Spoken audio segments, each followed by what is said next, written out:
Chapter 1443. Go home. Go home. This is my home. I'm not going anywhere. Gu Nianji pointed the gun at her temple and said coldly, "She's bleeding so much.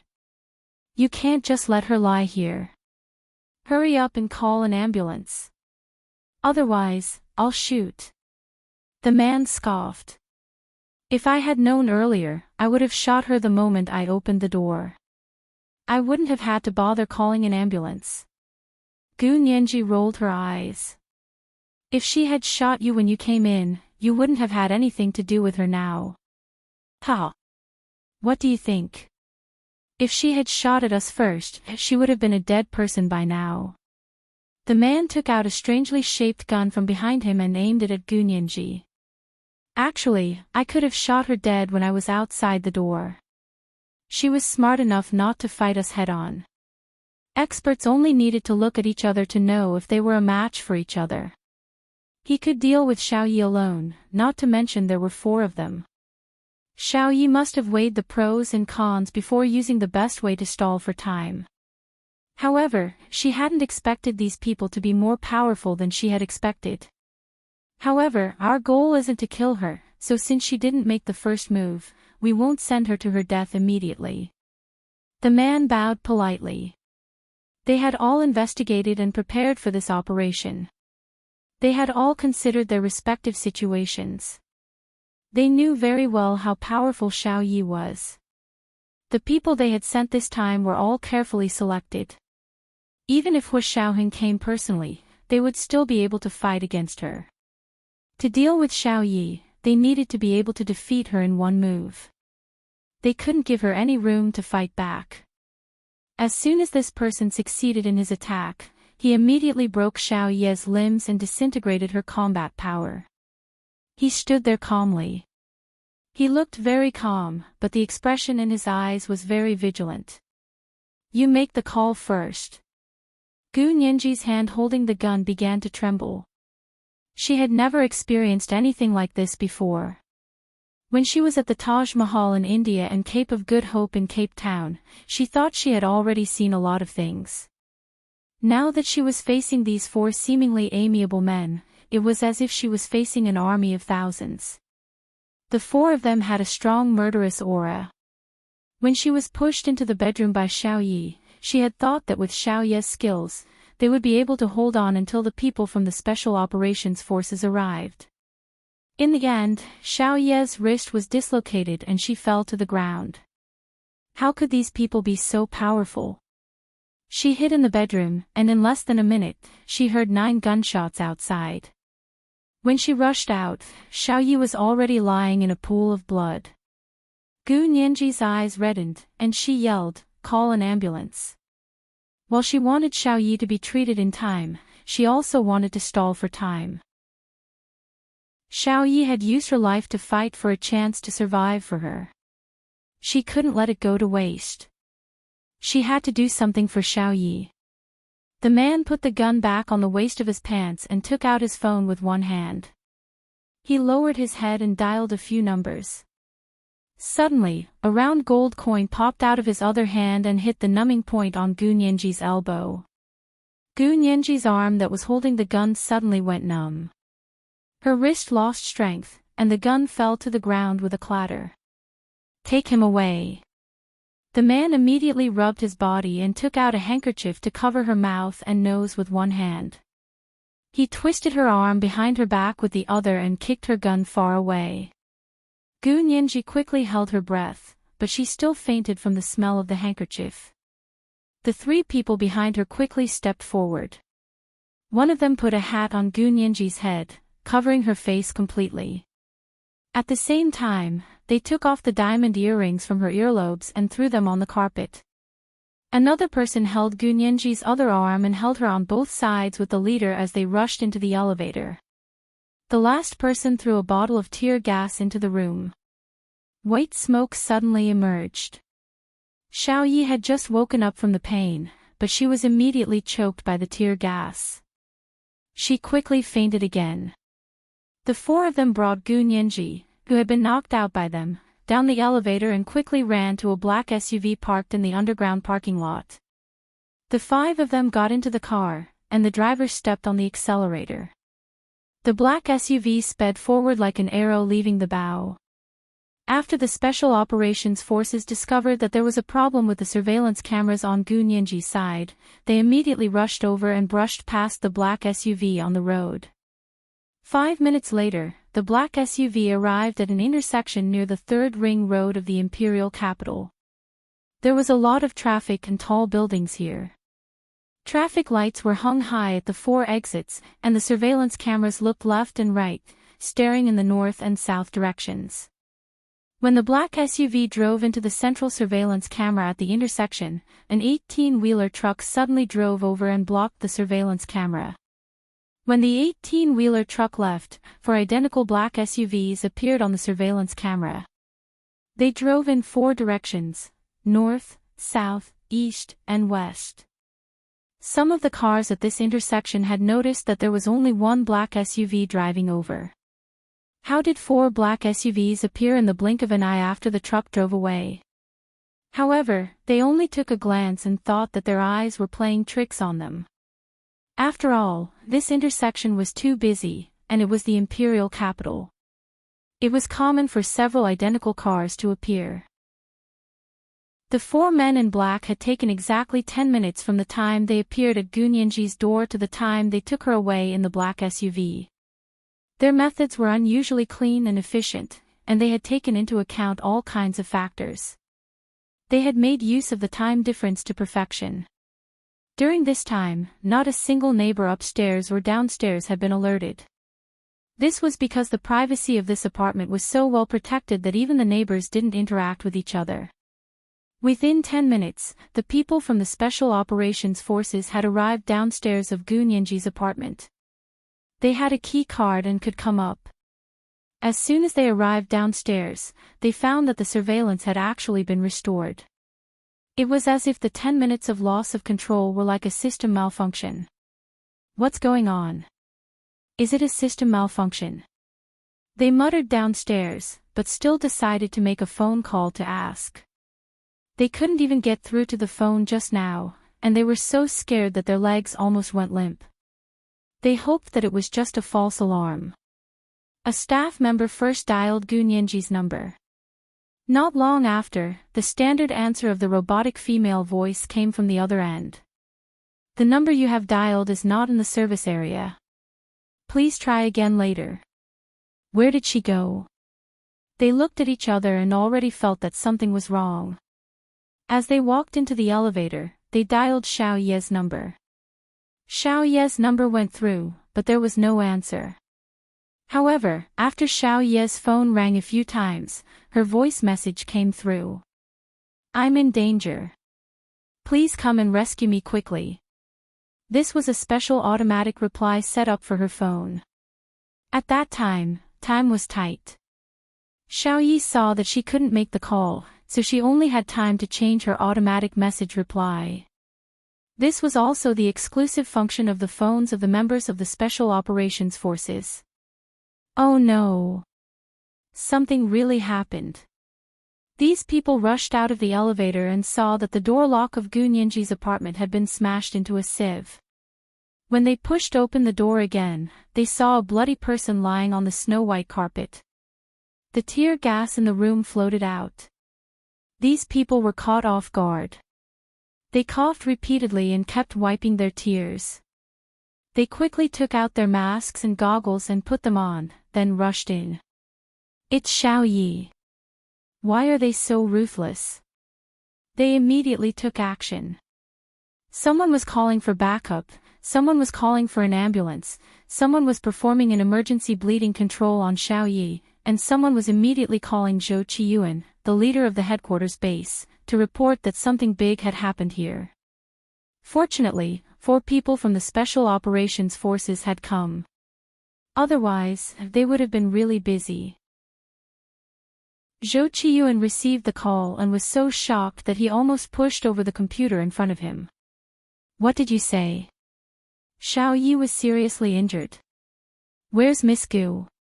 Where's Miss Gu? The man held the phone and walked around Gu Nianji's apartment.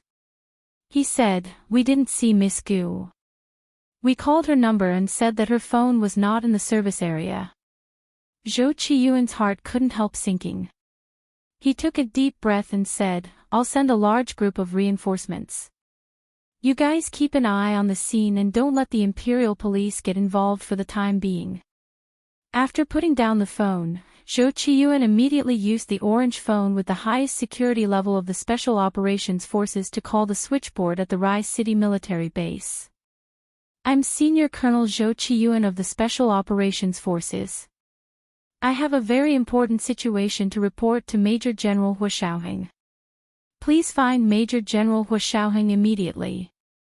The switchboard saw that it was the orange phone with the highest security level and knew that something big had happened. It immediately sent someone to the Air Defense Command room to find Hua Xiaoheng and said, "Major General Hua, Zhou Qiyuan of the Imperial Capital Special Operations Forces is looking for you on an orange phone. Please answer the phone quickly." Hua Xiaoheng had just retracted his gaze from the window when he heard that it was Zhou Qiyuan's orange phone. His eyelids twitched involuntarily. He stood up calmly. "Where's the phone?" "In the switchboard." Hua Xiaoheng walked as fast as the wind. After walking out of the Air Defense Command room, he almost started running.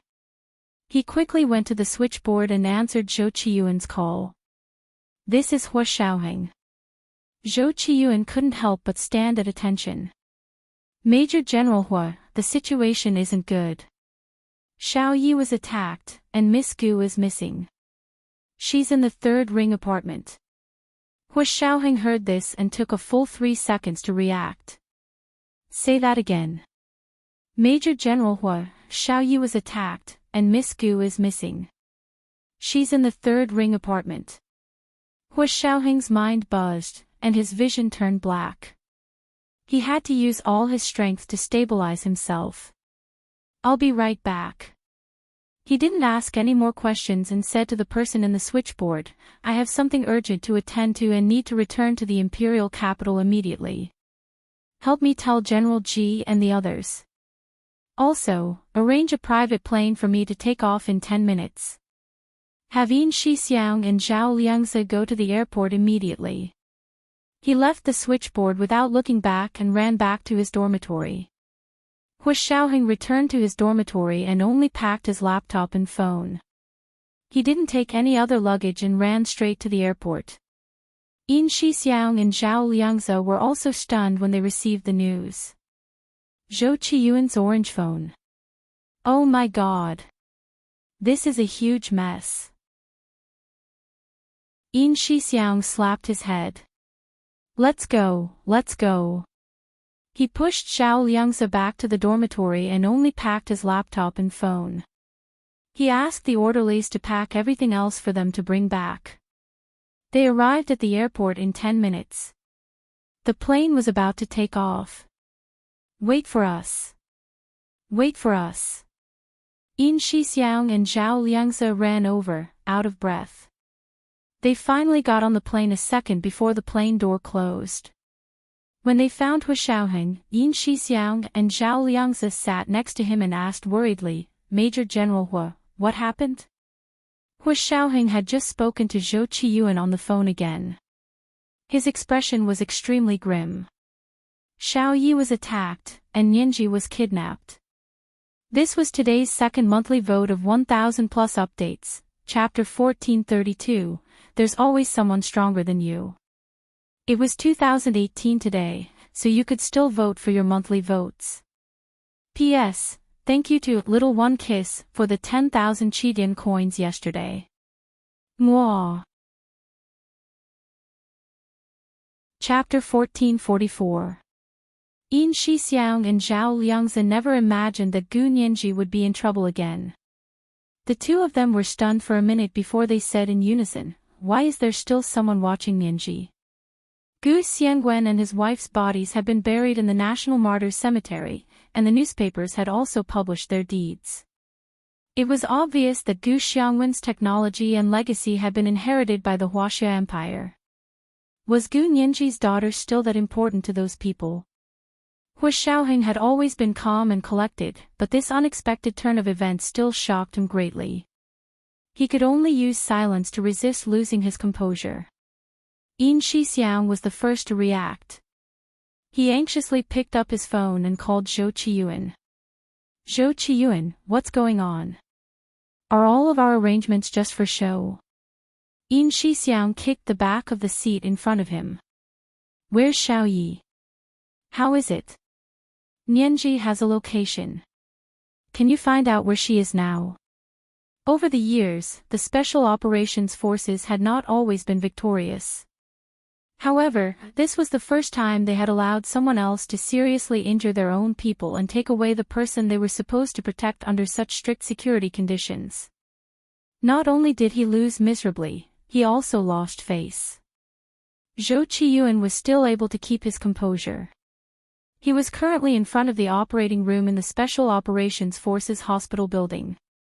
He looked at the red light on the door that said, "Surgery in progress," and said in a low voice, "We can't locate Nianji right now. As for Xiao Yi, Chen Lai is operating on her." His wrists, arms, and legs were shot a total of 10 times. His wrists were fractured, and his calves were fractured. However, the opponent was more restrained. His marksmanship was very accurate, and his technique was also very strange. Other than the one shot on his wrist that shattered his carpal bone, the other 9 shots did not hurt his bones, nor did they hit his arteries. But she's injured her tendons and veins. Chen Lai is operating on her to remove the bullet and suturing her tendons and wound at the same time. Chen Lai had originally been sent by Zhou Qiyuan to the military base in Rai City to check on Hu Xiaoheng's injuries. After Hu Xiaoheng was fine, he returned to the capital. Fortunately, he went back early so that he could treat Xiao Yi immediately. Zhou Qiyuan paused. There was something he didn't say out loud. He thought to himself that it would be better to wait for Hu Xiaoheng to come back and let him confirm it himself. Yin Shixiang was stunned for a long time before he said angrily, "Damn it. Should we thank them for sparing our lives? These bastards. If I catch them. Don't talk big. Hurry up and come back. This time, it's more troublesome." Zhou Qiyuan thought of the scene in Gu Nianji's apartment, and his mood was also very heavy. He protected the scene and only carried Xiao Yi away. He was waiting for Hu Xiaoheng to come back and make a decision. After all, Gu Nianji was no ordinary person. She was Hu Xiaoheng's wife. On the day that Hu Xiaoheng and Gu Nianji signed the marriage contract, Zhou Qiyuan was one of the people present, but he didn't tell anyone. Therefore, he knew how much Gu Nianji meant to Hu Xiaoheng. He hoped that his chief would be able to get through this. Yin Shixiang hung up the phone with a gloomy expression and said to Hu Xiaoheng, "Chen Lai is already operating on Xiao Yi." Zhou Qiyuan said that the opponent was very restrained, and his marksmanship was very accurate. Although he shot her arms and legs 10 times, 9 of the shots avoided her bones and main arteries. Zhao Liangso was deep in thought as he leaned forward. What does that mean? Did they want to use this method to show mercy? Could it be that they won't treat Nianji too? Come on, it's already a heinous crime that they dared to kidnap Nianji. Not to mention injuring Xiao Yi like that. That's 2F** King Vicious. Yin Shixiang was filled with righteous indignation. Just like the staff members of the Special Operations Forces who had rushed into Gu Nianji's apartment, they were actually not kind people. They had used all kinds of methods outside. However, there was one thing. Their methods were only external, not internal. Moreover, everyone had their own selfish motives. They could use all kinds of methods on others, but when they saw someone use such methods on their own people, they couldn't take it anymore. They truly thought that the other party was too vicious. Hu Xiaoheng's face twitched when he heard the name Nianji. The news of Gu Nianji's kidnapping had shocked him more than he had expected. It was only now that he forced himself to calm down. Only by calming down could he think normally. He held his phone tightly in one hand and sat upright in the plane seat. His gaze was fixed on the blue sky and white clouds outside the window. His heart was burning with anxiety, and every day felt like a year. The military plane whistled and arrived at the Imperial Capital Airport in only an hour and a half. It was twice the normal time. Hua Xiaoheng got off the plane. Orderly Fan Jian was already waiting at the airport in the car. He picked up Hua Xiaoheng, Yin Shixiang, and Zhao Liangze and drove directly to the apartment on the Third Ring Road. Exactly 2 hours had passed since the incident. On the carpet of Gu Nianji's apartment, Xiao Ye's blood had yet to dry. It took another half an hour to get from the airport to the underground parking lot of the apartment on the Third Ring Road. Gu Nianji's apartment was surrounded by people from the Special Operations Forces, so the local police were not alerted. When Hua Xiaoheng walked out of the elevator, his expression was unprecedentedly gloomy. He looked up and saw that Gu Nianji's door lock had been pierced through, and he could see light shining through. He moved his gaze up and realized that the surveillance camera in the corridor had also been broken. Hua Xiaoheng was silent for a moment. He turned to look at Zhou Qiyuan, who was waiting at the door. "What about the surveillance footage?" Zhou Qiyuan said seriously. "The surveillance footage was blank for 10 minutes. Our people found out that there was something wrong with the surveillance footage, so they called Xiao Yi and Miss Gu. Unfortunately, they were a step too late." Hua Xiaoheng didn't go in immediately. Instead, he walked back and forth a few times in the corridor in front of Gu Nianji's apartment. He looked around and said, "Where are the others?" Xiao Yi wasn't the only person he had sent to Gu Nianji's side. Zhou Qiyuan sighed. Those people rushed over immediately. It took them less than 10 minutes to arrive at the scene, but Hua Xiaoheng interrupted him. "You mean that the other party blocked the surveillance footage, seriously injured Xiao Yi, and then kidnapped Nianji within 10 minutes?" He tried his best to hold it in, but the veins on his forehead were already throbbing, indicating that he was on the verge of exploding with rage. "From the time of the surveillance footage, that seems to be the case." Zhou Qiyuan took a step to the side. "Do you want to go in and take a look?" He added, "Nothing inside has been touched. We only carried Xiao Yi away." Hua Xiaoheng was silent for a long time. He suppressed his anger and walked in. The apartment he was very familiar with was no longer what he was familiar with. The snow-white carpet had been dyed blood red. A human figure had been drawn in chalk in the middle of the carpet. It was probably where Xiao Yi had fallen. Hua Xiaoheng stood next to Xiao Ye's fallen human figure for a while, then walked around the room. Just as he was about to reach the door, his eyes flashed, and he saw something shining. Although he had been mentally prepared ever since he heard Zhou Qiyuan say that Gu Nianji's location had nothing to do with her, his heart still sank when he saw her diamond earring lying alone on the floor. Not many people knew that the diamond earring was a positioning device.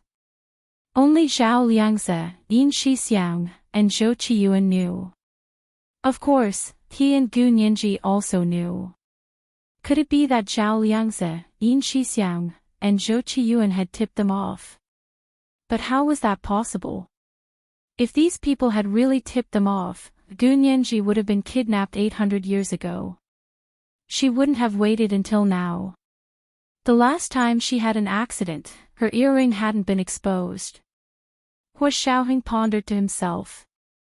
Although he didn't suspect Zhao Liangze, Yin Shixiang, and Zhou Qiyuan, he still needed concrete evidence to prove that these people had nothing to do with Gu Nianji's disappearance. He bent down to pick up the diamond earring from the ground and held it in his hand. Hua Xiaoheng's gaze swept past Yin Shixiang, Zhao Liangze, and Zhou Qiyuan.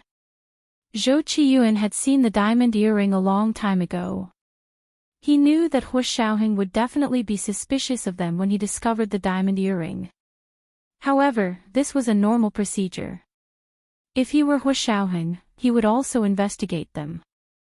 Therefore, he said frankly, "Major General Hua, I can tell you all my whereabouts over the past few months.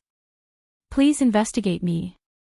Yin Shixiang and Zhao Liangzi looked at each other and saw the shock in each other's eyes. They could guarantee that they hadn't done anything to Gu Nianji, and they could even guarantee that Zhou Qiyuan hadn't. However, if the three of them hadn't said anything, how did the other party know that Gu Nianji's diamond earring had a positioning function? This was too terrifying. Hua Xiaoheng tightened his grip and said calmly, I believe you. If it weren't for you, Nianji would have left this world a long time ago. But even if you believe me, you should still investigate each other. Yes, sir. Yin Shixiang, Zhao Liangzi, and Zhou Qiyuan stood at attention and saluted. Hua Xiaoheng was still calm and collected. He said unhurriedly, Big Xiong, Little Zhe, Qiyuan, and Xiao Yi, the four of you are the people I trust the most. I hope you don't feel burdened. I have absolutely no intention of suspecting you, but we are all in this line of work. If we investigate each other, we might be able to find new clues. Zhou Qiyuan, Yin Shixiang, and Zhao Liangzi nodded in unison. Major General Hua, we understand. Don't think too much about it. Yin Shixiang was inspired and suddenly said, Major General Hua, this matter isn't that simple. Zhao Liangzi rolled his eyes. Of course it's not that simple. Do I need you to say that? What I mean is, think about it.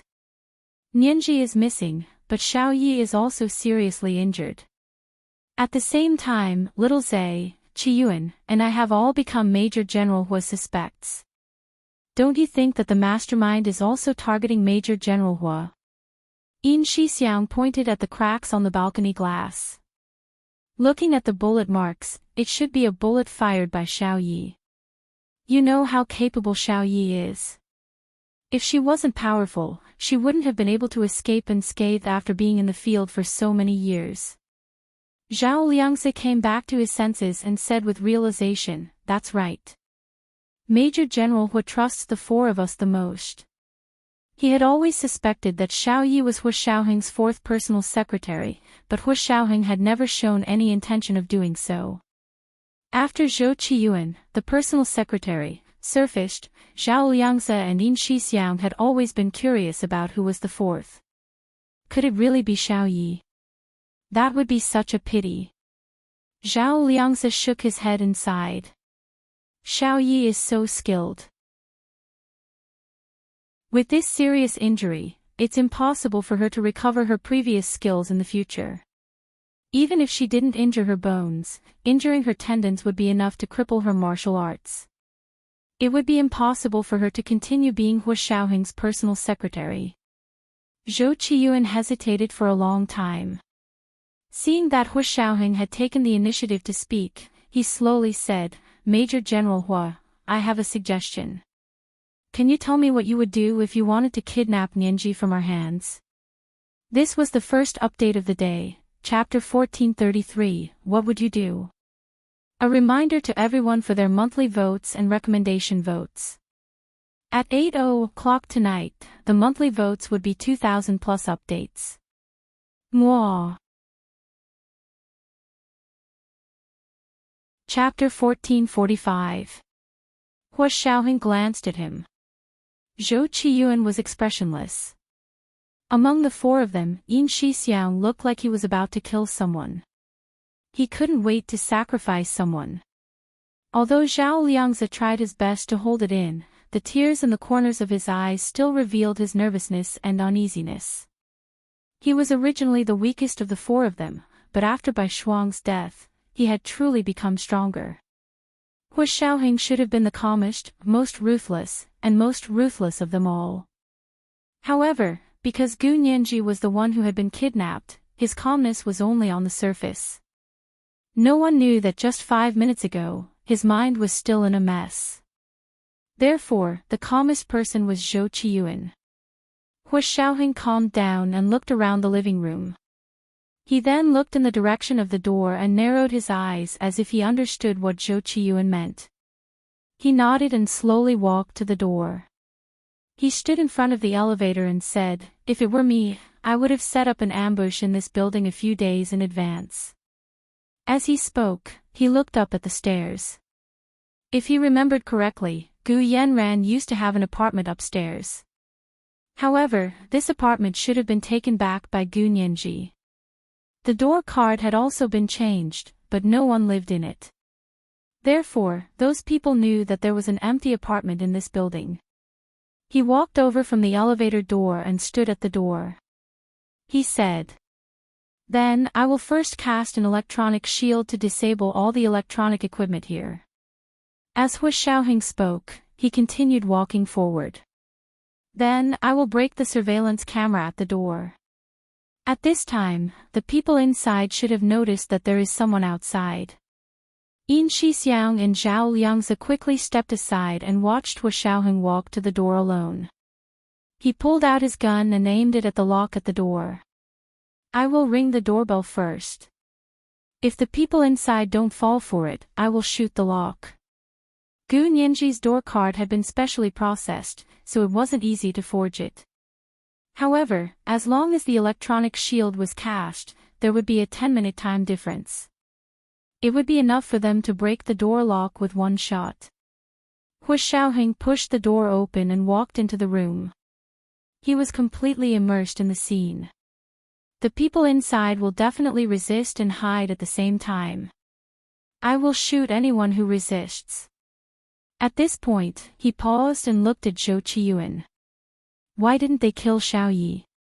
They only seriously injured her. All those shots hadn't even broken her bones or punctured her arteries.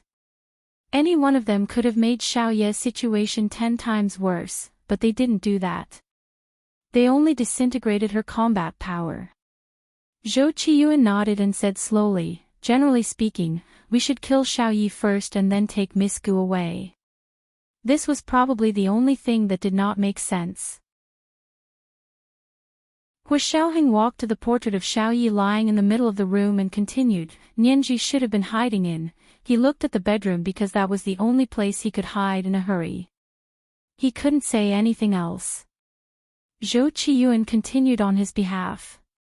The criminal must have used Xiao Yi's life to threaten Miss Gu. He must have shot Xiao Yi so many times to intimidate her. Nianji is so kind. How could she watch these people kill Xiao Yi in front of her? Yin Shixiang shook his head. This silly girl definitely couldn't help it and came out herself. Actually, as long as she held on for 10 minutes, she might not be taken away.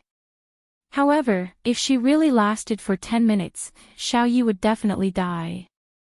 Thinking about it carefully, this kind of choice was too cruel for Gu Nianji and Xiao Yi. Zhao Liangzi whispered, "They didn't kill Xiao Yi, they just tortured her." It seems, they seemed to know Nianji very well. They knew that she wouldn't hide and watch them kill Xiao Yi. Hu Xiaoheng put his hands behind his back and didn't say a word. The lines of his jaw were tight, like a sculpture. He was exquisite and handsome, but there was no vitality or vitality.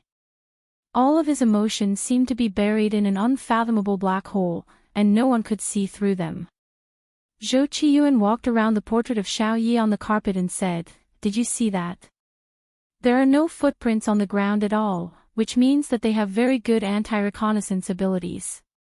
Our professionals have used equipment to check, and we really can't find any footprints other than Xiao Yi and Miss Gu here. We don't even know how many people there are." Yin Shixiang crossed his arms and looked at the bullet marks on the window. That's not surprising. When we go on missions, we also use special plastic covers to cover our shoes. For example, that was what they did when they went to Japan's Shimizu Temple to deal with Yamaguchi Aiko, Yoko. They still hadn't found out who the murderer was. That's right. Zhou Qiyuan looked at Hu Xiaoheng again. "Major General Hu, can you tell their modus operandi?" Hu Xiaoheng said calmly, "I can tell. Their modus operandi is exactly the same as ours." This case seemed to be the work of the Special Operations Forces. If Hu Xiaoheng wasn't the commander of the Special Operations Forces and the 3 people around him were absolutely trustworthy, he would have really suspected that someone from the inside had betrayed them. However, it was still the same thing. If it was really someone from the inside, Gu Nianji would have had countless opportunities to be kidnapped without anyone noticing. There would have been no need to wait until today, and there would have been no need to leave such a bloody scene. It was like a demonstration. Therefore, this inference was illogical. If it wasn't done by the Special Operations Forces, then who did it? Could it be their foreign counterparts? Hu Xiaoheng had once been trained in Israel's Mossad. He had returned to China to form the Special Operations Forces, and the training materials were similar to the training methods abroad. Zhao Liangse and Yin Shixiang also thought of this. Yin Shixiang's thick eyebrows knitted together. Could it be those bastards from abroad who did it? Zhao Liangse immediately took out his phone and entered the password. I have to check the information on the foreigners who have recently entered our country. Zhou Qiyuan crossed his arms thoughtfully. It looks like we have to activate the emergency measures abroad. Hu Xiaoheng's expression was grim. He immediately asked Zhou Qiyuan, "Did you block all the major customs ports and the roads out of the city?" Zhou Qiyuan quickly said, "As soon as I received the news, I immediately blocked the airport. In addition, today is the military parade and exercise. All the planes in the city are not allowed to take off before the exercise. The port is temporarily closed. I have set up checkpoints on the roads out of the city and are checking cars one by one." Hu Xiaoheng's expression relaxed slightly. He put a hand on Zhou Qiyuan's shoulder. Good job. Even if he had been in the capital at that time, this was the best he could do. As a leader, the happiest thing was that his subordinates could take charge of things independently and not have to worry about everything. Hu Xiaoheng breathed a sigh of relief and looked at Yin Shixiang at the same time. Go to the property management here and get all the surveillance videos from today. Qiyuan said that the surveillance was only blocked for 10 minutes. See if there are any clues before and after those 10 minutes. Yes, Chief. Yin Shixiang saluted and immediately went out to find the property management of the apartment complex to get the surveillance videos. Hu Xiaoheng waved at Zhao Liangze. Little Zhe, come back with me. You check the information on foreigners entering the country. I'll report this to General Ji. He wanted to mobilize all the manpower and material resources to form an inescapable net so that the other party wouldn't be able to escape. When his phone rang, General Ji was on the military plane returning to the capital. He took it out and looked at it. It was Hu Xiaoheng's phone number. He quickly swiped it open and picked it up. He asked, "Xiaoheng, what happened?" General Ji only found out about Hu Xiaoheng's emergency private plane leaving the Rai City military base after the exercise. Hu Xiaoheng's serious and deep voice came from the other end of the phone. Xiao Yi was seriously injured, and Nianji was kidnapped. What? General Ji cried out involuntarily. How could this be? What about your security measures? Hu Xiaoheng smiled bitterly. The other party is very familiar with our security measures. They even tore off the most secret GPS device on Nianji's body and threw it away. General Ji was shocked and angry. He almost blurted out, "Could there be another traitor?" However, he remembered that he was still on the plane, so he swallowed the words and said, "I'll be back soon. Hurry up and report to me." Hu Xiaoheng quickly said, "Yes, Chief. I'm waiting for you at the airport." General Ji took a deep breath and began to comfort Hu Xiaoheng. Don't worry.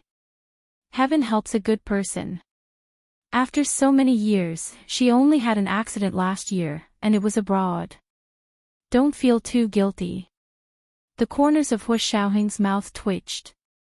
He knew that it wasn't convenient for General Ji to speak, so he didn't say anything else. I'll wait for you to come back. Half an hour later, General Ji's military plane slowly landed at the Imperial Capital Airport. Not long after, he got into the car that had come to pick him up. Hu Xiaoheng was waiting for him in the car. Secretary Chow drove personally, so General Ji and Hu Xiaoheng could immediately discuss the matter in the car. General Ji's face darkened. Tell me again, what exactly is going on? Hu Xiaoheng told him about the situation in Gu Nianji's apartment and finally said, this is the situation. We have already ordered all airports, customs ports, and roads to be sealed off. Only entry is allowed, not exit. General Ji nodded. That should be the case. I will immediately contact Speaker Long and Prime Minister Bai to inform them of this matter. After all, sealing off all airports, customs ports, and roads involved too much. Previously, they could use the military parade and exercise to seal off the area for a few hours. But if it took any longer, they would need other reasons and cooperation from other departments. Hu Xiaoheng needed General Ji's support to obtain more authorization to deal with this matter. He and General Ji discussed and analyzed along the way. By the time they sent General Ji to the military compound, they had already drawn up the preliminary procedures. This matter will be handled according to the procedures we discussed just now. General Ji got out of the car and said seriously, Xiaoheng, you must calm down. If you can't control your emotions, I will send someone else to take over. Hu Xiaoheng's emotions had completely calmed down at this time. He quietly helped General Ji take his briefcase out of the car and said calmly, you worry too much. I'm very normal. There's no need to control my emotions. Really? General Ji glanced at him out of the corner of his eye. He saw that Hu Xiaoheng was indeed calm and collected. Hu Xiaoheng spoke calmly and acted calmly. He didn't look like he was panicking over the disappearance of his beloved. Of course, perhaps he was panicking inside, but no one could feel it at all. This kind of patience and self-control was not something an ordinary person could have. General Ji was even more satisfied with him. Okay, go ahead and find her as soon as possible. Hu Xiaoheng said in a low voice, yes, Chief. Watching General Ji enter the house, Hu Xiaoheng turned to walk to his private car. At that moment, his phone rang. It was Yin Shixiang. Hu Xiaoheng quickly picked up. Did you find anything? Yin Shixiang was looking at the surveillance footage of Gu Nianji's apartment. Although there were 10 minutes of blank space, the footage before and after the 10 minutes were full of content. With Yin Shixiang's insight and analytical ability, he looked for half an hour and locked onto a black SUV that had entered and left the apartment complex.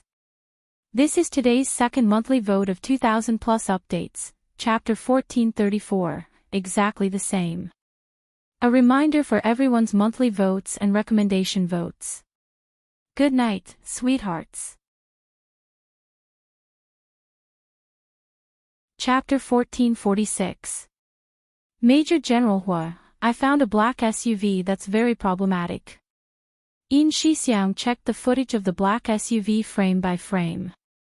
The license plate number is very unfamiliar. I got the Traffic Control Bureau to check it.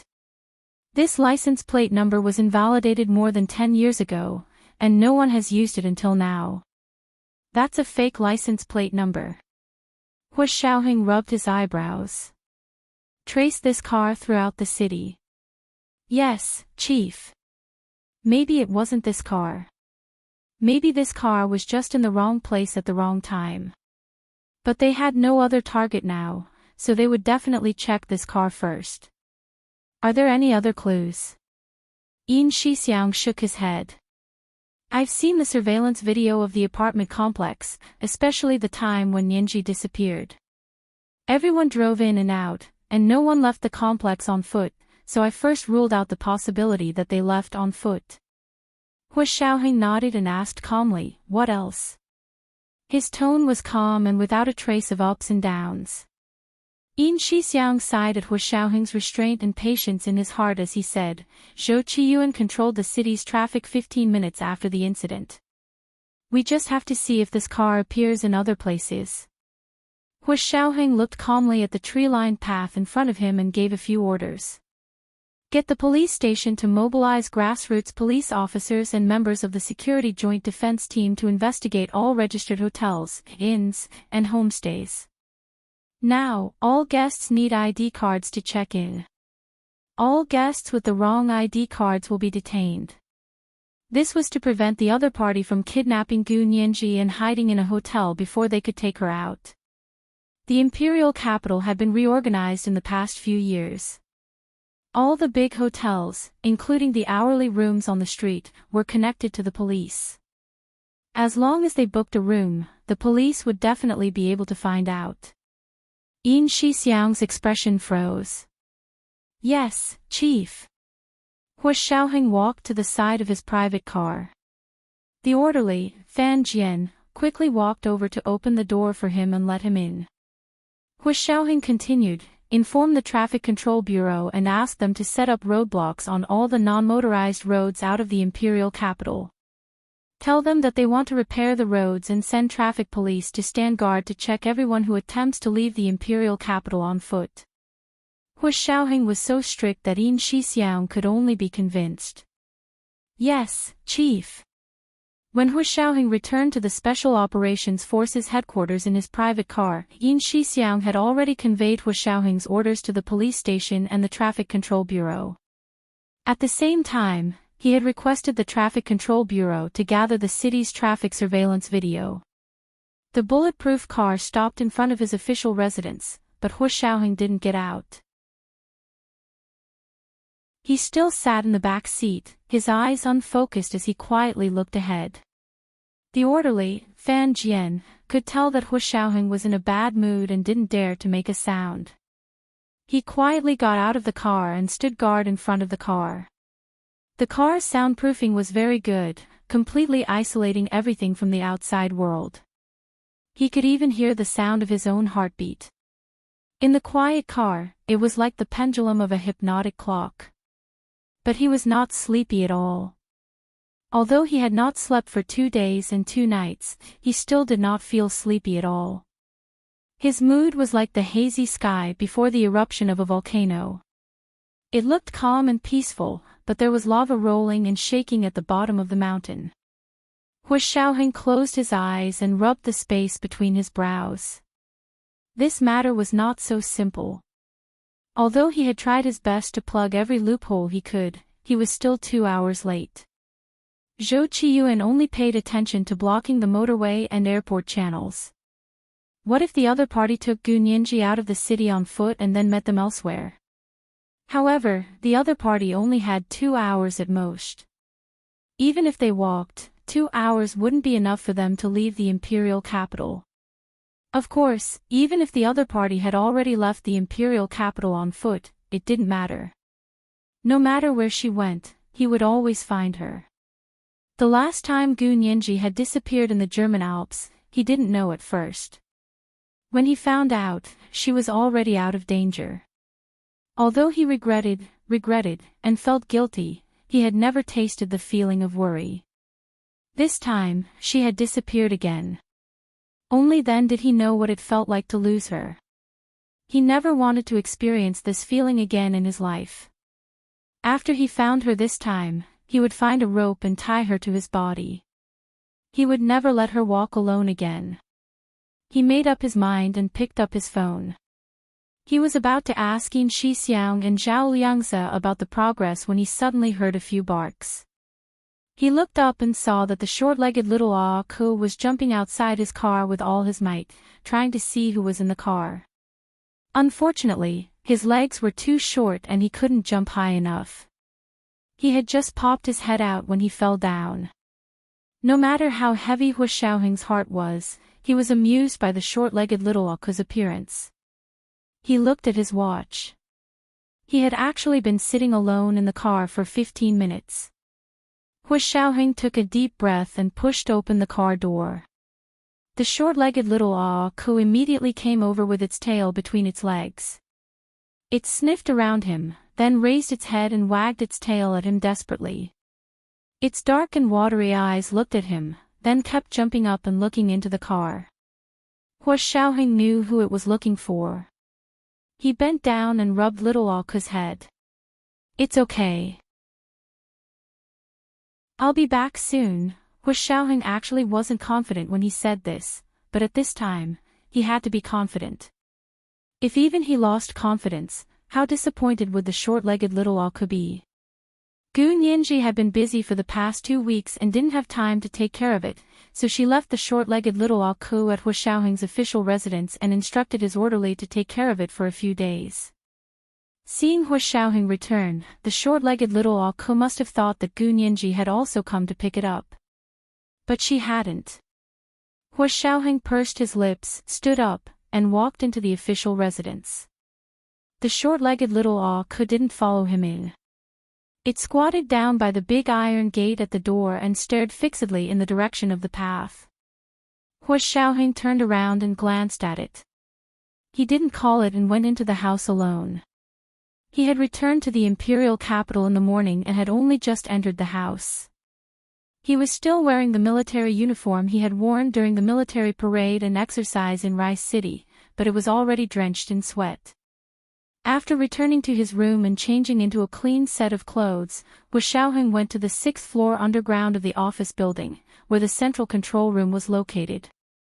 Zhao Liangzi was looking at the information on foreigners who had recently entered the country.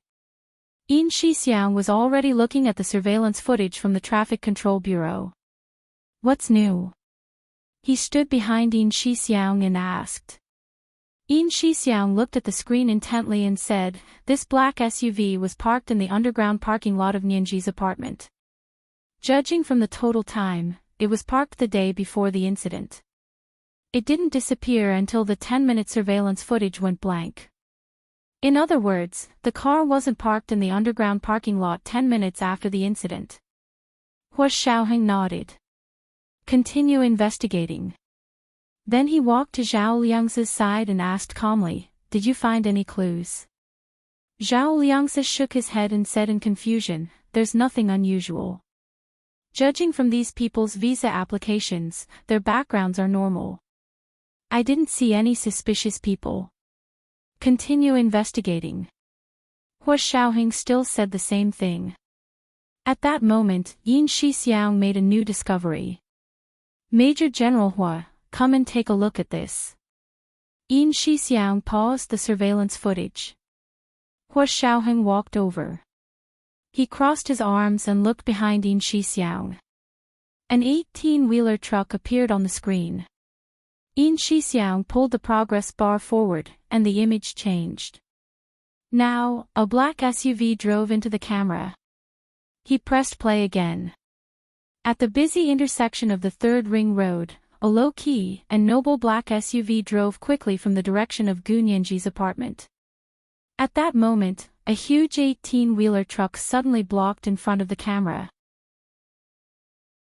The scene seemed to freeze for a moment, then the truck left. 4 identical black SUVs suddenly appeared in front of the camera and drove quickly in 4 directions. Yin Shixiang quickly stopped the surveillance video and said excitedly, "Did you see that? Why did 4 identical black SUVs suddenly appear? There was only one before." Hu Xiaoheng's heart also skipped a beat.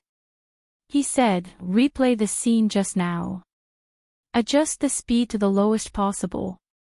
Yin Shixiang quickly replayed the scene at the lowest speed possible. The scene skipped almost every second. This time, they saw it more clearly. From the moment the black SUV drove over to the moment the 18-wheeler blocked it, the scene was blurred and skipped for a few seconds. When the 18-wheeler left the scene and the 4 black SUVs drove in 4 directions, the scene returned to normal. Hu Xiaoheng frowned, but after watching it several times, it was the same result. "Check this 18-wheeler truck."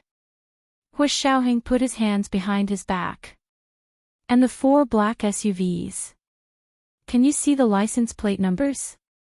"The 18-wheeler can be seen. The 4 black SUVs were just discovered." He zoomed in on the scene one by one and found the license plate numbers. The 2 of them were speechless. The 4 cars actually had the same license plate number. It was the fake license plate of the car that came out of Gu Nianji's apartment. They're trying to mislead us, Yin Shixiang muttered. Hua Xiaoheng didn't say anything. He crossed his arms and stroked his chin with one hand. He muttered, put this car on the wanted list all over the country. Just use this license plate.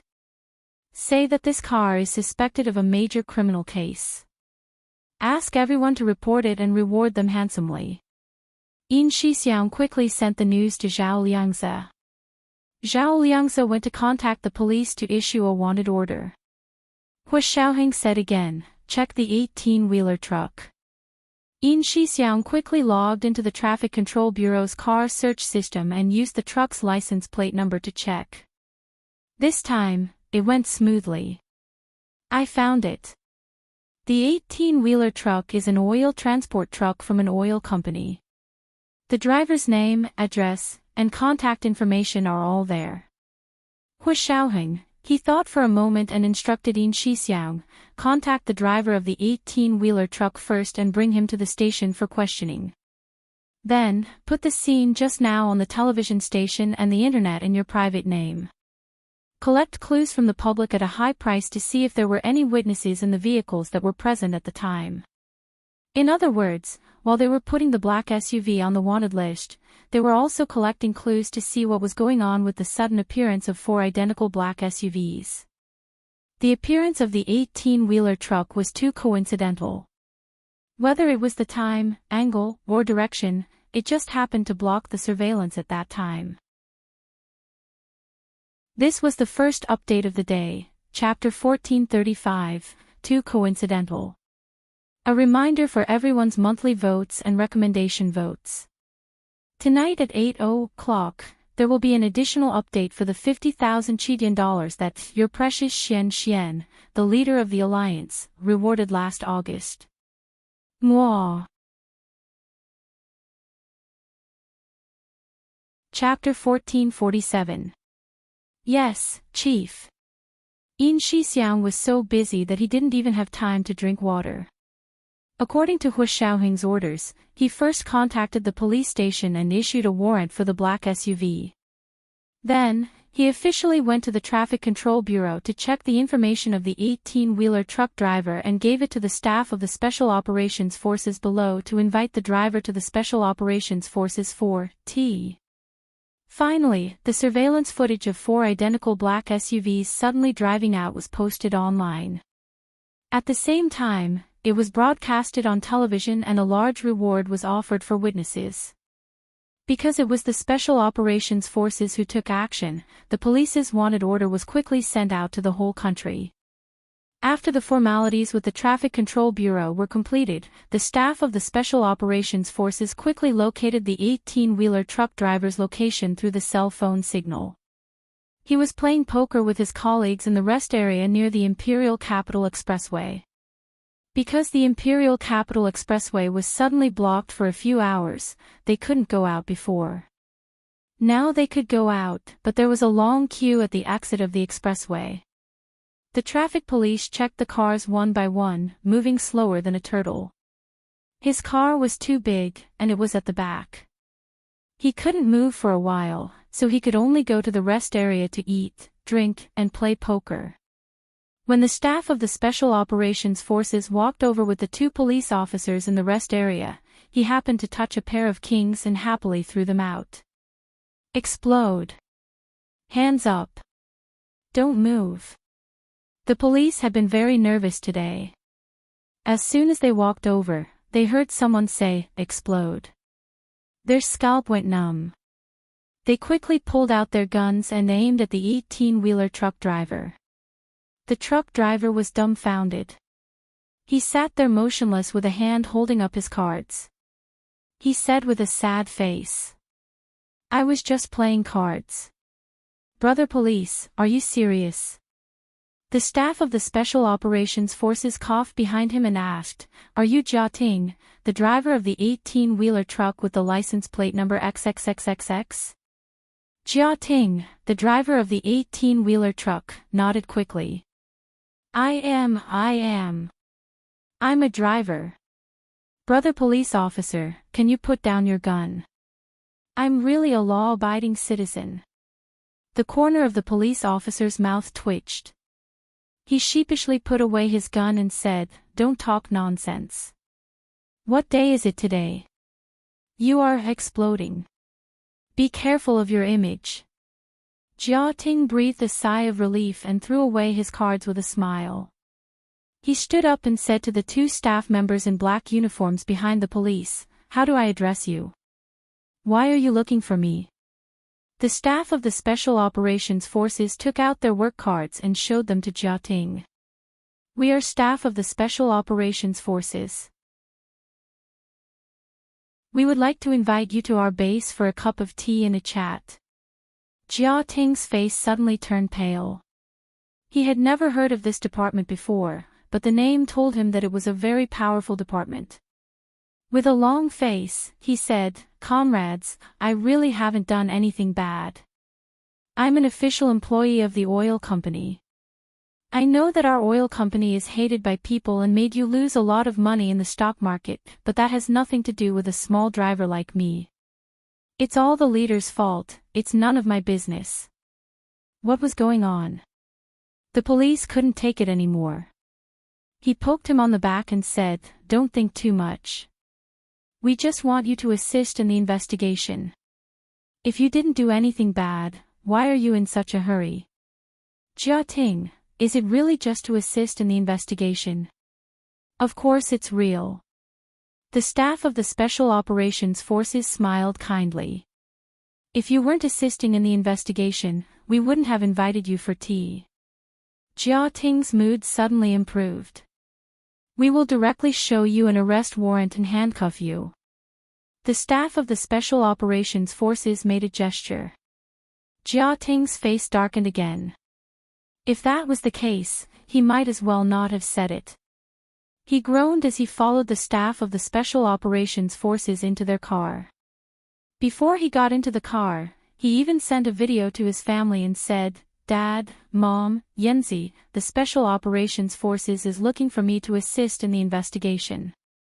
If you can't contact me in an hour, call the police immediately." The police's face darkened even more than his when they heard this. This person's vigilance was not ordinary. He was even worried that they were liars who would trick him into leaving. Go, go, go. Why don't you look in the mirror? What do you have that's worth being tricked by others? Is it because you have money or good looks? Or talent? You really don't know what you're talking about. The police muttered and closed the car door. Jia Ting was extremely embarrassed. Don't hit people in the face. Is there anyone who insults people like that? He poked his head out of the car of the Special Operations Forces and said loudly to the police, "I don't have money, looks, or talent, but I have a kidney." What if they were tricking him into selling his kidney? The staff of the Special Operations Forces couldn't take it anymore. They forcefully closed the car window and cut off the divergent thoughts of this very imaginative 18-wheeler truck driver. The police outside were amused by him and shouted at the car window, "So what if you have a kidney? It's obvious that you have a kidney deficiency. Other people wouldn't look for you even if they wanted to sell their organs." Fortunately, the car window was closed, so Jia Ting didn't hear what the police said clearly. He wanted to ask a few more questions, but the two staff members of the Special Operations Forces didn't say a word after they got into the car. They didn't speak again until they reached the headquarters of the Special Operations Forces. When they arrived at the interrogation room of the headquarters, Yin Shixiang personally came to question them. Hua Xiaoheng stood in the room next to the interrogation room and looked at the 18-wheeler truck driver, Jia Ting, through the one-way glass wall. He looked to be in his 30s, had a buzz cut, and big eyes. He looked honest, but he was extremely talkative. Only Yin Shixiang could control him. "Comrade, didn't you say you were going to treat me to tea? Is this your tea?" He looked at the teacup with a look of disdain. "What? You think it's not to Hong Pao for a cup of tea?" Yin Shixiang looked at his information without raising his head. "I'm sorry. Our unit's budget is limited. We only have tea stalks to boil with water. Jia Ting's eyes widened. No way. Didn't they say that your department is especially rich? Yin Shixiang almost choked on his words. He raised his head and glared at him. Who did you hear that from? You'll have to bear legal responsibility for spreading rumors. Hearing that he would have to bear legal responsibility, Jia Ting became honest. He wiped his mouth and said, Okay, may I ask why you were looking for me? You should have told me earlier. I still have to deliver the goods. This time, I was delayed. You have to give me a proof that I didn't mean to be late, but that I was assisting the police in their investigation. Okay, you don't have to worry about that. Yin Shixiang got back to the point. Let me ask you, where were you at around 9:00 this morning? Jia Ting thought for a moment. 9:00. I think I just drove to 3rd Ring Road. Yes, it should be 3rd Ring Road. Why? Look at this video. Yin Shixiang played the video. Can you explain how these 4 cars came out at that time? From your angle, you should have seen it very clearly, right?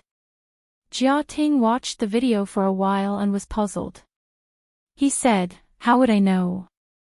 There were so many cars at that intersection.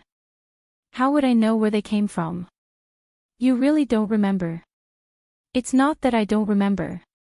I really didn't see it. Jia Ting took out his phone. I was talking to my family at the time. You can look at the call record on my phone. Look at the time on the video. I was on the phone. Yin Shixiang took the phone expressionlessly and said, It's illegal to talk on a phone while driving. Ah. Oh, I'm sorry. I won't do it again. Jia Ting wiped the sweat off his forehead and kept apologizing. Yin Shixiang looked at his phone. At the time shown on the video, the driver was indeed on the phone. Therefore, he was multitasking at that time and might not have seen how the 4 cars came out. Yin Shixiang threw his phone back and placed his hands on the square table in front of him. He said, Think about it carefully. Did you really not see it at all? Even if you were on the phone, don't you truck drivers always look around and listen in all directions? Jia Ting scratched his head and thought about it carefully for a while. He hesitated and said, Actually, there was indeed something wrong at that time. It would have been better if you didn't say it. Since you said it, I'll say it. I don't know if you believe me or not. Oh. Yin Shixiang bowed over with a very kind expression. Tell me. I'll see if it's worth believing. Jia Ting held his hands and felt a little uneasy. He lowered his eyes and said, I remember that something was wrong at that time, but I'm not saying that I saw these 4 black cars. Then what is it? You know, we drive big trucks and often travel through the night. It's common for us to be sleepy during the day.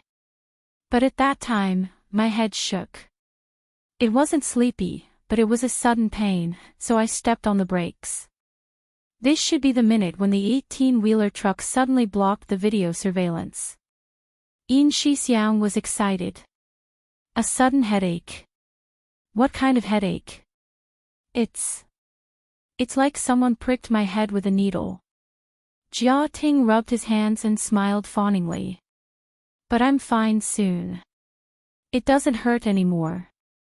If you hadn't shown me this surveillance video, I would have almost forgotten about it.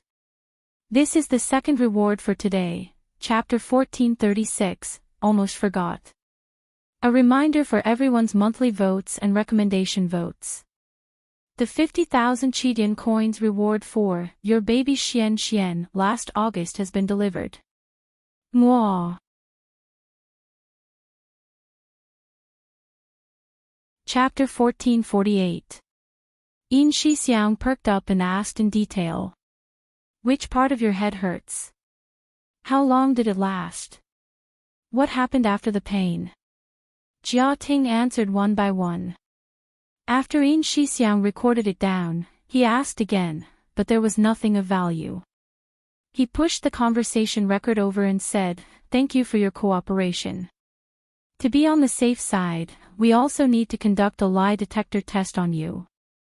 Please sign here." Jia Ting panicked.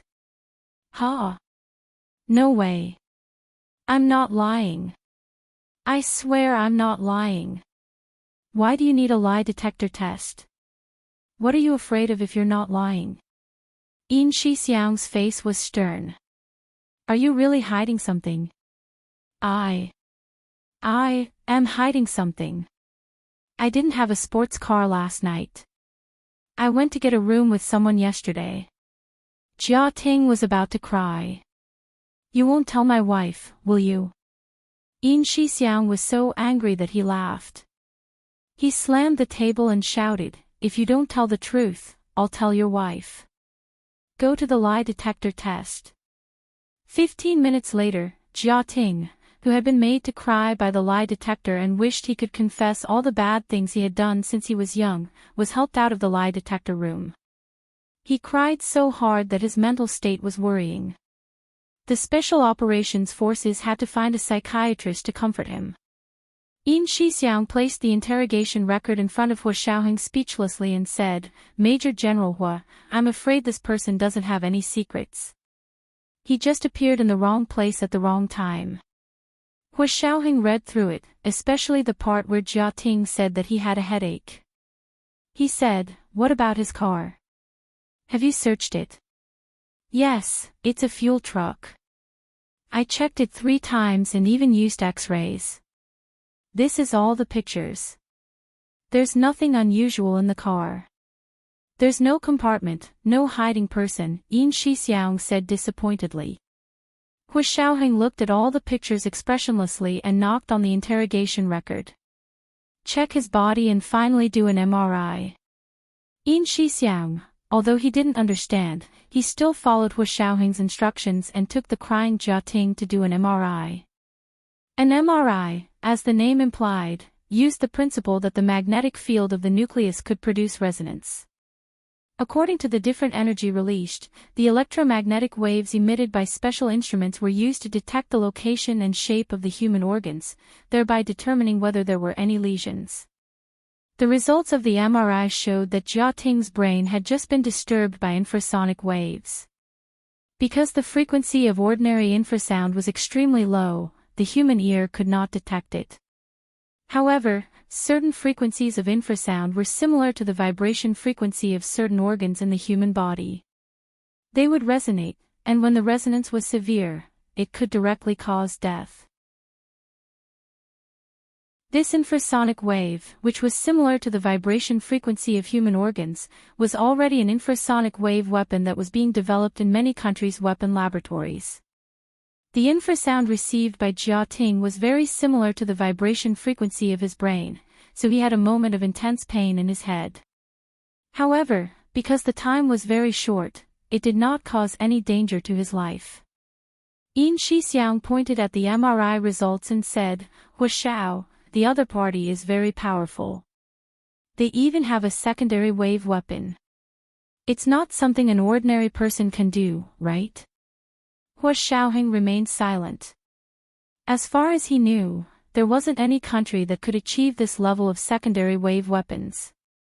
It was as if they could retract and release them as they pleased. Of course, it was possible that some countries were conducting secret experiments, and they had not received any intelligence. This possibility could not be ruled out. However, this also further showed that the other party's weapons were too advanced.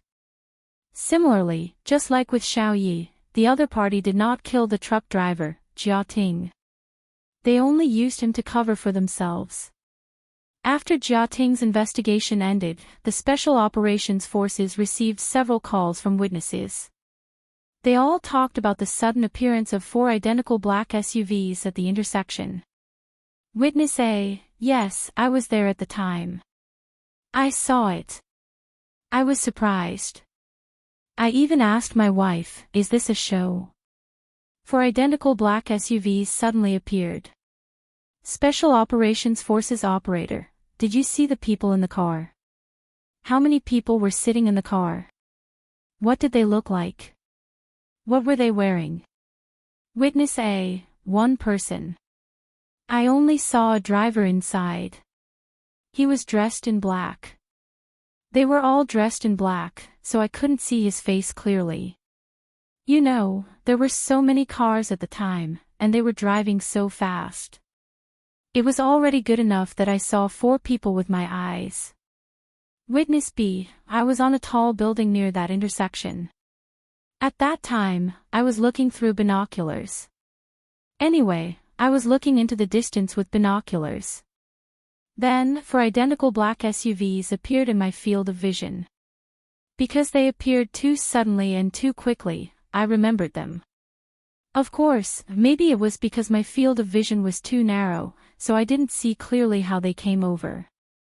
Special Operations Forces operator, did you see the people in the car? How many people were sitting in the car? What did they look like? What were they wearing? Witness B. I'm standing so high. How can I see the people in the car? Witness C, I saw it. My car was even scraped by one of the black SUVs. By the way, comrade, if you find this car, can you give me the driver's contact information? I want to ask him for compensation. Special Operations Forces operator, did you see the people in the car? How many people were sitting in the car? What did they look like? What were they wearing? Witness C, one person. I saw only one person in the black SUV, wearing black clothes. If you find him, you must let me know. I want to ask him for compensation. After summarizing the testimonies of all the witnesses, they came to the conclusion that there was only one person in the 4 black SUVs that could be seen on the surface. The 4 people were all wearing black clothes, which should be some kind of uniform. So, was Gu Nianji hidden in the car, or was she not in the car at all? Could it be that these 4 cars were actually all a cover? After an entire day of searching, the trail of the large truck and the black SUV seemed to have reached a dead end. Time passed minute by minute, and there was no light or hope in front of them. They had no choice but to grab onto this cover. Because even if it was a cover, Hu Xiaoheng knew that he could only continue investigating. Before he found these 4 cars, he couldn't treat them as a cover. In other words, the other party had dug 4 traps for him. He knew that they were traps, but he had no choice but to jump into them. Because what if one of them wasn't a trap? He couldn't afford to pay the price and consequences of a wrong judgment, so he had no choice but to jump. Continue to track these 4 cars and increase the bounty. I'll personally make up for the shortfall. Hu Xiaoheng raised his hand and gave the order calmly. Yes, Chief. Yin Shixiang wrote it down and sent another memo to the police. Everyone worked nervously. At 8:00 in the evening, Zhou Qiyuan called. Major General Hu Xiaoye's surgery is done. He stood at the door of the operating theater and looked at Chen Lai, who had just come out of the operating theater. He reported the results to Hu Xiaoheng. After more than 10 hours of surgery, Chen Lai was exhausted and weak. He just wanted to collapse on the sofa and drink a mouthful of coffee to refresh himself. He waved his hand at Zhou Qiyuan and said weakly, "It's not bad. The fracture in her right wrist has been fixed. She still needs rehabilitation. The gunshot wound on her left wrist shattered her wrist, and the bullet was removed. Although it wasn't a fatal wound, her left wrist was crippled. Xiaoye's right wrist had been broken, but her left wrist had been shattered by the other party's gunshot. How serious is it?" Zhou Qiyuan frowned and looked at Chen Lai. "Is she completely crippled, or?" Chen Lai sighed and shook his head. "She's not completely crippled, but it's true that she can't use her strength. Fortunately, she's not left-handed. Otherwise, she would really be finished. Her right hand was only fractured. As long as she recovered, she would have no problem shooting. However, she couldn't use her left hand, which would also affect her marksmanship because her sense of balance was a problem. Anyone who had fired a gun before knew that if there was a problem with her sense of balance, it was impossible for a sharpshooter to appear. What about her arms and legs? Zhou Qiyuan still remembered the many wounds on Xiao Ye's body. They were bleeding profusely. The bullets from those wounds have also been removed. Thank God, the other party's bullets were intact and didn't shatter into pieces. Chen Lai wiped his face. However, although her bones weren't injured, the damage to her muscles was very serious. Everything still depends on her recovery. It's hard to say now. Chen Lai leaned against the wall and walked out step by step. Moreover, she lost a lot of blood and hasn't woken up yet. When he returned to his office and sat down, Chen Lai's face was blank. Xiao Yi was his cousin. Seeing his cousin injured like this, Chen Lai felt extremely sad. Before the surgery just now, he almost declined because he was worried that his emotions would be unstable and something would go wrong. However, after checking on Xiao Ye's injuries, he still planned to do it himself. Because the injuries were too serious, he didn't trust anyone else to take over. After the surgery, Xiao Yi was transferred to the intensive care unit. Zhou Qiyuan informed Xiao Ye's parents. General Xiao of the General Assembly and Director Qin of the Military Academy. At 10:00 in the evening, Chen Lai rested for 2 hours. He got up and was writing a medical report in his office when the door to the office was pushed open. He looked up and saw his aunt, Xiao Ye's mother. Director Qin of the Military Academy rushed in with red eyes. Behind her was General Xiao. General Xiao looked relatively calm, but his expression was very ugly. Whose daughter had been beaten up to such a state? His expression was not good. Chen Lai, how is Xiao Ye's condition? Is she really crippled? Director Qin had just gone to see Xiao Yi in the intensive care unit. Seeing her daughter, who had been alive and kicking and quarreling with her a few days ago, now lying in an oxygen mask on the verge of death, Director Chen's heart felt like it was being stabbed by a knife. In Chen Lai's office, the elegant and virtuous Director Qin leaned against General Zhao's shoulder and sobbed softly. This was the first update of the day, Chapter 1437. Remind everyone of your monthly votes and recommendation votes. The monthly votes for the evening had been increased to 3,000 in advance. Mwah. Chapter 1449. General Xiao comforted his wife as he looked sadly at Chen Lai. He said carefully, "Little Chen, I've never begged you for anything in all these years. But this time, I'm begging you. Use your best techniques and methods to save my daughter. She is not only my daughter, but also a precious talent of the country." Chen Lai hung his head awkwardly. "I've tried my best. Now we need to see the results of the follow-up rehabilitation." As they spoke, the door to Chen Lai's office was pushed open. Hua Xiaoheng stood at the door. Seeing that General Xiao and Director Qin were here, he stood at the door and did not come in. Did I come at a bad time? He knew that Xiao Yi and Chen Lai were cousins. Xiao Ye's mother was Chen Lai's aunt. It was obvious that the relatives were having a conversation, and he didn't want to get involved. General Xiao turned around and saw him. He hurriedly said, "It's okay. We were just talking about Xiao Ye's situation." As he said this, he pulled Director Qin to stand up. President Qin wiped her tears with the tissue Chen Lai had given her and nodded at Hua Xiaoheng. Chen Lai said, "My aunt and uncle are asking about Xiao Yi. Major General Hua, are you also here to ask about Xiao Yi?" As soon as the surgery was done, he knew that Zhou Qiyuan had called Hua Xiaoheng to report Xiao Ye's injury. Hua Xiaoheng grunted. "I just finished work over there, so I came over to see how Colonel Xiao is doing." Chen Lai sighed and glanced at General Xiao and Director Qin. His gaze returned to Hua Xiaoheng and he said expressionlessly, "It's not very optimistic. Although his life isn't in danger, it's impossible for him to recover to his previous state." As he spoke, He recounted Xiao Ye's injuries. The bullets have all been removed. They didn't injure her bones, but they did a lot of damage to her muscles. The bones of her left wrist are shattered. It's impossible for her to recover.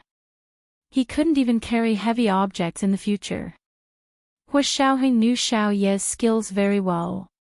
He pursed his lips. Thank you, Chen Lai. Chen Lai nodded. I'll do my best. It's my duty. The people in the room were silent for a while. Director Qin stood beside General Xiao and murmured. Xiao Yi entered the military academy at the age of 17.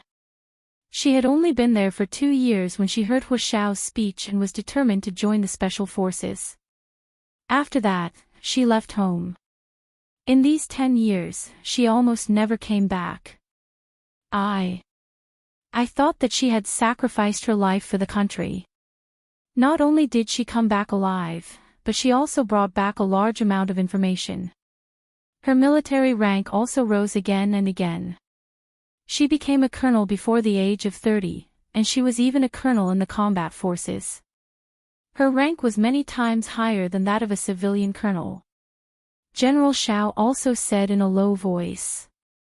I am proud of my daughter. A treasure that had been lost and regained suddenly became incomplete.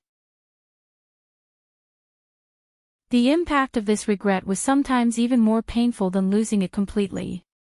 Director Chen leaned against his chest and began to cry silently again. Hua Xiaoheng stood beside them and said calmly, Don't worry. The Special Operations Forces will not give up on any soldier. We will do our best to save her. President Qin stopped sobbing and was quiet for a while. She lowered her head and took out her phone. She didn't look at Hua Xiaoheng but spoke to him. Major General Hua, is there really no other way? My Xiao Yi is a very ambitious person. Back then, she ignored our objections and insisted on joining the newly established Special Operations Forces. She risked her life to complete missions for the country and made so many contributions. Let's not talk about the face of her contributions, just look at how loyal she is to you and how she risked her life for your fiancé. General Zhao's heart skipped a beat and he quickly stopped her. Stop talking. Xiao Ye's protection of Miss Gu is a mission given to her by the organization. What are you saying? President Chen gripped her phone even tighter, and her mind was in a fierce struggle.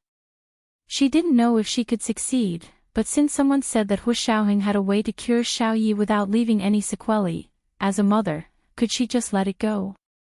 After thinking about it, President Qin raised her head and looked at Hua Xiaoheng with her red and swollen eyes. It was a mother's sorrowful and pleading gaze. Hua Xiaoheng couldn't ignore it, nor could he. His body stood even straighter, as if there was a steel pillar supporting his spine. Major General Hua, I'm begging you. President Qin took a deep breath and stared into Hua Xiaoheng's eyes. She enunciated each word clearly. I heard that you have special resources that can help my daughter recover from her injuries. I hope that you can use these resources on my daughter. Hua Xiaoheng and Chen Lai looked at each other quickly and then looked away. Hua Xiaoheng took a step back and said calmly, President Qin, don't be like this. I said that as long as we can do it, I'll definitely get Chen Lai to think of a way. But you have to be mentally prepared. After all, Xiao Ye's injuries. Those physical injuries couldn't be reversed and recovered. At least with their current medical standards, they couldn't do it yet.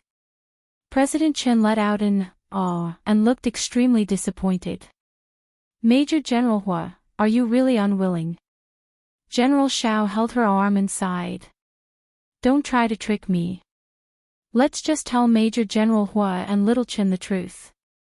President Chen gripped her phone even tighter.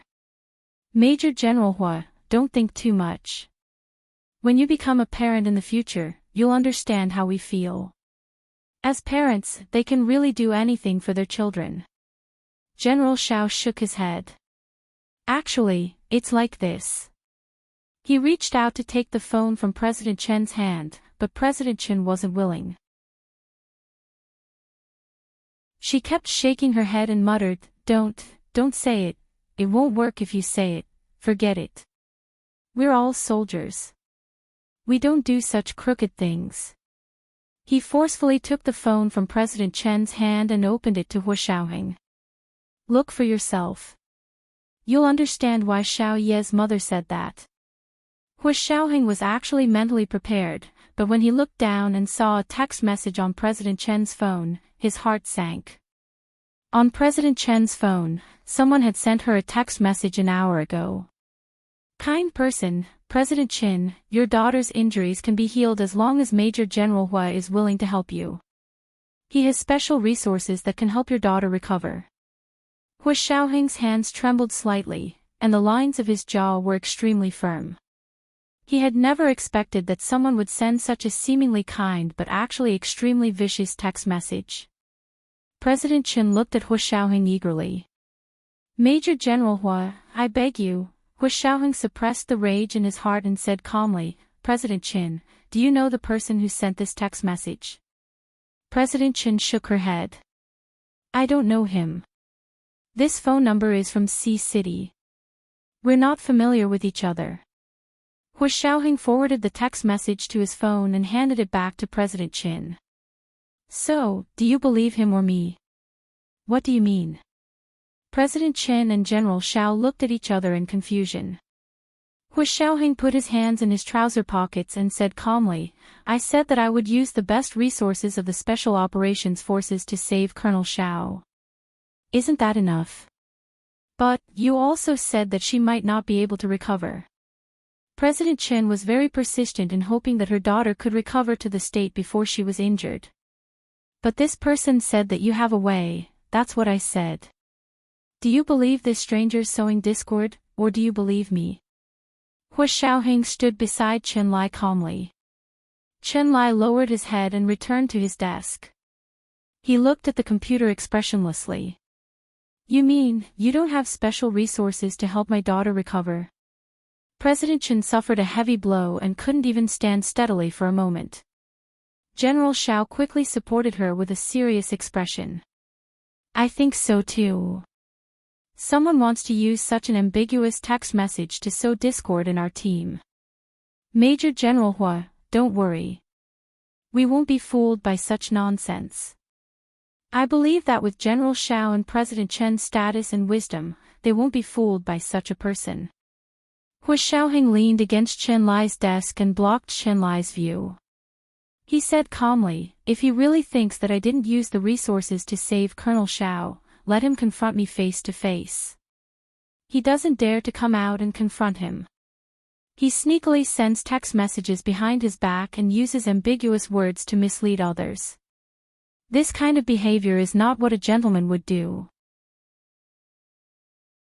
This is today's second monthly vote of 3,000 plus updates, Chapter 1438, Not What a Gentleman Would Do. A reminder for everyone's monthly votes and recommendation votes. Mwah.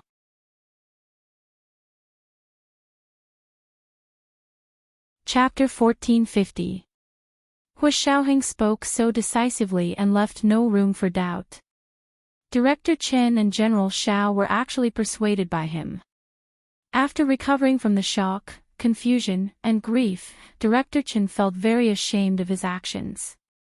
She quickly apologized to Hu Xiaoheng, Major General Hua, I was being presumptuous just now. I was confused for a moment.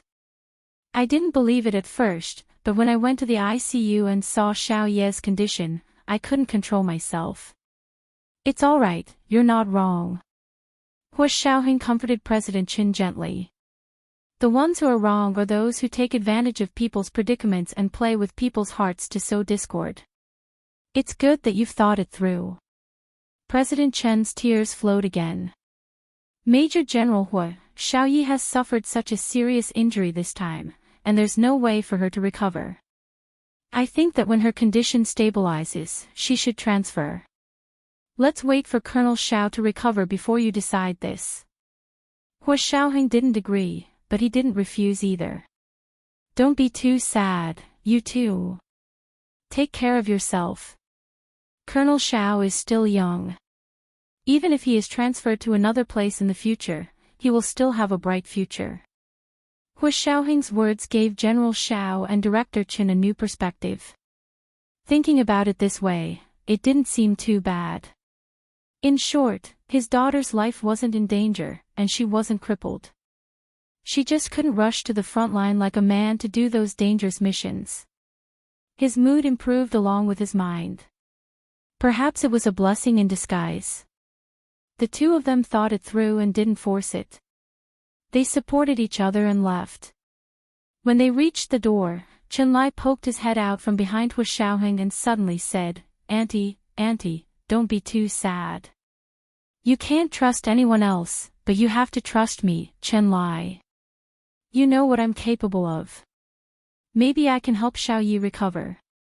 This has happened before in the medical history of the world. Child, you only know how to make your aunt happy. Director Qin turned around and shook her head at Chenlai with a wry smile. After Director Qin and General Xiao left, Hu Xiaoheng sat on the sofa in Chenlai's office.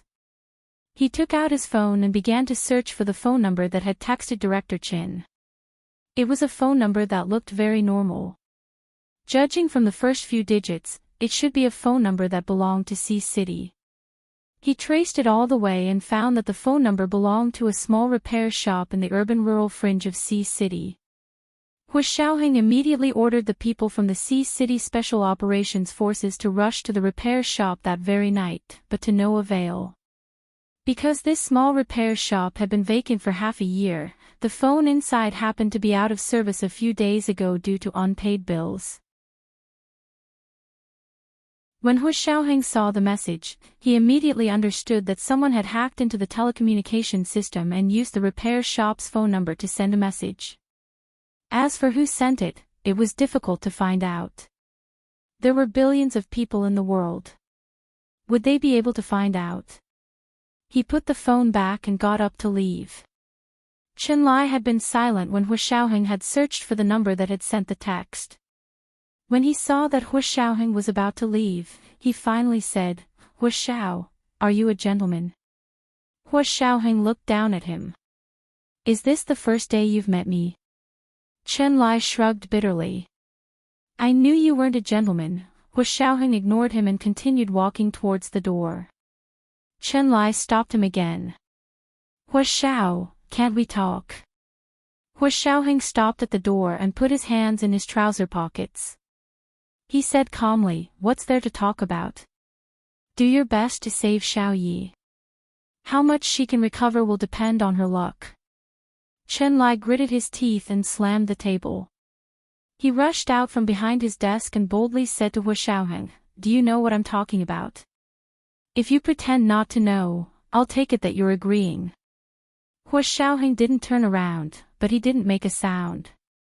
Chenlai's office was silent for a moment. Outside was the long corridor of the medical building. In the dead of night, there was no one. Hu Xiao, no matter what ulterior motives the person who sent the text message has, there's one thing that's right. We might really have the resources to help Xiao Yi recover. Chenlai hesitated for a moment before saying it. He stood up and closed the office door tightly. He then turned off the surveillance cameras and lights in the office. In the darkness, Hu Xiaoheng silently lowered his head. He lit a cigarette with a lighter and took a slow puff. Chenlai stood beside him and looked at the firework in his hand. His voice became even softer. Hu Xiao, think about Xiao Yi. She's only 29 years old and has worked for the Special Operations Forces for 10 years. You can save her. Hu Xiaoheng was expressionless. He said calmly, the person who can save her isn't me. I know. It's Nianji. Chenlai put his hands in his pockets and stood behind Hu Xiaoheng. He enunciated each word clearly, I want to beg you to use Nianji's bone marrow sample to save Xiao Yi. I know that Nianji's genes have a powerful repair function. I used the genes extracted from her bone marrow to save your mother, he finally said it. Hu Xiaoheng held the cigarette in his hand and stopped smoking. He was silent for a long time before saying, you want to use Nianji to create a medical miracle again. Chen Lai choked and shrank his neck as he stepped back. You know that's not what I meant. I just want to give it a try. I still have a sample of Nianji's bone marrow here. Then what do you mean? Hua Xiaoheng still didn't turn around. His voice was calm, but there was an indescribable pressure in his tone. Chen Lai took another step back. He was almost out of breath. If there's one, there'll be two. If there's two, there'll be three. Chen Lai, you know very well that the situation this time will be the same as the time with Miss Song. The last time it was with Song Jining, it was to repair her genes. Xiao Yi, on the other hand, wanted to directly repair her limbs. The two were fundamentally different. Although they all knew that Gu Nianji's self-healing ability was very strong, they weren't sure if this self-healing ability could be passed on to others like genes. If it succeeded, Chen Lai and Hua Xiaoheng didn't dare to imagine what the consequences would be. Hua Xiaoheng's deep voice rang out in the darkness again. It was as if he was asking Chen Lai, but also as if he was interrogating himself. If you use Nianji to help Xiao Yi recover, then more people will come to you in the future and ask you to help them recover.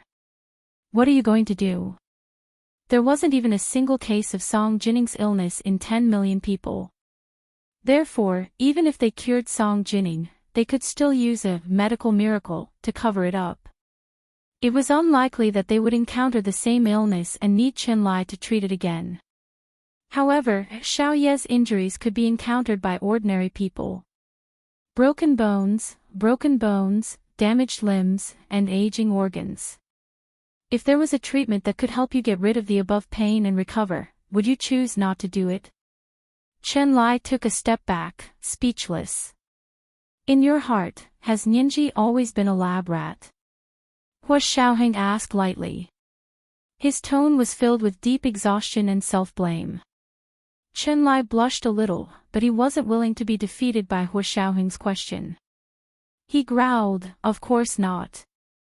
Don't you know how I've treated Nianji all these years? However, he softened his tone and pleaded, but Xiao Yi is different. She was injured because of Nianji. If Nianji was here, she would definitely give up her bone marrow without hesitation.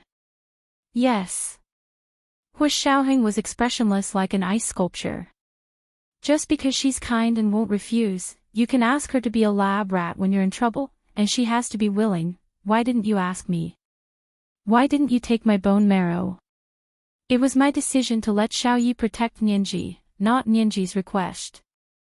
If you think that letting Xiao Yi protect Nianji and get injured is because you owe Xiao Yi a favor, then I'll pay you back.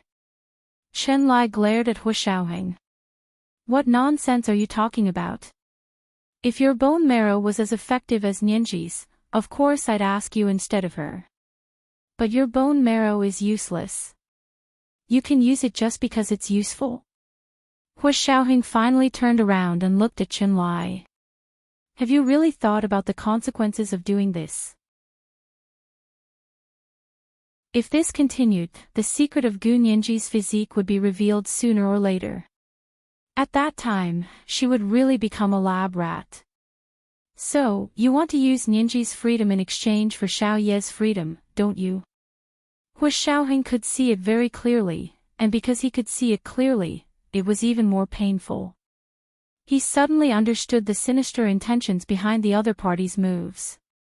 He had originally thought that they hadn't killed Xiao Yi because those people had shown mercy and wouldn't kill the innocent. Now he was sure that not killing Xiao Yi and even using a text message to inform Xiao Ye's parents was all for Gu Nianji. In order to expose the secret of her physique, even if she was found, she wouldn't be able to continue living among them like an ordinary person. Their goal was probably to completely deprive her of her identity as an ordinary person and her dignity as an ordinary person. They wanted to turn a living person into a lab rat that could be used as a rare commodity. But the problem was, just like the big pit with the 4 cars, Hua Xiaoheng realized that he had no choice but to jump in. Chen Lai had made it very clear just now that he couldn't watch Xiao Yi lose the chance to be completely treated.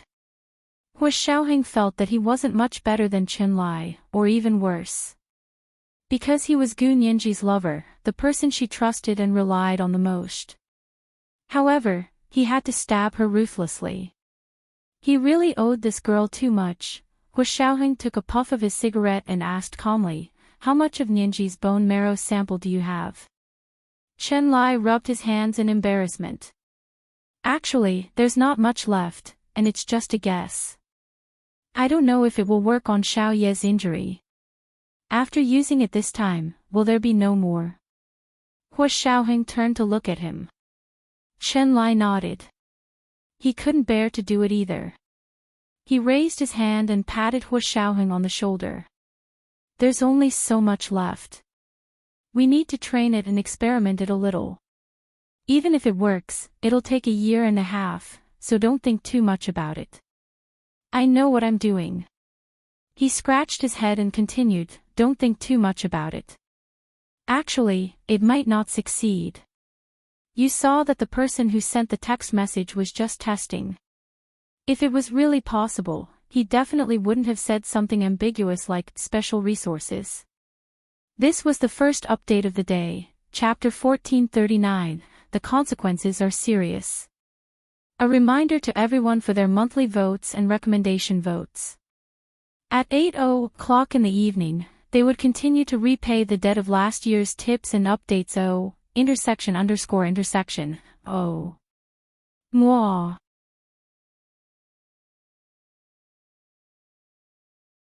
Chapter 1451. Hu Xiaoheng looked down at the cigarette between his fingers. In the darkness, he couldn't see or hear anything other than the cigarette between his fingers. When hearing and vision were limited, his mind became agile. This spark was like a prairie fire. Hu Xiaoheng suddenly understood and said with certainty, "Other than us, there are others who know about Nianji's physique. The person who kidnapped Nianji is among these people." Chen Lai looked up abruptly. "Ha! There are others. Then did they kidnap Nianji too?" Hu Xiaoheng sneered and took a puff of his cigarette. "What do they want? Isn't that the same idea as you and I have?" "What idea?" Chen Lai stammered. Hu Xiaoheng looked at Chen Lai and asked, "Are you still playing dumb? Can you really guarantee that there won't be a future? You promised before, but you went back on your word when you met Xiao Yi. You can't guarantee it because the temptation is too great. If Nianji can really help Xiao Yi repair her limbs and we really save her in the future, can you hold back from looking for her if one of us is injured again? How much bone marrow can a person have? How long does it take to recover from a single draw? If the bone marrow cells don't work, will we have to start studying her other cells? Somatic cells, stem cells, reproductive cells. Gradually, in your eyes, she was no longer a person, right? Instead, she's a medicinal herb that can provide medical miracles." Chen Lai was scared out of his wits when he heard this. He roared, "Stop talking. I won't." "You won't?" Hu Xiaoheng sneered. "Why have we tacitly protected this biggest secret about Nianji for so many years? It's so that she can grow up like an ordinary person and live among the masses. When this secret couldn't be kept, wouldn't it be the greatest tragedy for Gu Nianji? This is different." Chen Lai struggled on his deathbed and said weakly, "For us, it's our good wish to hope that Nianji can help others. Nianji has a choice, and we won't force her. But if she falls into those people's hands, she can only be a lab rat. Do you think we can be like them?" Hu Xiaoheng stared in the direction of Chen Lai's voice, his eyes sharp. "Nianji really has a choice. Chen Lai, in my opinion, this is moral blackmail. You're even more despicable than those people you look down on." These words were too harsh. Chen Lai hugged his head and shrank into a corner. He silently thought about Hu Xiaoheng's words, and cold sweat gradually broke out on his back. He used to think that he was different from Yiziden, but now it seemed like there really wasn't any difference. The only difference was that he had access to all kinds of resources through proper channels. Yi Zidan didn't have as many resources as he did, so she had to take the risk. Now, he was facing the same situation as Yi Zidan.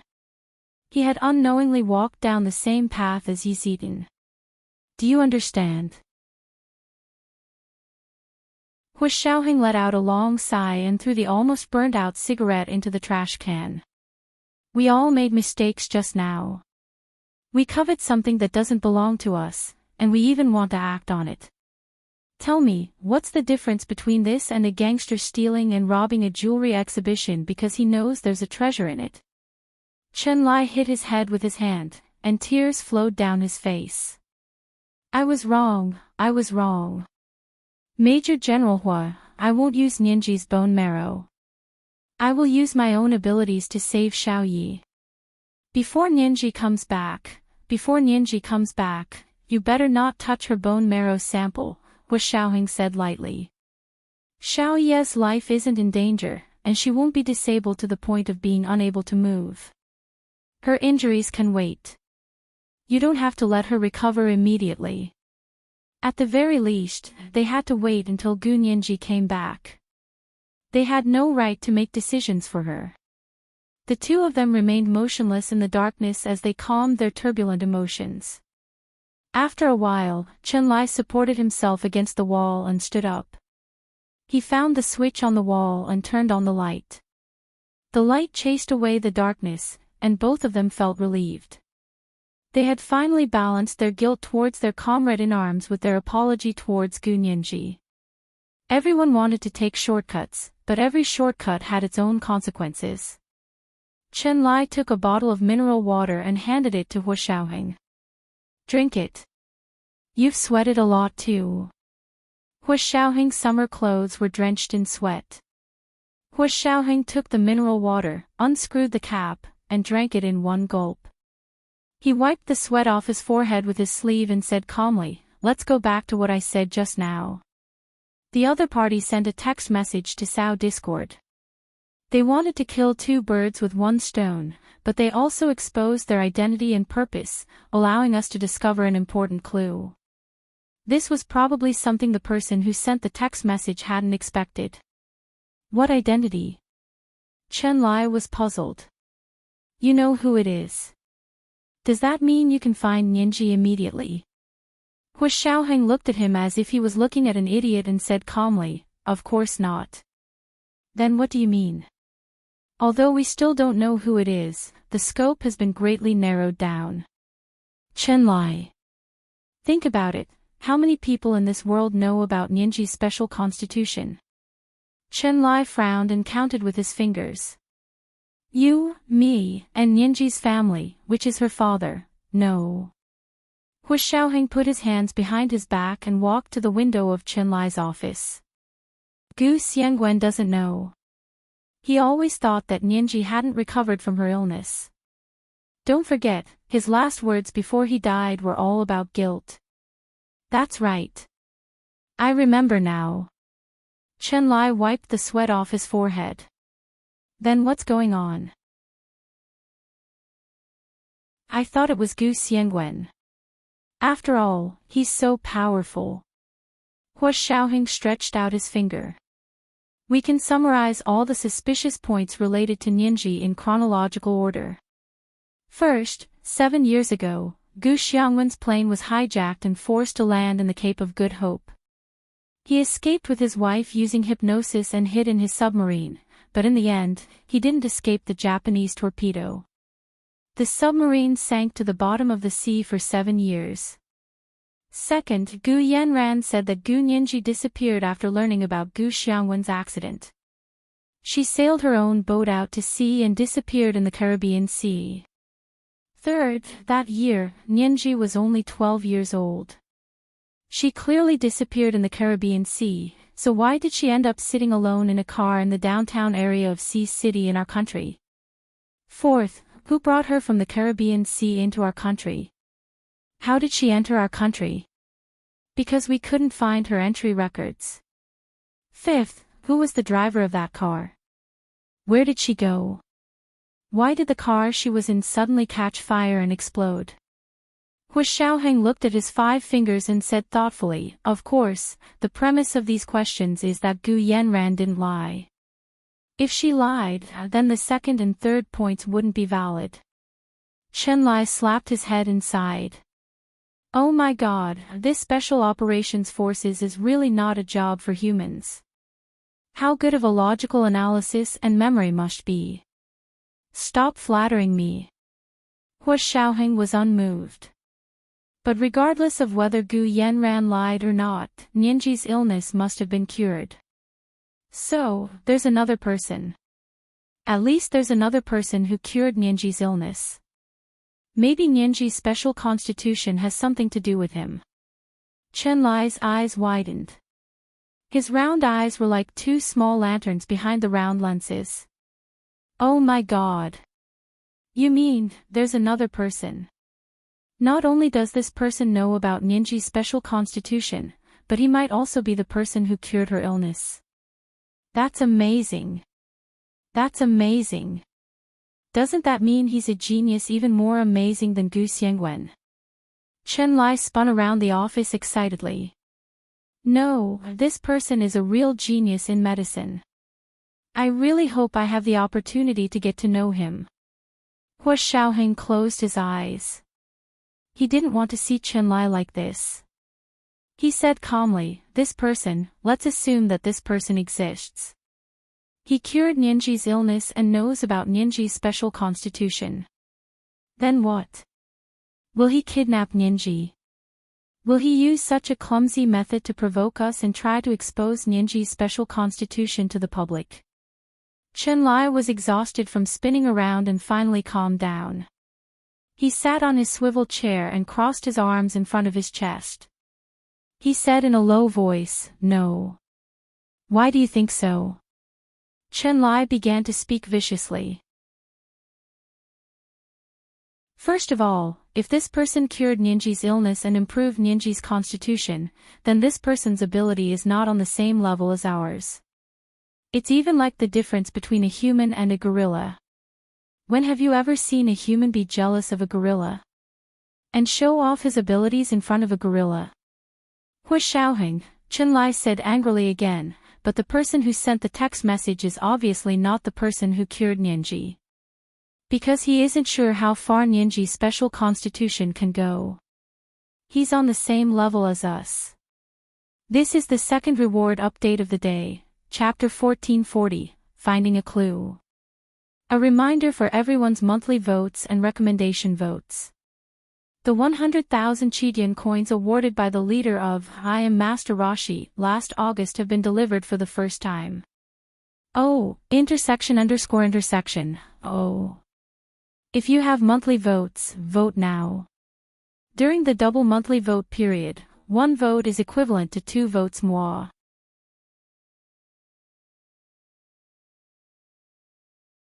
Chapter 1452. Hu Xiaoheng thought about it. "You mean, the person who sent the text actually had doubts about this?" Chen Lai nodded and said firmly, "Of course.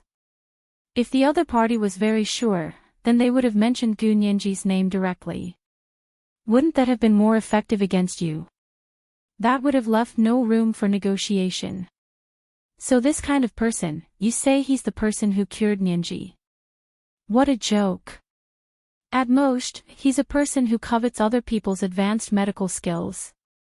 He's despicable, immoral, and wants to deceive the world." Chen Lai was addicted to talking and continued to talk to Hu Xiaoheng. "Do you remember? I once said that Nianji had an old injury on her spine. That kind of injury is like a cat's scars caused by being thrown from a building multiple times." Hu Xiaoheng's expression changed slightly. He felt that he had found the right direction in a fog. "Then we can be sure that the person who cured Nianji and the person who kidnapped her this time are 2 different groups of people. Before Nianji came to us, there should have been 2 groups of people familiar with her. One group is the person who cured her, so let's assume that this group is good people. The other group is the person who abused her and experimented on her. It's very likely that this group of people are the ones who kidnapped her this time.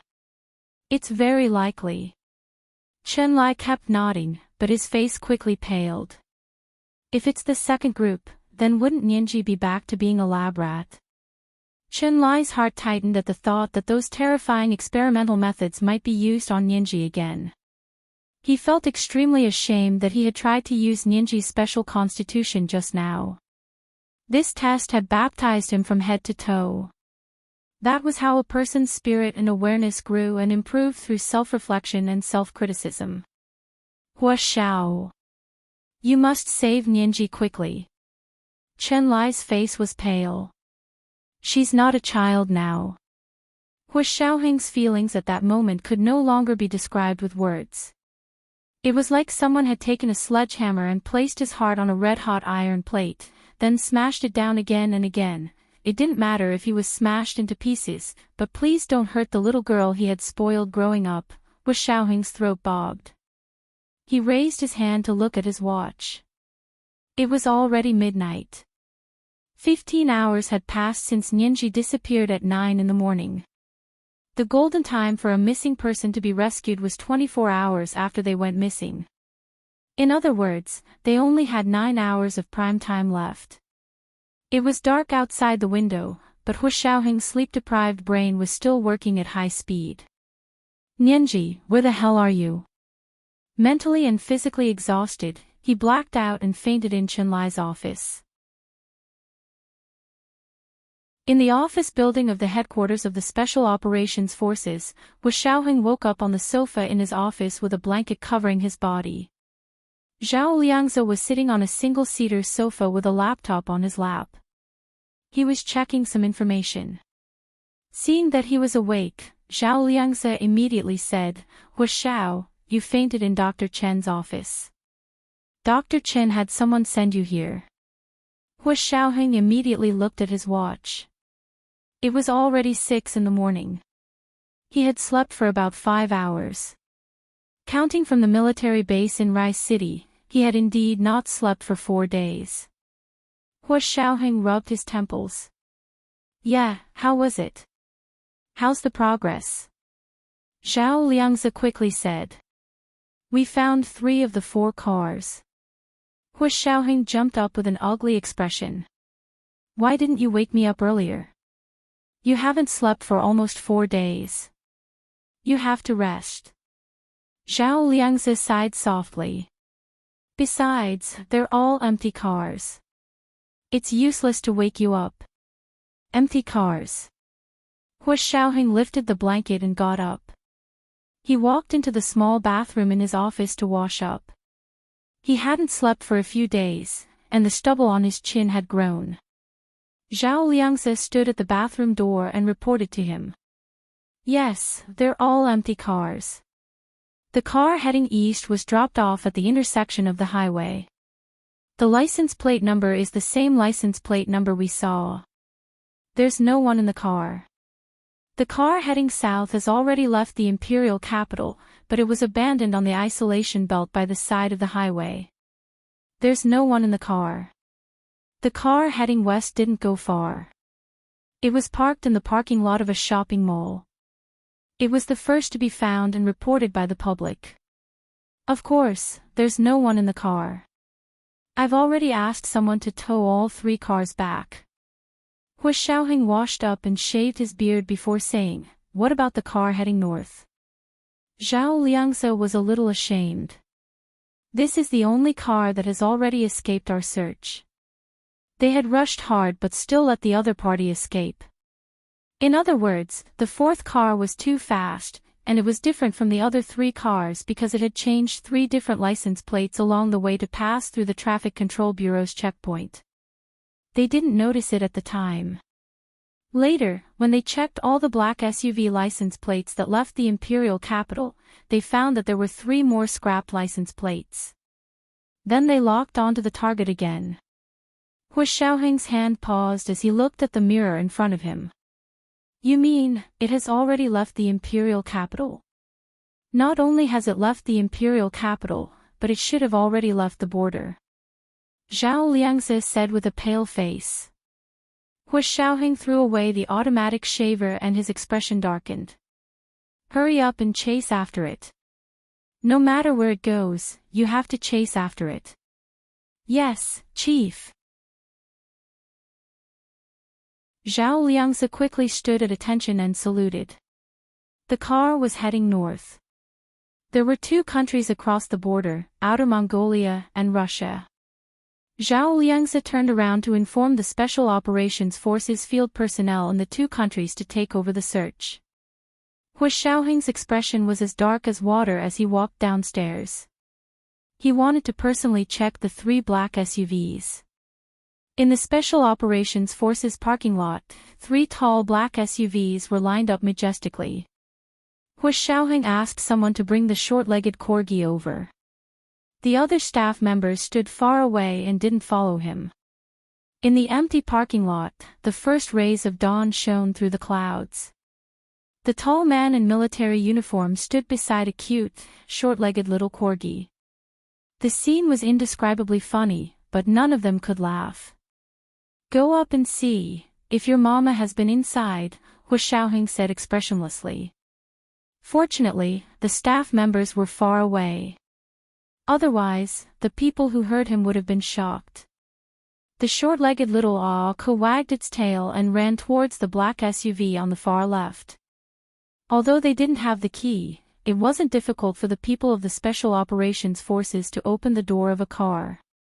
The doors of the 3 cars were already open. The short-legged little auca leaped forward lightly and pounced into the car. It sniffed around the car and quickly turned around to get out of the car.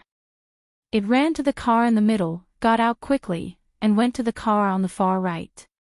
In less than 3 minutes, it had finished checking the 3 cars and returned to Hu Xiaoheng's side, wagging its tail. Hu Xiaoheng squatted down and patted its head. The short-legged little auca barked, wagged its tail, and bit Hu Xiaoheng's sleeve. It was about to leave the parking lot. Hu Xiaoheng understood what it meant. There was no scent of Gu Nianji in the 3 cars. She hadn't even been in them. This meant that they were a cover. Hu Xiaoheng didn't even have the interest to check. Where was Gu Nianji?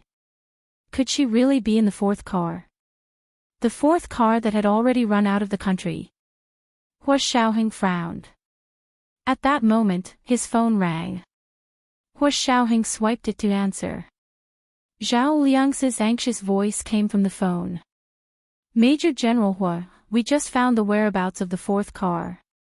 It went to Siberia, Russia. Was it the KGB who did it? Hu Xiaoheng hesitated for a moment, then shook his head. He didn't believe that the KGB had done it. If they knew the secret of Nianji's physique, it wouldn't have been so easy for the 2 of them to escape unscathed in Russia. Hu Xiaoheng had an indescribable feeling when he thought about his trip to Tunguska, Russia's Siberia. He frowned and remembered that Gu Nianji had gotten his private number from the KGB's second-in-command, Vladimir, and that his driver, Uncle Ivan, was Gu Nianji's good friend. Hu Xiaoheng remembered their phone numbers. Could he trust them? Hu Xiaoheng only hesitated for a second before quickly finding the driver, Ivan, and calling him. The call quickly connected, and a series of harsh Russian words popped up. Hello. Who are you? Who are you looking for?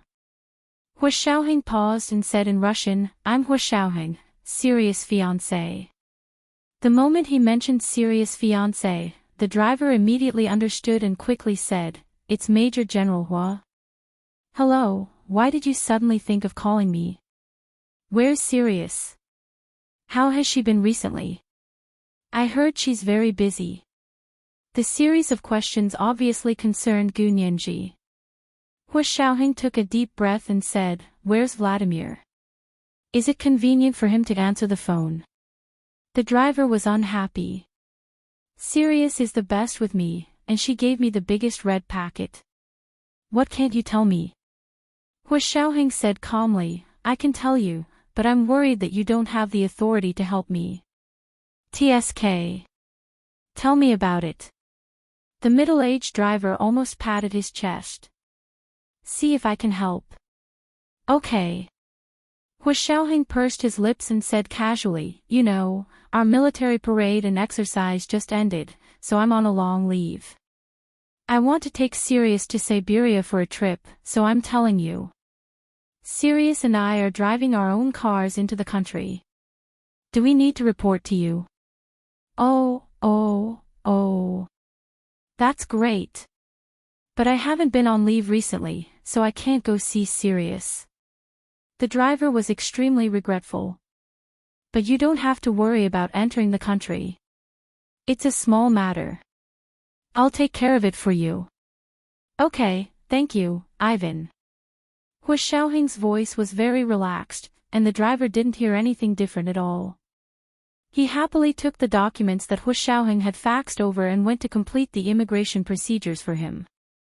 With Hu Xiaoheng's identity, going to Russia for a private trip required the approval of the Russian KGB. Hu Xiaoheng used this method to go to Siberia in Russia because he didn't want Gu Nianji's kidnapping to become a hot topic in society. Although he didn't think Gu Nianji had been kidnapped by the Russian KGB, he had to be wary of others. He didn't want to attract the KGB's attention. This was the first update of the day, Chapter 1441, I've done it for you. A reminder of everyone's monthly votes and recommendation votes. At 8 p.m., we'll continue to pay off the debt of last year's tips and updates O, __. O. Moi.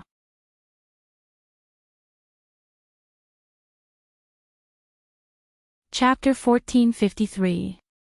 After circling around the Ministry of Internal Affairs and the Ministry of Foreign Affairs, the middle-aged driver, who was humming a song, bumped into Vladimir and Peter. "Boss, Peter, what are you doing here?" The middle-aged driver chuckled and hid Hu Xiaoheng's immigration documents behind his back. Peter glanced in the direction where he was hiding them. Vladimir didn't notice at all and just replied, "I should be asking you, what are you doing here? Is this where you came from?" "Ha ha ha, the weather is so good today." The middle-aged driver smiled and looked at the sky, then said, "Major General Hua is on a long vacation. Sirius is coming to Siberia with him on a private road trip. I'm helping them with some immigration procedures.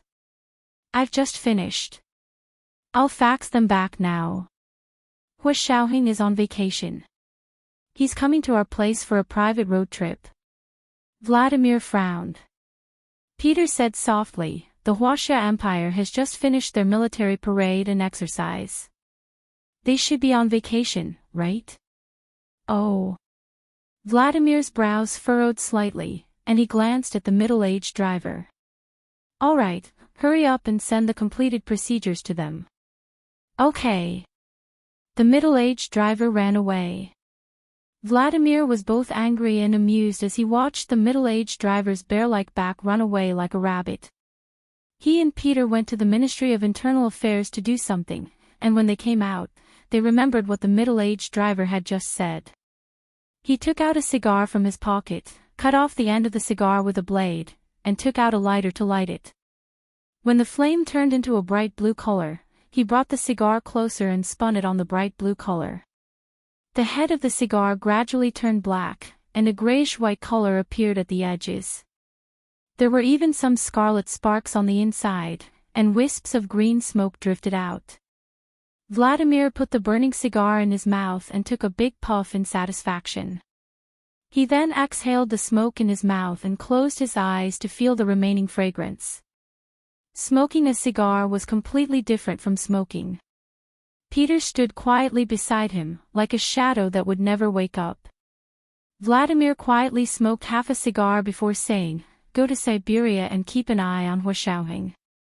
I don't believe he has the time to come to Siberia for a road trip." Peter lowered his eyes and said calmly, "Accompanying his fiancée is understandable, right? In his heart, it will always be his country and his troops. I don't think a single Sirius can influence his decisions." Vladimir's expression was extremely puzzled. Accompanying a woman on a private road trip.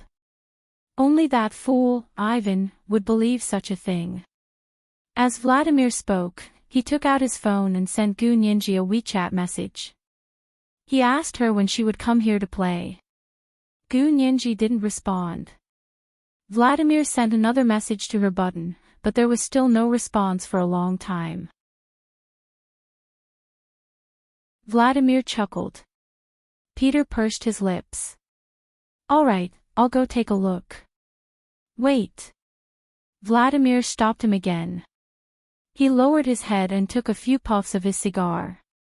He exhaled the smoke and carefully savored the sweet fragrance before saying, Can you keep an eye on him in secret and not let him find out?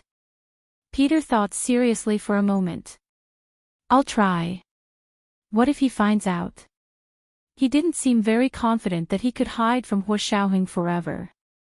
Since you've been discovered by him, you should openly admit it. Anyway, when someone like him comes to our country, we have to send people to keep an eye on him. This time, that idiot Ivan opened the back door. I hope nothing goes wrong.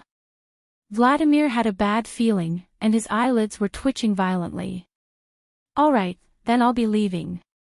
Peter nodded and turned to leave the Internal Affairs Department. Vladimir sighed deeply when he saw that there was no one around him. He missed Elena. He really regretted not confessing earlier. That way, the two of them would have had more memories so that he could savor them for the rest of his long life. Walking out of the Internal Affairs Department's main entrance, Vladimir looked up and saw the middle-aged driver poking his head out of the car to greet him.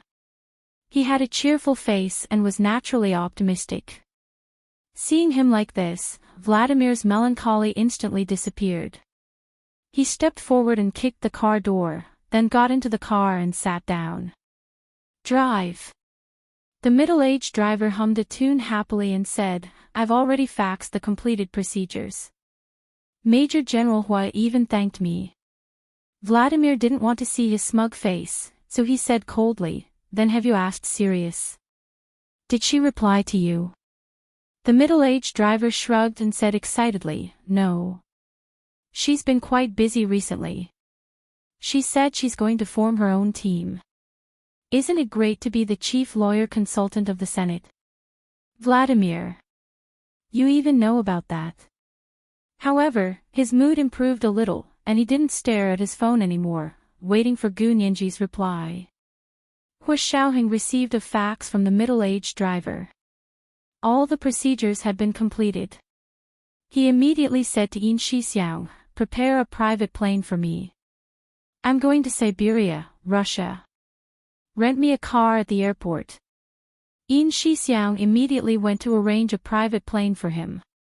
Not long after, the plane roared into the blue sky and flew in the direction of Siberia.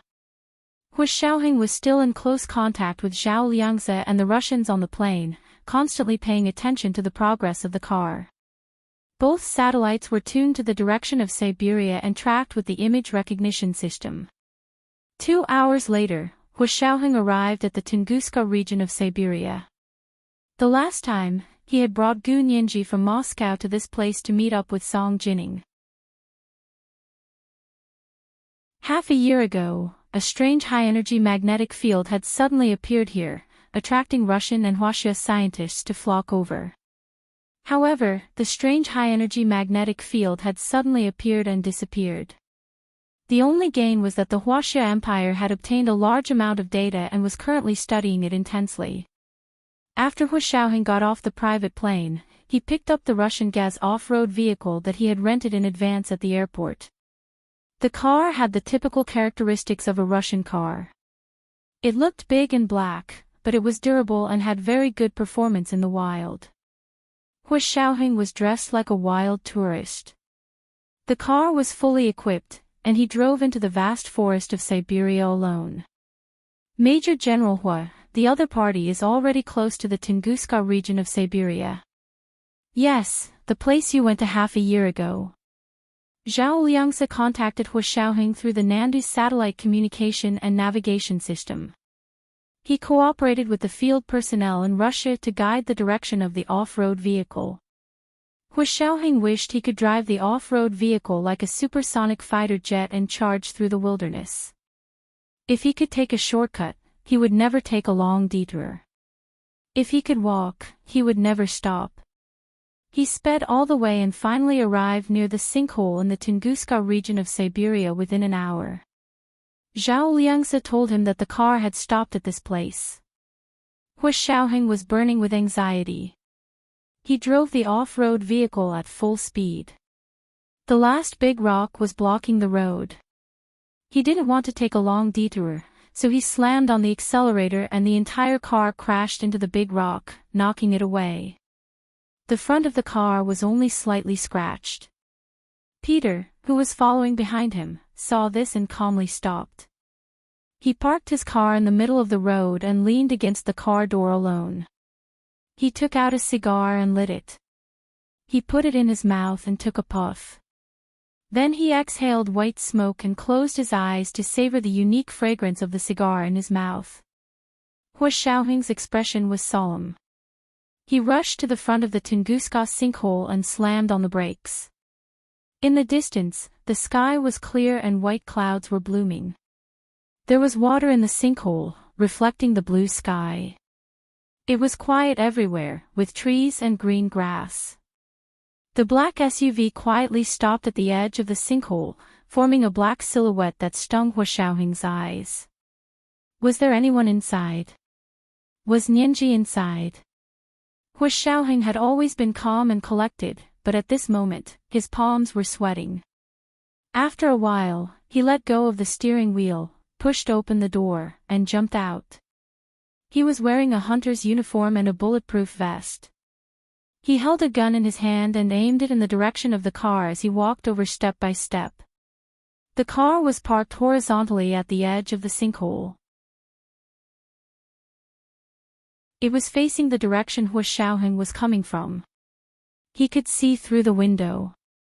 As expected, there was no one inside. Where was she? Where did she go? Hu Xiaoheng put on his infrared glasses and looked over again. These glasses could see inside the car through the body of the car. If someone was hiding inside, he would be able to see it without opening the car door. However, the infrared glasses showed that there was no one in the car.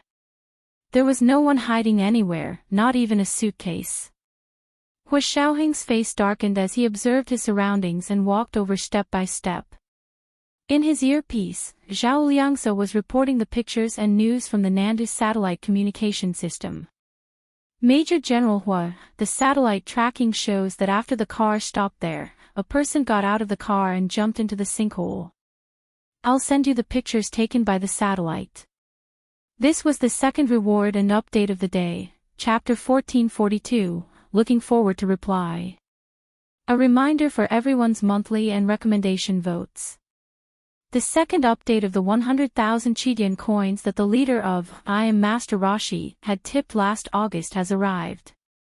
Oh, !__. Oh.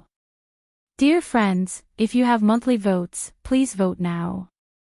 During the double monthly vote period, 1 vote is equivalent to 2 votes. Good night, dear friends.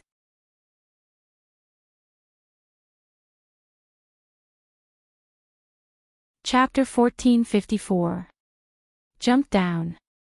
Is there really only one person? Hu Xiaoheng was worried and continued to ask with a frown. This place was so big, and he was only one person. It was impossible for him to conduct a carpet search, so he could only rely on the Nandu satellite communication and navigation system that had been tracking in real time.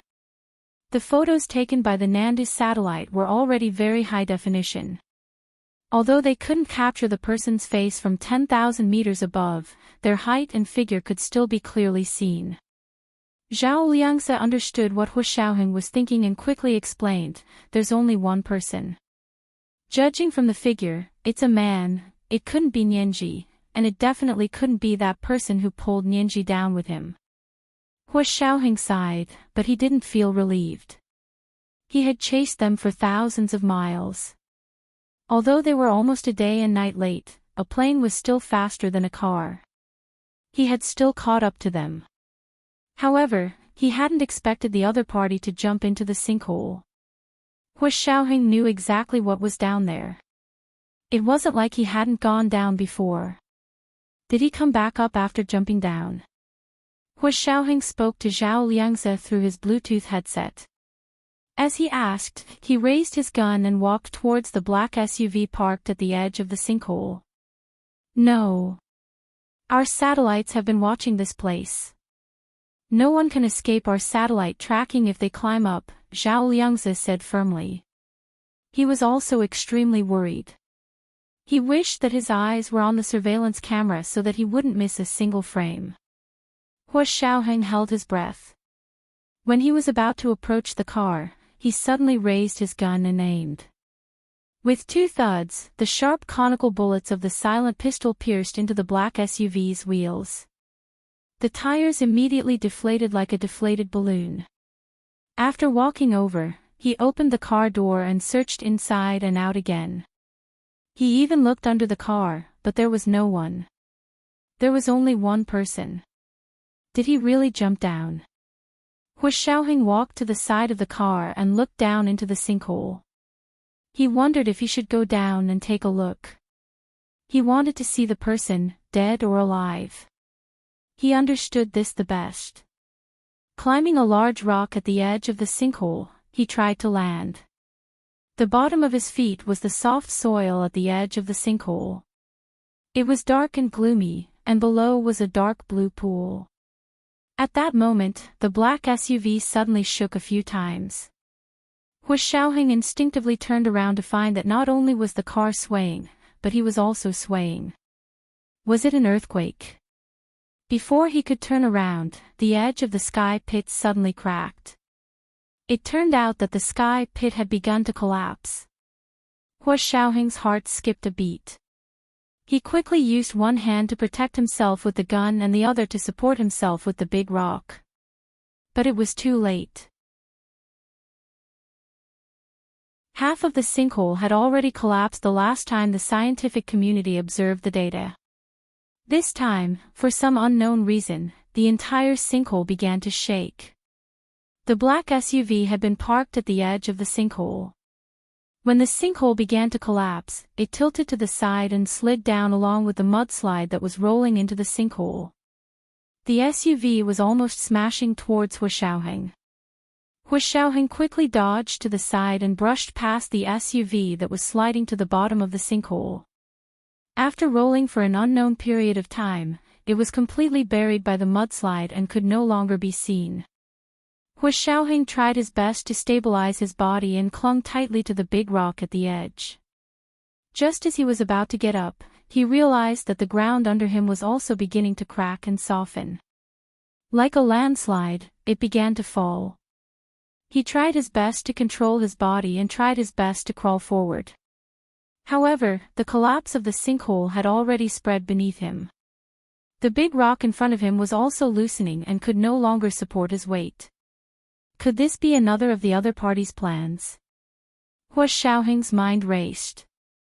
He couldn't believe the other party's meticulousness. Had these people already predicted that no matter who from the Special Operations Forces chased them here, they would come over to take a look at the car? And the Special Operations Forces had the support of the Nandu satellite. In this kind of situation, there would definitely be satellite tracking in real time. So even the Nandu satellite capturing someone jumping down was probably a part of the other party's plan. Since they saw someone jumping down, and they had also been down the sinkhole before, the Special Operations Forces tracking personnel would definitely go down to the sinkhole to see what was going on. And just as they went down, the sinkhole collapsed at the right time. Because such a large-scale mountain collapse could not have been triggered by chance. Someone had done something here long ago. Perhaps, when the strange magnetic field appeared here, this trap had already begun. Hua Xiaoheng didn't know if his mind was especially clear when he was dying. In an instant, he thought of many things that he hadn't connected together before. The suspicious points connected into a line and formed a net. Standing in the middle of the net, he could see more clearly than before. But so what? He didn't have any chance to trace the source anymore, right? Although many people in their line of work ended up dying in the line of duty, and Hua Xiaoheng had long been prepared to die for his country, when this day came, he couldn't help but feel regretful. Because he still had a lot of things to do. Most importantly, he hadn't found his little Guai yet. Zhao Liangzi saw this scene from the surveillance camera thousands of miles away and almost went crazy. All the surveillance personnel in the central control room were going crazy. They could only watch helplessly as their most respected and admired chief was about to be buried in the mudslide. On the screen of the surveillance camera, it showed the scene taken from a height of 10,000 meters away. What they saw was a dark blue abyss constantly expanding, like a prehistoric monster, devouring everything around it. And at the edge of the abyss, the handsome man who had once led them to achieve one achievement after another was struggling on the line of life and death. But no matter how powerful human strength was, how could it resist the power of nature? Who could save him at this time? Zhao Liangzi remembered seeing a person just now who had followed Hu Xiaoheng in, but the car didn't drive in and only stopped by the side of the road. He searched the screen in a panic, but he didn't see the person again. He had probably seen the abnormal situation in the sinkhole ahead and had already escaped, right? In the central control room of the Special Operations Forces headquarters, all the tough men who believed in bleeding but not tears were all crying in front of the surveillance camera. Where is he? How can we let the chief take the risk alone? I want to kill that group of field agents. What are they doing? Major General Hua. Chief. Hu Xiaoheng smiled helplessly as he heard the heart-wrenching cries of his subordinates through the headset.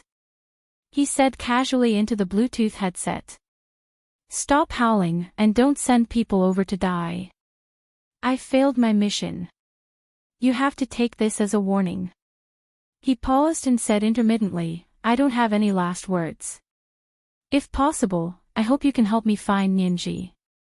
It didn't matter if he died. As long as they didn't give up, Nianji would be found one day. However, he might not be able to see that day. The rocks around him rolled down, and large pieces of the mountain collapsed. The trees fell one by one, and soon they would reach the land under him. The large rock he was holding onto was on the verge of collapse. Just as his arm was about to give out and be buried by the landslide, a long rope was thrown over. Hold on. The man spoke in English. Hu Xiaoheng grabbed the long rope without hesitation and tied it around his waist. The other party used all his strength and finally pulled Hu Xiaoheng out of the edge of the sinkhole that was about to collapse. Ah! Someone is coming. The chief is saved. There was a burst of cheers in the central control room. Many people knelt down, beat their heads and cried to vent their nervousness and joy. Zhao Liangzi's eyes were blurry with tears as he watched Hu Xiaoheng be pulled forward on the grass. The ground behind him fell inch by inch into the bottomless abyss. Hu Xiaoheng relaxed his entire body and didn't put any pressure on the rope on his body. This way, the other party wouldn't pull him too hard. It wasn't until he saw his car parked by the side of the road that he felt the ground under him was solid. It was no longer soft like it was about to collapse. The collapse of the sinkhole hadn't eroded this place. A pair of long legs in Russian military boots appeared in front of him. A hand reached out to pull him up. Hu Xiaoheng didn't hesitate to hold his hand and jump up. He looked up and saw that the person standing in front of him was Peter, a Russian KGB expert.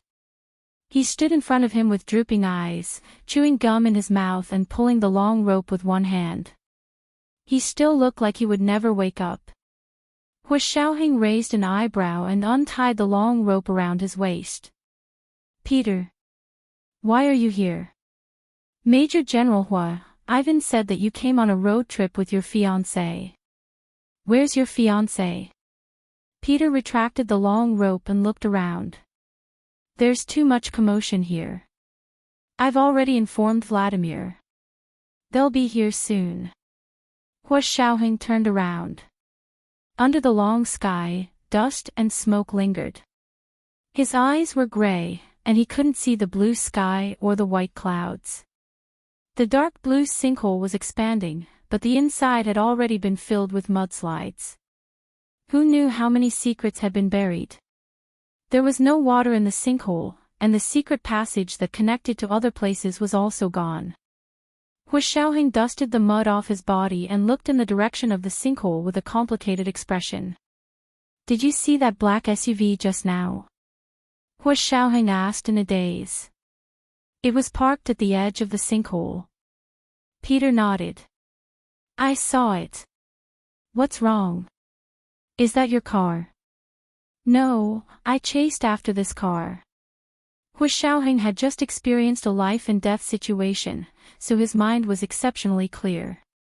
He knew that this matter had nothing to do with the Russian KGB. Peter brought him back to the resort villa in Tunguska, Siberia. Hu Xiaoheng and Gu Nianji had stayed here last time. Now that he saw the room that the two of them had stayed in, it was indescribably heartbreaking. Hu Xiaoheng tried his best to endure it. He went in to take a shower and washed the mud off his body. He asked Peter to carry his suitcase from the car for him. He only brought some underwear and 2 sets of hunting clothes. After taking a shower and changing his clothes, he and Peter went to the restaurant to eat. He hadn't eaten for 4 or 5 days. Today, he also drank the red vegetable soup mechanically. Before he could finish his meal, Vladimir and the driver arrived at the resort villa on the KGB special plane. This was the first update of the day, Chapter 1443, The Secret Buried by Time. A reminder for everyone's monthly votes and recommendation votes. At 8:00 in the evening, the monthly votes would be 4,000 with advance updates. Today was the last day of the double monthly votes. If you have votes, hurry up and vote. Oh, ___. Oh. P.S. Thank you for the 50,000 Chidian coins that President Gu tipped yesterday. Mwah.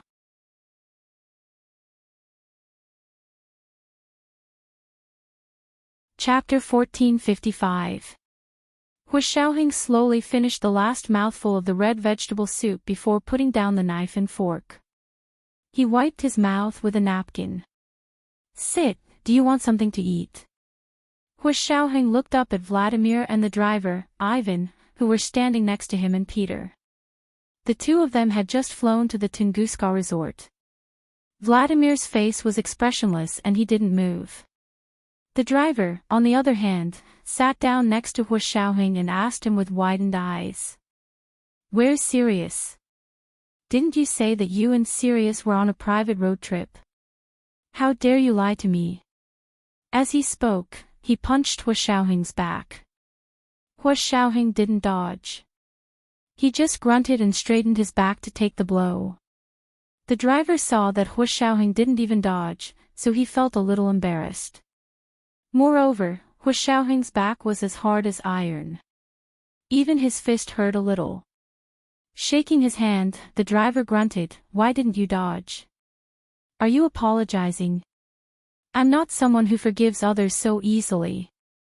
Hu Xiaoheng pursed his lips and looked up at Vladimir, who was looking at him coldly. Are you willing to listen to my reason? Vladimir's face darkened as he glared at Hu Xiaoheng fiercely. You better have a good reason. Otherwise, He didn't say what would happen, but it was obvious that his expression was already very ugly. Hu Xiaoheng stood up. Follow me. He led them to the sinkhole that had collapsed. Standing at the intersection, he looked at the sinkhole that had expanded by almost a third. The bottom of the sinkhole had been compacted by mudslides and trees, and there were no longer any abysses or secret passages. Hu Xiaoheng took out a pack of cigarettes from his pocket and handed one to Vladimir. Do you want one? Vladimir shook his head and took out a cigar. I'll smoke this. Hu Xiaoheng nodded and asked Peter and the driver. Peter took it, but he didn't smoke it. He just played with it in his hand. The driver took it without hesitation and put it in his mouth. He moved closer to Hu Xiaoheng, lit up the cigarette, and took a deep puff. Hu Xiaoheng's cigarettes didn't have a brand, so they couldn't be bought on the market.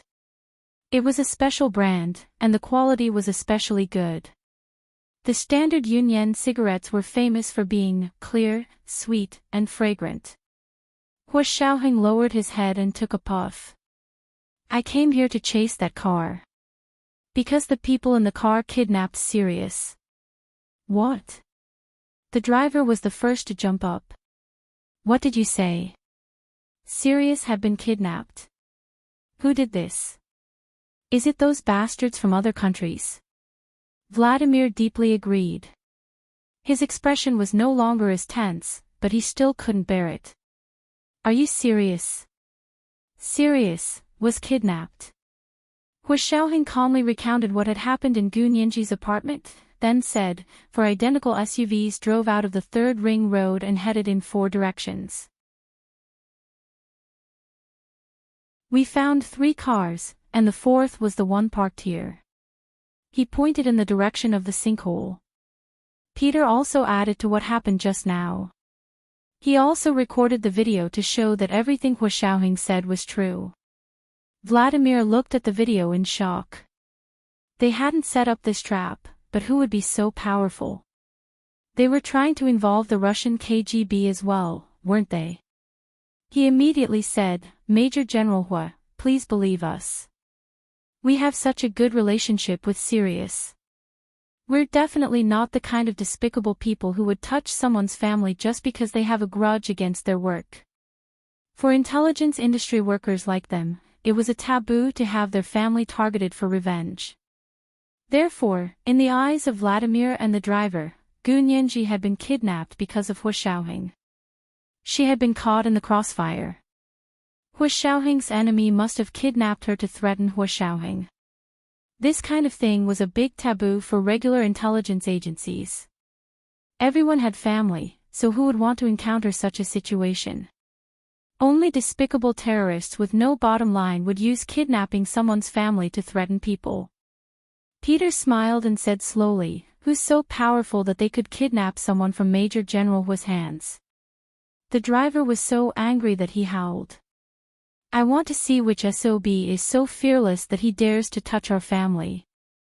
At that moment, Gu Nianji had already become his family in his heart. Peter couldn't help glancing at him and reminded him. Sirius isn't Russian. In other words, what did it have to do with them? The driver spat at him. Peter, how can you be so cruel? Serves you right for not having a girlfriend. Peter. He was just trying to be fair. Who did his future girlfriend offend? Vladimir looked at Hua Xiaoheng's solemn expression and patted him on the shoulder. Tell us. If you need our help, we won't hide it. He pouted at Peter. Here, Peter is the best at tracking. Tell him about it, and he might give you a surprise. Hua Xiaoheng didn't expect anyone to help him. He only told them about the matter in the hope that these people wouldn't cause trouble for him. Moreover, he couldn't tell them the real reason why Gu Nianji had been kidnapped. After thinking for a while, he said, I know what I'm doing. I appreciate your kindness. I have to come this time. This is the last car. I hope you can understand. No matter what reason he had indeed lied to the driver. However, the driver didn't care at all. He quickly said, I can understand that you're doing it for Sirius. Don't apologize. When Sirius comes back, remember to ask her to tell us that she's safe. When he said this, he looked at Hua Xiaoheng with almost pity in his eyes. Even the most picky Vladimir didn't say a word. He didn't say anything about pursuing Hua Xiaoheng's responsibility. The 3 of them looked at each other and felt that Gu Nianji was doomed. This kind of thing wasn't uncommon. It was usually revenge. You killed my people back then, so I killed your family to vent my anger. If Gu Nianji had really been kidnapped by Hua Xiaoheng's international enemies this time, then she probably wouldn't be able to come back. Hua Xiaoheng knew that they had misunderstood, but he didn't explain because there was no way to explain it. The more he said, the more trouble Gu Nianji would be in. Hu Xiaoheng didn't want the KGB to join the ranks of those who coveted Gu Nianji's special constitution. He turned the car key and said, "That's how it is. I have to go back. There are no clues here, but I have other clues to follow." "Okay then. We'll also help you keep an eye on things. Once we have news of Sirius, we'll definitely let you know." Vladimir shook his hand and said goodbye. Hu Xiaoheng pursed his lips and said softly, "I hope you can keep this a secret and don't let anyone else know about this." The middle-aged driver didn't understand. "Why? Only when everyone knows can they help you find her." "I don't want to be the focus of the news," Hu Xiaoheng said implicitly. "Can you understand how I feel?" "Okay." The middle-aged driver realized that Hu Xiaoheng hadn't given up on the pursuit, so he sympathized with him. "Don't worry, we won't tell anyone. The KGB was the best at keeping secrets anyway, so it wasn't difficult to do so." Watching Hu Xiaoheng get into the car and drive away, the middle-aged driver asked in confusion. "Does he think Sirius is still alive?" Vladimir empathized with Hu Xiaoheng's feelings and said faintly, "As long as he doesn't see the body, he'll think she's still alive, living in a corner of the world." Hu Xiaoheng's expression was solemn as he quickly drove back to the airport. After completing the simple procedures, he quickly boarded his private plane. Russia's Siberian International Airport wasn't big or small, but there were still many planes taking off and landing every day. They waited at the airport for a while before the airport's air traffic control signaled that they could take off. The private plane immediately whistled into the sky and flew towards the imperial capital. Sitting on the plane, he rubbed his phone and opened it to look at the messages Gu Nianji had sent him in the past. He felt very upset. More than 30 hours had passed, but there was still no news from Gu Nianji. Where was his breakthrough point? Who else knew about Gu Nianji's special constitution? Hu Xiaoheng's heart skipped a beat, and he thought of He Zhichu. He should know, right? Although Hu Xiaoheng wasn't sure, he only suspected that He Zhichu might know because they had never talked about it openly. Of course, Hu Xiaoheng didn't want to take the initiative to mention it. He wanted as few people as possible to know about Gu Nianji's special constitution. Now there was only Chen Lai, and he was still causing trouble for him from time to time. He Zhichu had never talked to him about it either. They had always been in a tacit state. But would He Zhichu do such a thing? This was today's second monthly vote update, 4,000 plus updates, Chapter 1444, The Secret Buried by Time, 2. A reminder for everyone's monthly votes and recommendation votes. Today was the last day of the double monthly votes. If you have votes, hurry up and vote. Good night, sweethearts.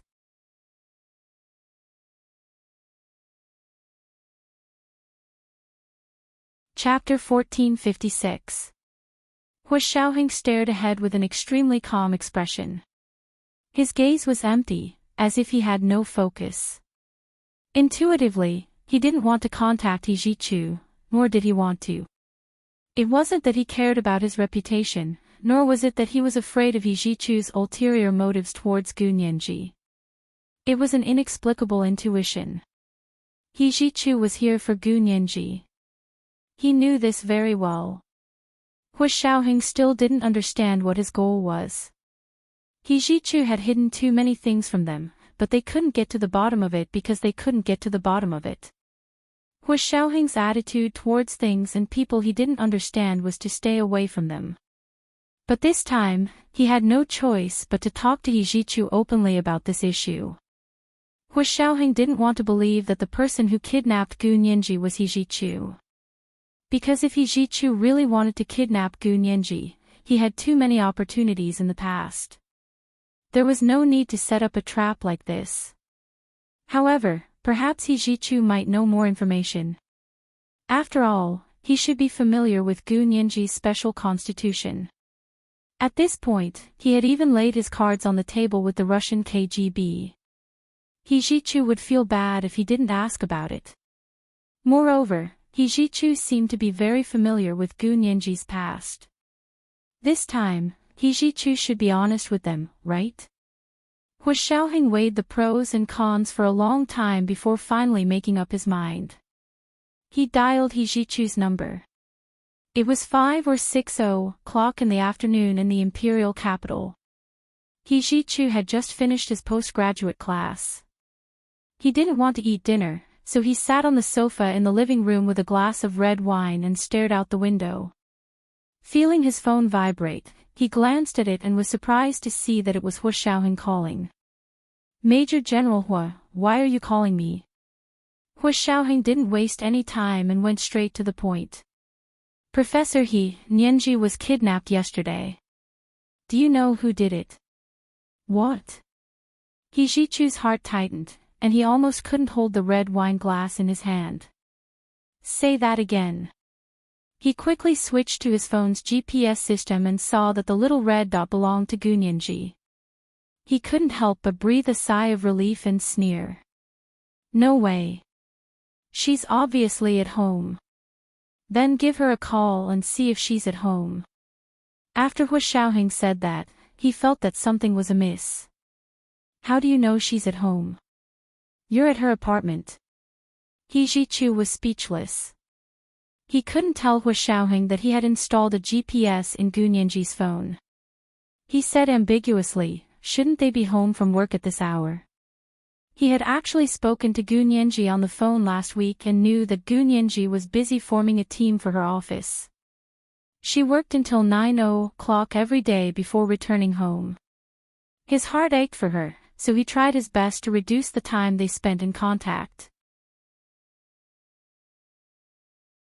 He did not want to waste her time and hoped that she would have more time to sleep. All he had to do was look at his phone's GPS location every night before he went to bed and he would know where she was. He clearly remembered that Gu Nianji's location showed that she was at home last night. But Hu Xiaoheng said she was kidnapped at 9 a.m. yesterday. What was going on? Had Hu Xiaoheng lost his mind and started a lie, or, He Jichu thought of a possibility, and his face turned livid. He put down his wine glass heavily and opened the antivirus software on his phone. As expected, the GPS app on his phone had been tampered with. Just like the 4 lines of intelligent programming language that Hong Kongwan had inserted into the central control system to hide his whereabouts, the very advanced GPS app on He Jichu's phone had also been added with such a function. Therefore, his surveillance of Gu Nianji's location was completely ineffective. He Jichu suddenly stood up. "What the hell is going on? Where are your surveillance cameras? I want to see the surveillance cameras." He knew that Hu Xiaoheng had installed a lot of surveillance cameras at Gu Nianji's place. Hu Xiaoheng was on the plane, so it was not very convenient to make a phone call. Moreover, he did not want to waste any more time, so he said directly, "Go to our headquarters now. Little Zay will pick you up and tell you the details." Because his plane would take 4 hours to return to the imperial capital, he did not want to wait for another 4 hours. After speaking, Hu Xiaoheng called Zhao Liangzi again and asked him to go to the entrance of the headquarters to pick He Jichu up. He wanted to see the video surveillance footage at the time, especially the video surveillance of the 4 cars appearing at the intersection of the 3rd Ring Road. He wanted to see what He Jichu thought about the 4 cars. Although the 4 cars proved to be a cover, Hu Xiaoheng felt that the cover also had its own purpose. Why would the other party use this method as a cover? Could it be that it was just to confuse them and increase the search time? Hu Xiaoheng's intuition told him that it was a trap, but with their knowledge and technical level, he could not find out what the trap was. He could only wait and see if He Jichu would have a different opinion. Zhao Liangzi received Hu Xiaoheng's call and immediately contacted He Jichu. He found that He Jichu moved very quickly and was already on the way to the headquarters of the Special Operations Forces. 10 minutes later, Zhao Liangzi received He Jichu at the entrance of the headquarters. Zhao Liangzi greeted the guard and led He Jichu into the headquarters. They went directly to Hu Xiaoheng's office building. Along the way, Zhao Liangzi told He Zhichu in detail about Gu Nianji's kidnapping. He Zhichu's expression was cold and indifferent. It was obvious that he was in a state of rage, but he had good self-restraint and did not show it. However, the coldness he exuded was more severe than before. Although it was midsummer in August, the people standing next to him shuddered. This man was really angry, this thought flashed through Zhao Liangzi's mind. However, he could also understand that when Hu Xiao learned that Gu Nianji had been kidnapped, he was also in the same state. However, Hu Xiaoheng was more shrewd and could hide his emotions better. He was not as cold as He Zhichu, who could freeze people to death. He Zhichu's expression was cold as he followed Zhao Liangzi into Hu Xiaoheng's office. "Professor He, please have a seat." Zhao Liangzi also called Yin Shixiang over, and the two of them received He Zhichu together. He Zhichu had no intention of making small talk with them. He said coldly, "Where's your surveillance video?" "Hu Xiaoheng asked me to come and see it." His attitude was polite with a trace of undisguised arrogance. He continued to mock them coldly, "Aren't you guys very powerful? I thought that with Hu Xiaoheng, Nianji would be safe." Zhao Liangzi and Yin Shixiang did not refute him. They silently turned on the big screen in Hu Xiaoheng's office and connected the surveillance video to it. He Zhichu glared at them and shifted his gaze to the big screen hanging on the office wall. The surveillance footage from Gu Nianji's apartment was missing 10 minutes, so their surveillance footage was from before and after those 10 minutes. He Zhichu put his hands in his pockets, and his shimmering almond-shaped eyes were silent as he stared fixedly in the direction of the big screen. Zhao Liangzi, on the other hand, seemed to be staring at the computer screen, but he was actually adjusting the surveillance footage in Hu Xiaoheng's office. He aimed it at He Zhichu and filmed his expression and actions. He Zhichu was a very powerful lawyer, so they had to be careful and not let Hu Xiaoheng be criticized by him.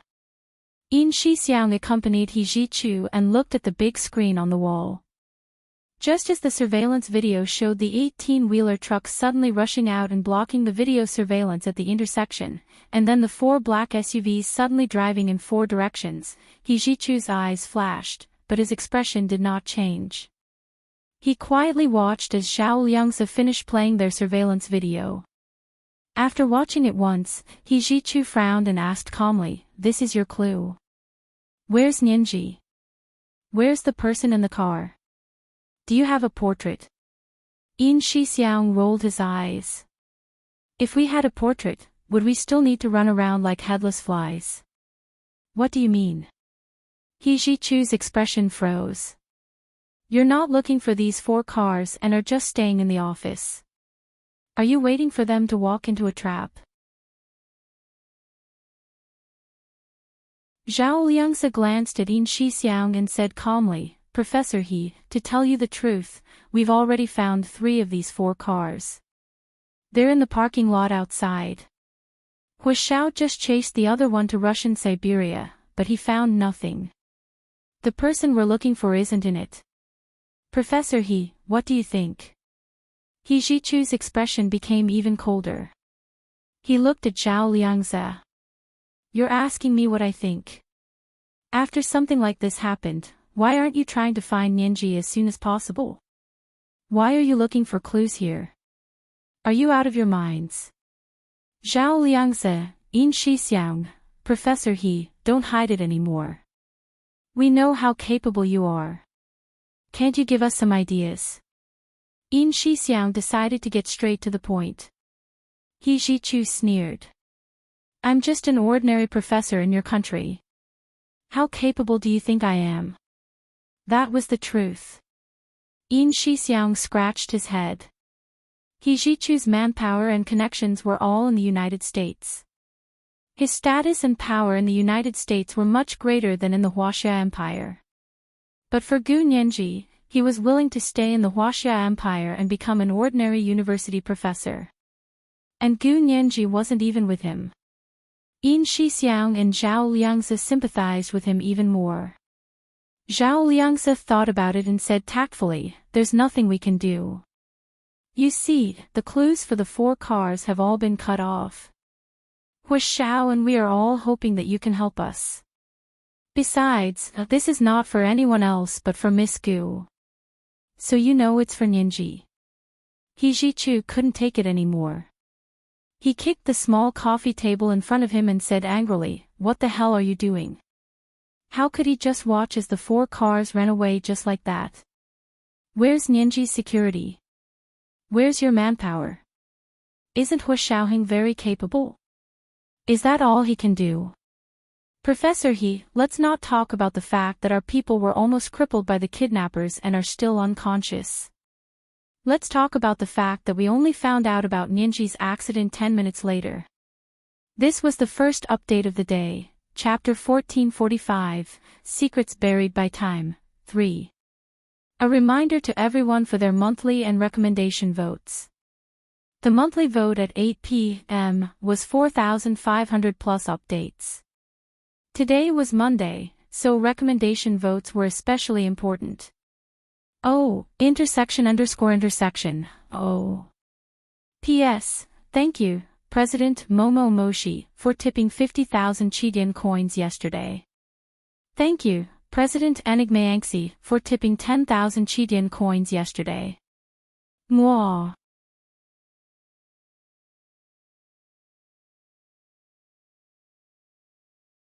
Chapter 1457. Only 10 minutes. He Ji-chu sneered, his eyes bloodshot. Do you know that you can make a living person disappear in front of your eyes in 7 seconds? 1 minute and you'll die without a burial. What's more, you're 10 minutes late. What a bunch of useless people who do nothing. But those people didn't kidnap Ninji to kill her. Yin Shixiang retorted without showing any weakness. They didn't even kill Xiao Yi. Also, our colleagues have done everything they could for Ninji. What reason do you have to blame us? Zhao Liangzi had already mentioned Xiao Ye's condition on the way to the office building.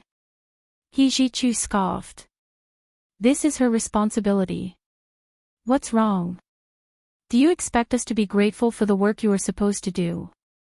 How can you say that? Yin Shixiang and Zhao Liangzi were furious. They were furious at He Ji-chu's condescending attitude. He Ji-chu put his hands in his trouser pockets and said coldly, that's how I've always spoken. You lost Ninji, and now you're asking me for my opinion. I advise you to save your energy and mobilize your people.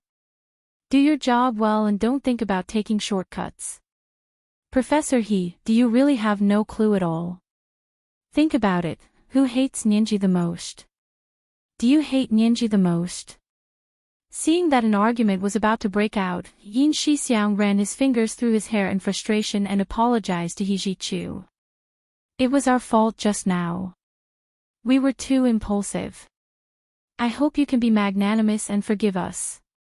He Ji-chu looked at him coldly and kicked again. This time, he flipped the small coffee table in front of the sofa. Who hates Ninji the most?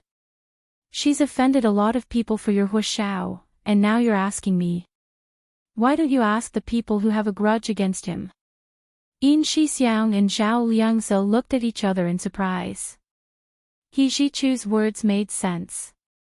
For Hu Xiaoheng's sake, Gu Ninji had indeed stood up for many people. Prime Minister Do was far away, and Prime Minister Tan was near. There was Major General Hu's grandfather, Hu Xuanong, and there was Kai Xingnan, who was completely unrelated to him. Would these people have the means to commit such a crime? According to this analysis, even Hu Xiao's father, Hu Guanchen, would not be able to escape responsibility. Professor He, calm down. No one could take this kind of thing. We understand your feelings. Zhao Liangzi walked over and lifted the coffee table. He bent down to pick up the broken coffee cup and ashtray. Yin Shixiang came over with a mop and said sullenly, Professor He, there are surveillance cameras here. If you lose your temper again, you will have to bear legal responsibility. He Jichu looked down at the broken pieces of porcelain that had fallen to the ground at his feet. His expression was cold. Yin Shixiang and Zhao Liangzi were a little disappointed. They thought that He Jichu would be able to discover different clues. Because they had seen He Jichu's appearance abroad, they knew that he was very capable, but looking at him now, he seemed to be at his wits' end. Although he tried his best to control himself, Yin Shixiang could still see that He Jichu's hands were clenched into fists and seemed to be trembling. The corners of his eyes were also slightly red and watery. He looked like he was about to cry. This person's heart is also suffering. Yin Shixiang's heart softened again. He Jichu took a few deep breaths to calm himself down. He said dryly, "I'm sorry. I lost my composure just now." "It's okay, we understand." Yin Shixiang quickly said and handed He Jichu a pack of tissues. "We all know that you love Nianji and are worried about her safety." He Jichu nodded and didn't take the tissue from Yin Shixiang. He blocked it with his hand. "I'm sorry, I'm very confused right now. I'm afraid I can't control my own emotions." Yin Shixiang looked at the mess in the office and thought to himself, if you can't control it, how can you not control it? But he didn't say it out loud. He only comforted him. "We are all working hard. We will definitely save Nianji." He Jichu nodded. His voice was thick with a nasal sound. "I believe you. I need to go back and calm down now. I'll think about what I can do to help." He held onto the wall and staggered to the door. Seeing how uncomfortable he was, Yin Shixiang didn't force him. He raised his voice from behind and said, "Okay, if Professor He thinks of any clues, please let us know immediately." Zhao Liangzi got up to see him out and also said, "Professor He, you have always loved Nianji so much. Now that she has suffered so much, please let us know if you have any clues." He Jichu stopped in his tracks and looked back at them. He said solemnly, "I am more worried about Nianji's safety than anyone else. Don't worry, I will definitely let you know if there are any clues." He Jichu got into his car at the entrance of the headquarters and slammed on the accelerator. The car drove faster than a supercar. Zhao Liangzi shook his head and called Hu Xiaoheng. "Hu Xiao, Professor He doesn't seem to know much more than we do. He just looked at the surveillance footage and said he wants to go back and calm down. He wants to think about what he can do to help us." Hu Xiaoheng was also extremely disappointed. "That's all. He didn't say anything. He's about to break down. He was kicking and kicking in your office just now." Zhao Liangzi walked back with his phone in hand. "We recorded the surveillance footage. You can look at it yourself when you come back." Hu Xiaoheng was silent for a moment. "Do you have any other clues on your side?" "Not at the moment." "Then continue to investigate. Remember to keep in touch with He Jichu," Hu Xiaoheng ordered. To Hu Xiaoheng, they couldn't let go of any clues. 4 hours later, at around 10 p.m., Hu Xiaoheng's private plane landed at Terminal T3 of the Imperial Capital International Airport. Yin Shixiang was waiting for him with his driver, Fan Jian. As soon as he picked up Hu Xiaoheng, Yin Shixiang said, "Hu Xiao, thank you for your hard work. Is there really no clue from Siberia? What about that car?" Hu Xiaoheng closed his eyes and sat in the back seat of the car. He said calmly, "No, that car fell into the Tunguska sinkhole." Yin Shixiang, he smiled sheepishly. It seems that these 4 cars were really a cover. Professor He didn't give any clues today and went back disappointed. I thought he'd be able to see something. Hu Xiaoheng opened his eyes. His gaze was sharp and direct. Did he call? 4 hours had passed since He Jichu left the headquarters building of the Special Operations Forces. Not yet. Yin Shixiang shrunk his neck. He actually didn't have much hope for He Jichu. If they were in the United States, He Ji-chu would still be able to contribute a lot. Now that they were in their country, Yin Shixiang really didn't think that He Ji-chu would be able to find more clues than them. Hua Xiaoheng looked at Yin Shixiang. Yin Shixiang quickly explained, he was really angry at that time. I saw that his eyes were red. In the end, he kicked over your coffee table in a rage. Seeing that Hua Xiaoheng was still not satisfied, Yin Shixiang added. And we have surveillance cameras covering all angles. If you have any questions, you can go directly to the surveillance cameras. Hua Xiaoheng frowned slightly and thought about it. He felt that there was something wrong with He Ji-chu's reaction. With how much he valued Gu Nianji, he didn't react for a long time after knowing that she had been kidnapped. Even if he couldn't do anything himself, wouldn't he still have to rely on the Special Operations Forces to urge them to act quickly? This really didn't seem like He Ji-chu's style. Hua Xiaoheng immediately took out his phone and dialed He Ji-chu's number. However, no one picked up the phone and it went straight to the voicemail. Hua Xiaoheng immediately said, "Go to the B University professor's building. I want to see He Ji-chu." The driver, Fan Jian, quickly turned the steering wheel in the direction of B University. He called all the way, but no one picked up. There was only voicemail. When they arrived at the B University professor's building where He Ji-chu lived, Hua Xiaoheng sat in the car and asked Yin Shixiang to go to the building manager and ask to see He Ji-chu. Without the building manager's permission, they couldn't enter the elevator to go up to the floor where He Ji-chu lived. The building manager was already asleep and was woken up by Yin Shixiang knocking on the door. He showed his ID to the building manager and said, "Hello, I'm a friend of Professor He. I have something to talk to him about. May I ask if you can let us up?" The building manager looked at him and asked suspiciously, "You're a friend of Professor He?" "Yes," Yin Shixiang quickly said, "I've been here before. Don't you remember? Look at my ID." Perhaps Yin Shixiang was too intimidating. The building manager nodded and said, "Since you're his friend, you can call him directly, right?" "I did, but no one picked up. It was all voicemail." Yin Shixiang pretended to be anxious and concerned. "I'm worried that something happened to him." "Oh, I see." The building manager smiled. "That's fine. Professor He said he had something urgent to attend to and left a few hours ago." "He left?" Yin Shixiang cried out involuntarily. "Where did he go?"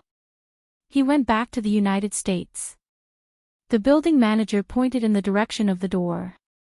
"I heard that Professor He is very powerful in the United States. He has his own private plane and can leave whenever he wants. He doesn't have to buy plane tickets and move luggage like ordinary people like us. This is today's second monthly ticket, 4,500 plus updates, Chapter 1446, The Secret Buried by Time, 4. A reminder for everyone's monthly and recommendation tickets. Today is Monday, and recommendation tickets are especially important. Oh, intersection. Oh. Good night, sweethearts.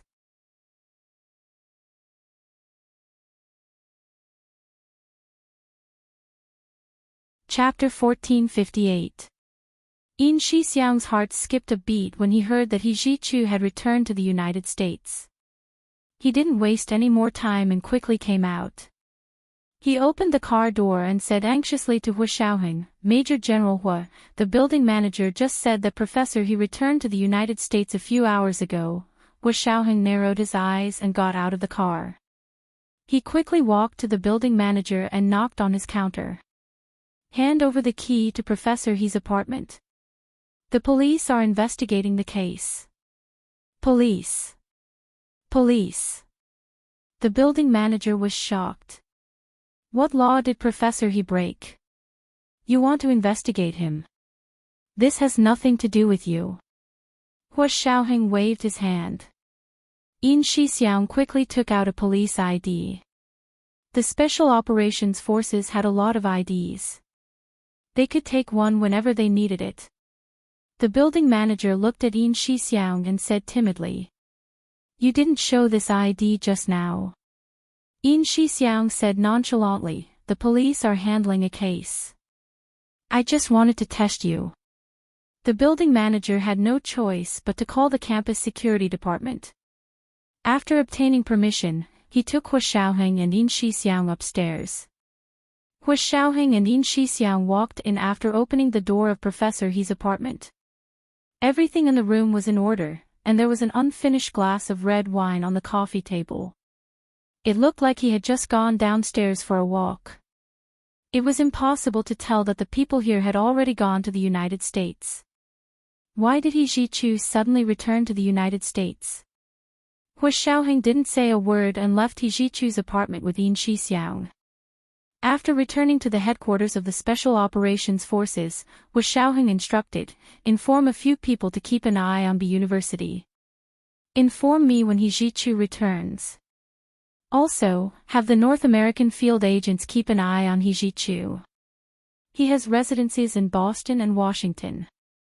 After some thought, Hua Xiaoheng added, also, keep an eye on the He family in South America. See if He Zhichu will return. Yin Shixiang memorized everything and quickly went to arrange the manpower. 10 minutes later, Yin Shixiang returned to report, Major General Hua, the manpower has been arranged. B University, Boston and Washington in North America, and South America are all in place. He then asked in confusion, why did Professor He suddenly return to the United States at this juncture? Is it related to Nianji's whereabouts? Hua Xiaoheng clenched his fists and said calmly, if it's not, then he has been too good at pretending these past 2 years. All the things he had done for Gu Nianji and the feelings he had shown, were they all fake? No matter what, He Zhichu would never harm Gu Nianji. Hua Xiaoheng was very sure of that. So even though he had many questions in his mind, he still waited patiently for He Zhichu's plane to arrive at the airport in the United States. It took 12 hours to fly from the imperial capital to the eastern United States. 4 or 5 hours had passed, and getting to America was not as easy as going to Russia. By the time he finished all the paperwork, it would be too late to give chase. He was also worried that it was a trap like what happened in Tunguska, so he did not act rashly this time. Hua Xiaoheng instructed Zhao Liangzi to keep in touch with He Zhichu as he returned to his official residence. It was already midnight. With a sullen face, he went to the bedroom to get a few changes of clothes and returned to the office building. That night, he did not sleep again. He took out all aspects related to the case and re-examined them to see if he had missed anything. Gu Nianji's diamond earrings had been thrown away, and her phone couldn't be located. It seemed like the other party either knew them very well, or they were their foreign counterparts. Because only those in the same trade as them could do things so meticulously. But if it was a foreign counterpart, it was impossible for him to be ignorant. One of the main tasks of the Special Operations Forces in the field abroad was to keep an eye on their foreign counterparts. If he hadn't noticed such a big thing, then Hua Xiaoheng, as the general commander, could commit suicide to atone for his sins. He had not done his job well at all. But excluding their foreign counterparts, who else could do it to this extent? He thought about it all the way. Every time he felt that there was a turning point, he would think of a new point of doubt. It was as if he had walked into a dead end. Hua Xiaoheng kept deducing from the form in front of him. It wasn't until a ray of dawn climbed onto his desk through the window crack that he realized it was already dawn. He looked at his watch. It was already past 6:00. In 2 hours, He Zhichu's private plane should arrive on the east coast of the United States, right? The Special Operations Forces in North America had sent him flight information from several major airports on the east coast of the United States earlier, confirming that He Zhichu's plane would land at Boston International Airport. Hua Xiaoheng breathed a sigh of relief and planned to call He Zhichu as soon as his plane arrived at the airport. It was time for them to have a good talk. Looking at the rising sun outside the window, Hua Xiaoheng rubbed his temples and got up to lie on the sofa for a while. He immediately fell asleep. When he woke up again, 2 hours had passed. He Jichu's plane should have landed by now. Hua Xiaoheng jumped up from the sofa and ordered Yin Shixiang, who had already arrived at work, to call He Jichu immediately. Yin Shixiang immediately dialed and found that it was still voicemail. No one answered the phone. Call the field and ask if He Jichu's plane has landed. Hua Xiaoheng crossed his arms and walked around the office. The Special Operations Forces field officer at Boston International Airport looked at the information display and said to Yin Shixiang, "The plane has just landed. I'll go and ask again." In the end, he went to the tarmac and came back with a livid face. He said to Yin Shixiang, "I was tricked by him. Professor He's private plane landed an hour ago, but he told the airport's air traffic control not to change the landing time. So the display still shows the original landing time." Yin Shixiang also felt that something was wrong when he heard this. He turned to look at Hua Xiaoheng and the corners of his mouth twitched. "Hua Xiao, Professor He arrived in Boston an hour ago. Then where is he?" Hua Xiaoheng stopped. "Why can't I get through to him?" Yin Shixiang shook his head with a bitter smile. "How would I know? He just won't pick up. Get little Zay to come over and change the number and IP address." "I don't believe he won't pick up." Hua Xiaoheng punched the desk and gritted his teeth. "This He Jichu. What the hell is he doing?" Zhao Liangzi was also called over and began to use various methods to call He Jichu's phone. However, whether it was his phone or his landline, there was only voicemail. They tried for an entire hour until the status of He Jichu's phone suddenly changed to, "The number you have dialed is not in the service area." It was exactly the same situation as when they called Gu Nianji's phone. Yin Shixiang and Zhao Liangzi looked at each other. They both had a bad feeling. Hua Xiaoheng's face was dark. He strode over and stood behind Zhao Liangzi. Just as he was about to see how he was tracking He Jichu's phone, his phone suddenly rang. He quickly took it out. Before he could swipe it open, he saw a text message pop up. It was actually from He Jichu. "He Jichu, I'm going home. I'm never coming back. You don't have to continue looking for Nianji. If you want to avenge little Nianji, kill Gu Yanran and pay with your life." What did this mean? Hua Xiaoheng was stunned. What did He Jichu mean? Did he know that Gu Nianji was already? Hua Xiaoheng's entire body was cold. It was as if the Arctic air had suddenly invaded his office.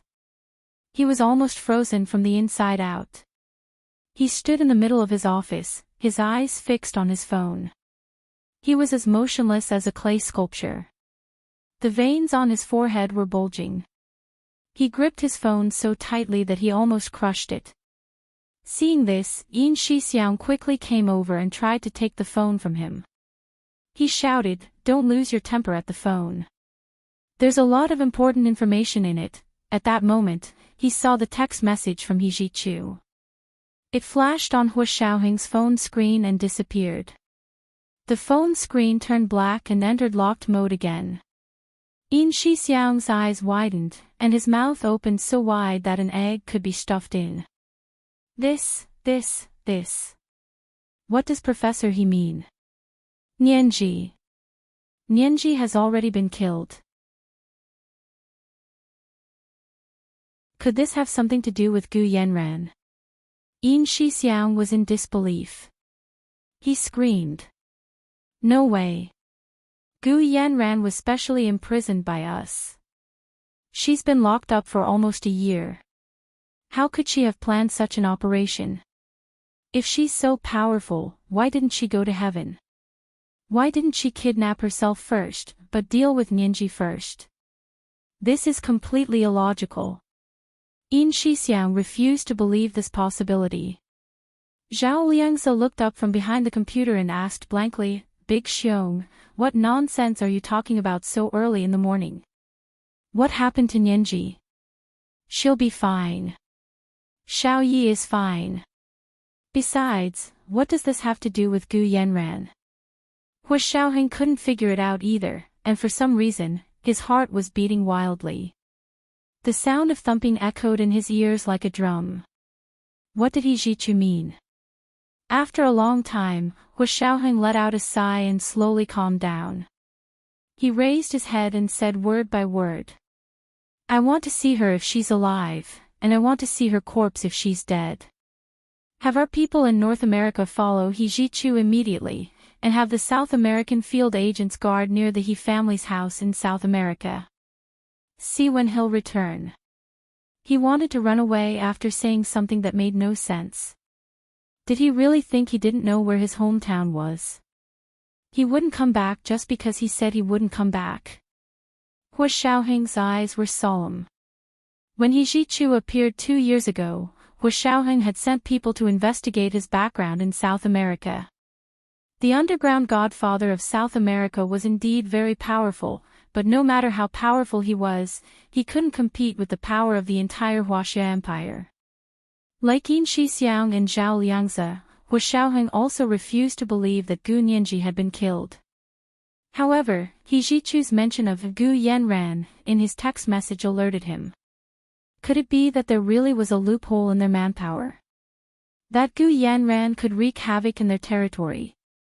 But just as Yin Shixiang had said, this was illogical.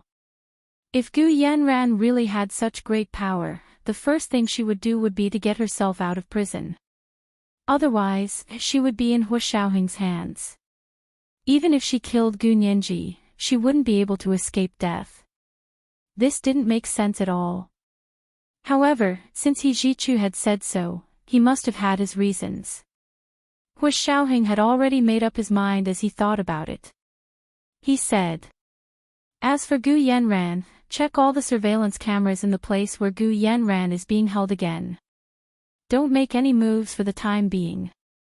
Be tight on the outside but loose on the inside. Don't alert the enemy. See if anyone has contacted her. He wanted to wait and see who was so powerful that they dared to support Gu Yanran at this critical juncture. That place was the territory of the Special Operations Forces, and there were people more important and powerful than Gu Yanran imprisoned there. However, so far, no one had been able to do anything in there. What was going on? This was the first update of the day, Chapter 1447, The Secret Buried by Time, 5. A reminder for everyone's monthly and recommendation tickets.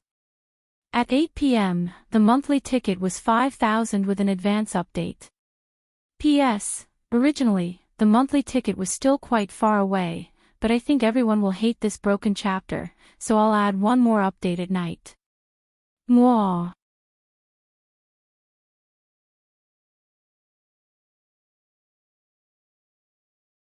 Chapter 1459. Hua Xiaoheng swiped open his phone and read the text message from He Jichu expressionlessly for a while. That short sentence took him half an hour to read. Little Zay, play the video of He Jichu watching the surveillance footage here today. Hua Xiaoheng put away his phone and flicked his hand on the desk. Zhao Liangzi quickly connected the surveillance footage of the office today to the big screen on the wall. They had recorded He Jichu's every move in Hua Xiaoheng's office today. Hua Xiaoheng looked at the big screen on the wall without batting an eyelid. When the surveillance footage showed the 4 black SUVs appearing, Hua Xiaoheng sat up straight. Replay the surveillance footage. Zhao Liangzi played the surveillance footage again. They saw He Jichu standing in the middle of the office, his eyes also staring at the big screen on the wall. His expression didn't change much until the 4 black SUVs appeared. His eyes flashed quickly. This expression was too slight and brief. If Hua Xiaoheng hadn't had sharp eyes and slowed down the speed of the surveillance footage, it would have been difficult to notice. Hua Xiaoheng's fingers tapped lightly on the table. He thought to himself, there was indeed something wrong with these 4 cars, and there was also something wrong with He Jichu's attitude. He frowned, as if he was discussing it with Yin Shixiang and Zhao Liangzi, but also as if he was talking to himself. Nianji should be fine. If something happened, if it really happened, He Jichu wouldn't have reacted like this. Yin Shixiang and Zhao Liangzi quickly nodded in agreement. Yes, yes, yes. If something really happened to Nianji, Professor, he would tear down our building today. He must have deliberately misled us. He doesn't want us to follow him to save Nianji. The 2 of them agreed at once, but they were actually just putting on a brave front. They were also worried. What if there was a 1 in a million chance? Hu Xiaoheng frowned and said, from He Jichu's reaction, he most likely knows clues about Nianji's kidnapping. Maybe he even knows who did it. Yin Shixiang and Zhao Liangzi looked at each other and scratched their heads in unison. They felt that it was difficult to answer this question. Because the answer to this question would affect their future plans, and it would also directly affect Gu Nianji's life. Hu Xiaoheng was also very conflicted. Of course, he hoped that He Jichu could really save Gu Nianji. Falling into He Jichu's hands was better than falling into the hands of unknown criminals.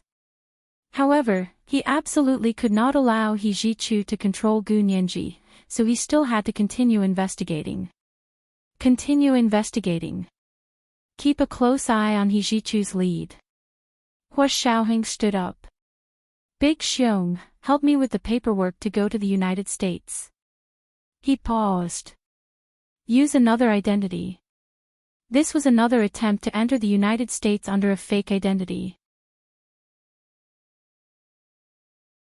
Yin Shixiang and Zhao Liangzi objected in unison. Mr. Hua. You can't go. I'll go. They could not let their commander be in danger again. Hu Xiaoheng walked to the window and placed both hands on the windowsill. He looked out at the scorching summer sun and pursed his lips. It's fine. Help me with the paperwork. You 2 will come with me. They didn't expect that in the afternoon, when Yin Shixiang had just finished the paperwork for his trip to America, their field personnel at the university would send back an important message. Hu Xiao, Professor, he resigned from B University. He really won't be coming back. Yin Shixiang quickly relayed the field personnel's findings to Hu Xiaoheng and forwarded He Jichu's resignation email to Hu Xiaoheng's mailbox. They had been hoping for a fluke before, but they didn't expect He Jichu to even resign from his position as a professor of law at B University. He really didn't plan to return to the Huaxia Empire. Hu Xiaoheng said calmly, contact the field personnel in the United States and ask them to find out how He Jichu's work in the United States is going. He Jichu was a partner of the largest law firm in the United States and a tenured professor at Harvard Law School. These 2 jobs were the jobs He Jichu had before he came to teach at B University in the Huaxia Empire. An hour later, the American field personnel sent 2 unfortunate pieces of news.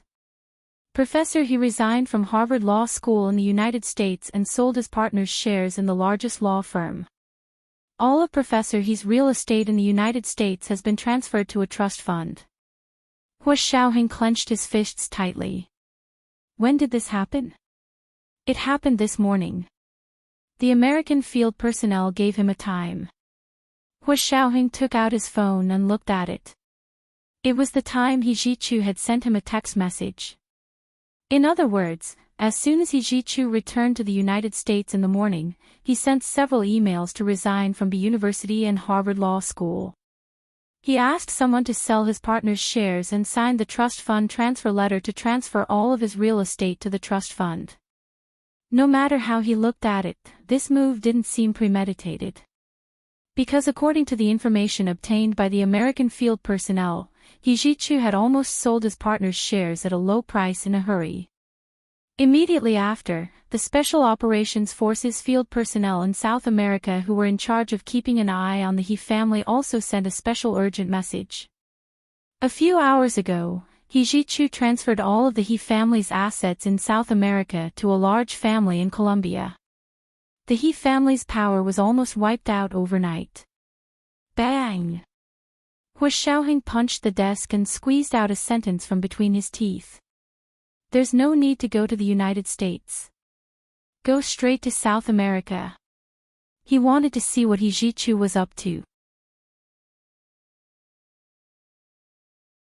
According to their investigation, the He family had risen to power in Colombia 7 years ago and controlled many political forces and gangs in South America. They were known as the underground godfather of South America. In a short 7 years, the He family suddenly rose to power. The presidents of South American countries took turns to take office, but they all had to respect the He family. But 7 years later, He Zhichu actually handed over all of his power without hesitation. What was he thinking? What was he trying to do? With these questions in mind, Hua Xiaoheng took his private plane from the imperial capital to the capital of Cuba, Havana. During the nearly 20-hour flight, he only slept on the plane. By the time he got off the plane, he had completely recovered. His expression was calm and composed. When he shook hands with the Cuban officials who came to greet him, he was still able to maintain his poise and chat with the Cuban diplomats who came to greet him. This time, Hua Xiaoheng came to Cuba in the name of an official visit. They had a good relationship with Cuba anyway, so there were many opportunities for military cooperation. Hua Xiaoheng was visiting as the Deputy Secretary General of the Supreme Military Council to inspect the military cooperation between the two countries, so it was reasonable. The CIA in the United States was also paying attention to Hua Xiaoheng's visit, but they didn't have many people in Cuba, so they couldn't keep an eye on him. Therefore, without them noticing, Hua Xiaoheng, Yin Shixiang, and Zhao Liangze had already changed their clothes and left the capital of Cuba, Havana. They went directly to He Zhichu's hometown, the small town of Uyuni in the southwest of Bolivia, South America. Although the He family was famous in Colombia, their hometown was not in Colombia, but in Bolivia. The small town of Uyuni in Bolivia was located in the plateau of the Andes, between 3,600 and 3,700 meters above sea level. This small town had a world-famous scenic spot, the salt marsh of Uyuni, also known as the Mirror of the Sky. Every year from December to March, the clear water of the Leipes River would flow into the white salt marsh outside the small town of Uyuni, forming a shallow glass-like lake. The entire shallow salt marsh lake covered an area of more than 9,000 square kilometers. When the sun shone, the surface of the shallow lake became a huge mirror. The blue sky, white clouds, and the morning light and sunset glow could all be clearly reflected in the shallow salt marsh lake. Because the area was wide, the surface was smooth and flat, and it was in a plateau area, the reflectivity of the surface was very high. The sky and clouds were reflected in the shallow salt marsh lake. When one was in it, the blue sky and white clouds were above their heads, and the lake and mountains were also under their feet. The lake and mountains were like a mirror, so the scenery here was called the Mirror of the Sky. Because the reflectivity of the surface here was extremely high, it was the most ideal place to test and calibrate Earth's remote sensing satellites. When Hua Xiaoheng and the others arrived, it was August. August was summer in the northern hemisphere, and winter in the southern hemisphere. It was also the dry season for the salt marsh of Uyuni. Therefore, when they drove into the small town of Uyuni and passed by the famous Mirror of the Sky, they only saw a vast expanse of salt marsh. There was no sign of the lake at all. The person who guided them was the team leader of the Special Operations Forces field personnel in South America. His surname was Chui, and he was young. They all called him Little Chui. Little Chui drove the off-road vehicle and was carrying Hua Xiaoheng, Yin Shixiang, and Zhao Liangze. He was very excited. Major General Hua, are you feeling unwell? This is a plateau. If you have altitude sickness, I have acetazolamide here. It can help you breathe. Sildenafil can relieve pulmonary edema. There's also dexamethasone, which can relieve cerebral edema. Do you want to take some? Yin Shixiang, who was sitting in the passenger seat, found it funny. He said, Major General Hua's body needs these things. Little Chui, you carry a lot of pills with you, don't you? Little Chui didn't mind at all. He smiled and said, I can't help it. I grew up in the southern plains. Altitude sickness is more serious, so I carry more medicine with me. Zhao Liangzi couldn't bear it and said, Since you're not used to this place, you should apply for a transfer back or somewhere else. Little Chui quickly shook his head and said, No need, no need. I'm a soldier. I'll go wherever I'm needed. As for these difficulties, it's a piece of cake. I can overcome them. Besides, I've been here for several years. No one is more familiar with the geographical environment and customs here than I am. This was today's second monthly vote of 5,000 advance updates, Chapter 1448, The Secret Buried by Time, 6. A reminder for everyone's monthly votes and recommendation votes. Good night, dear ones.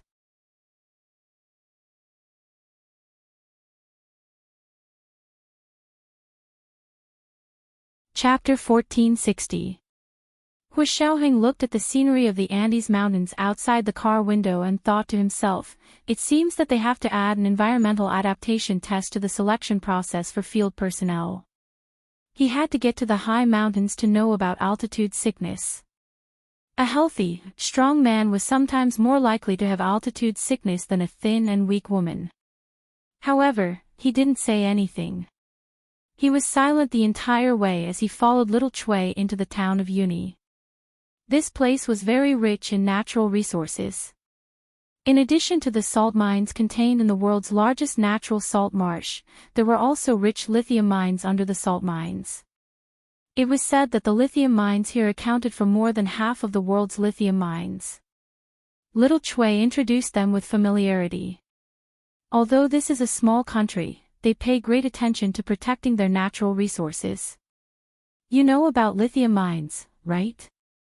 They are the main component of cell phone batteries. In recent years, lithium mines have suddenly become a hot commodity, but the president here doesn't want to be preemptively developed. But how can they resist the demands of the princes in the Middle East and the big countries in Europe and the United States? It was the He family who appeared out of nowhere and supported the local government from behind. That's why they were able to carry out small-scale lithium mines according to their own schedule. Therefore, the main industries here are still tourism and the salt industry. Hu Xiaoheng was slightly moved. He thought to himself that the He family had some foresight. The group of people sat in the off-road vehicle and stopped in front of a pure white hotel. This was the most famous white sand hotel in Uni town. It was built entirely with white salt from the Uni salt marsh outside the town. Before they came, Little Chui had booked a room for them here. They went in and chatted with the tanned Highland girl at the front desk of the hotel. Little Chui got the key card and led them upstairs to their rooms. After settling down, the four of them pretended to be tourists. They carried their backpacks, wore black sunglasses, and khaki fishermen's hats, and walked out of the White Sand Hotel's main entrance. They had just arrived, so of course they had to pretend to be tourists and visit everywhere. Hu Xiaoheng and the others had been paying attention to this small town for a long time, but they only found out 2 years ago that this was He Zhichu's hometown. The residents of the small town were simple, warm, and very talkative. They still remembered the He family's situation and praised them. They spoke a local dialect, but they also spoke Spanish. Little Chui had been stationed in South America all year round and spoke fluent Spanish, so he translated for them. Hu Xiaoheng actually spoke Spanish as well, but at this time, he only pretended not to understand, just like a standard tourist from Asia. An Indian girl with a long braid was peddling her homemade salted fish in front of her house. Her big eyes sparkled as she said with a smile, "You're asking about the He family. They're very lucky. Good luck." Yeah. The He family used to live on the east side of the town. There were only a few families there.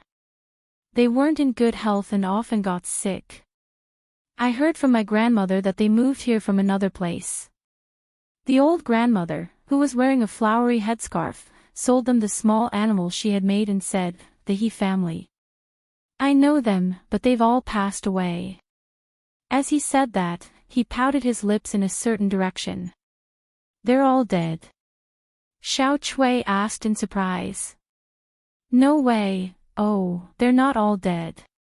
The old grandmother said nonchalantly, "There's a family. I think there's a family with the surname He. They moved away 13 years ago." Later, when the son of that family heard that he had made a fortune outside, he sent people back to renovate their family cemetery. Hua Xiaoheng and the others looked at each other and asked for the exact time. The old grandmother couldn't remember clearly anymore. He could only continue to wander around the town and ask around. In order not to arouse the vigilance and attention of others, they didn't ask about the He family every day. Instead, he would follow other tourists around and accidentally meet a local and ask him a question. Over the next few days, they quietly visited the entire town.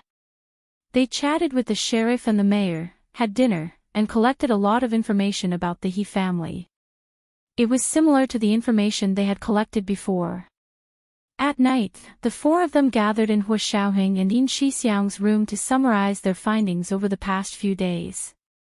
From the information from the police station here, the He family came here from abroad decades ago and settled down. There weren't many of them, only 3 families. Zhao Liangzi first told them about the information he had found on the police station's computer. But they all use Spanish names here. Other than the surname, it's difficult to match the first name. Yin Shixiang also said, "What's certain is that the He family who moved here were in a very ordinary financial situation. They weren't rich. The men in the He family all had genetic diseases, and most of them died before they were 30 years old. The last family with the surname He left here 13 years ago. It said that they went to Colombia." Little Chui added, "I think the family that moved away was He Zhichu and his father. According to the neighbors here, it was Mr. He who said he wanted to treat his son's illness. Unexpectedly, he died at a young age like the other He family members. Then, the family left and never came back." It wasn't until 7 years ago that a convoy suddenly came and built a luxurious cemetery for the He family here. They also built an ancestral hall and hired locals to offer sacrifices on time every year. Only then did the people here know that the He family who moved away 13 years ago had made a fortune. Little Chui looked at Hua Xiaoheng. "Major General Hua, Professor He and the others left here 13 years ago. 7 years ago, they made a fortune and returned home in glory. So it took them 6 years to become the underground godfathers of South America." Hua Xiaoheng frowned slightly and rested his chin on his hand. He said lightly, "The family that left here 13 years ago was said to be 3 people. Mr. He's son, and a nanny who raised him since he was young." He looked up at the window. "Where is He Zhichu's father? And where is his nanny?" Yin Shixiang was puzzled. "Are you so sure that the He family who moved away from here is Professor He's family? Other than them, who else is there?" Zhao Liangzi asked in return. "The other He family members all died of illness. Only the family that moved out survived, and they even came back to build the cemetery." "That's true. The people in the town say that the underground godfather of all of South America is from Uni Town." Yin Shixiang and Zhao Liangzi argued with each other, but neither of them could convince the other. Hua Xiaoheng knocked them on the head and said, "Stop arguing. The investigation is almost done. We'll go to the cemetery tomorrow to take a look." Early the next morning, Little Chui took them to the cemetery in Uni Town. In the middle of the cemetery, there was a white salt path that divided the entire cemetery in 2. The left side of the path was the best place there. It was backed by a mountain and faced a lake. 7 or 8 snow-white tombstones stood quietly under the blue sky at the top of the mountains. The highland wind blew from afar, carrying with it the sound of the wind, like the whimpers of the dead. There were more and more tombstones on the right side, but they were uneven in size and crooked. They could not be compared to the 7 or 8 tombstones on the left side of the cemetery. An old woman wearing a gorgeous Highland dress and a headscarf stood in front of a tombstone, covering her face and crying. Little Chui pointed at the cemetery on the left and said in a low voice, "This is the cemetery of the He family. 7 years ago, Professor He's family sent people back to their hometown to worship their ancestors and rebuilt the cemetery here. No wonder the cemetery here is so new," Yin Shixiang whispered. He put his palms together and bowed in front of the grave. The tombstone in front of the old woman was newer, as if it had just been erected there. Because the people here did not understand Chinese, when Hu Xiaoheng and the others spoke in Chinese, they did not lower their voices. The old woman who was crying in front of the tombstone heard them. She paused and turned to look at them. Hu Xiaoheng's heart skipped a beat. They had walked almost the entire town over the past few days, but they had not seen this old woman. This old woman was obviously Chinese. Hu Xiaoheng deliberately greeted her in Chinese, "Hello, are you also a tourist?" The old woman wiped her hands on her skirt and shook her head. She said stiffly, "No." With that, she left the cemetery and headed for the town. Hu Xiaoheng looked at her back and gave Little Chui a look. Little Chui understood and pretended to enjoy the scenery as he followed. Hu Xiaoheng, Yin Shixiang, and Zhao Liangzhe wandered around the cemetery for a while. They took photos of every tombstone and planned to take them back to study. Little Chui followed them and returned not long after. He panted and said excitedly to Hu Xiaoheng, "Major General Hua. This old woman just returned to town yesterday. Guess who she is?" Hu Xiaoheng's mind raced and he blurted out, "He Zhichu's nanny." Little Chui. "Major General Hua, you're so amazing." He gave Hu Xiaoheng a thumbs up. Hu Xiaoheng's heart jumped with excitement. How did she come back?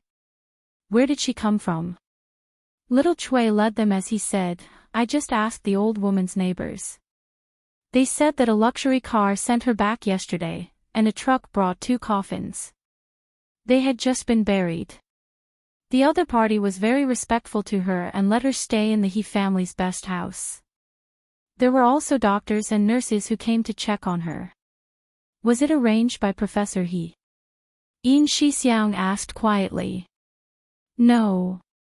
Little Chui shook his head. "I asked. The person who sent her back was the big local family in Colombia, the big family that the He family transferred all their property and power to." Hu Xiaoheng stopped in his tracks and suddenly had a bad feeling. He had originally thought that he could wait here for the rabbit. In the end, He Zhichu had never thought of returning to his hometown. He had even arranged for his nanny. It was obvious that he was really going to live in seclusion. The world was so big. Where were they going to find him? Hu Xiaoheng had a headache. "Major General Hua. Let's go." Hu Xiaoheng took a deep breath and went to find the old woman first. They arrived in front of the He family's mansion. It was also built 7 years ago. It was a typical Spanish-style building. The old woman in colorful clothes sat beside the fountain in the middle of the courtyard and stared blankly at the sculpture in the fountain. It was a naked little boy with wings on his back. Hu Xiaoheng gently knocked on the iron door that was half the height of a person. The old woman turned her head and saw them. Perhaps it was because they were all Chinese, she asked very gently, "What can I do for you?" Hu Xiaoheng took out a photo of He Zhichu that he had taken in the past and said, "We're looking for this person. Do you know him? Who are you looking for?" The old woman looked at him curiously. Her gaze moved to the photo in Hu Xiaoheng's hand and she suddenly froze. Tears suddenly welled up in her cloudy eyes as she took the photo from Hua Xiaoheng's hands. Trembling, she cried and laughed at the same time. This is my young master, my little Ah Chu. Why do you have his photo? We're his friends, Hua Xiaoheng said patiently. But he suddenly disappeared, so we're looking for him. Disappeared? The old woman frowned. What do you mean by disappeared? He suddenly said that he was going to leave and wouldn't come back. We couldn't contact him anymore.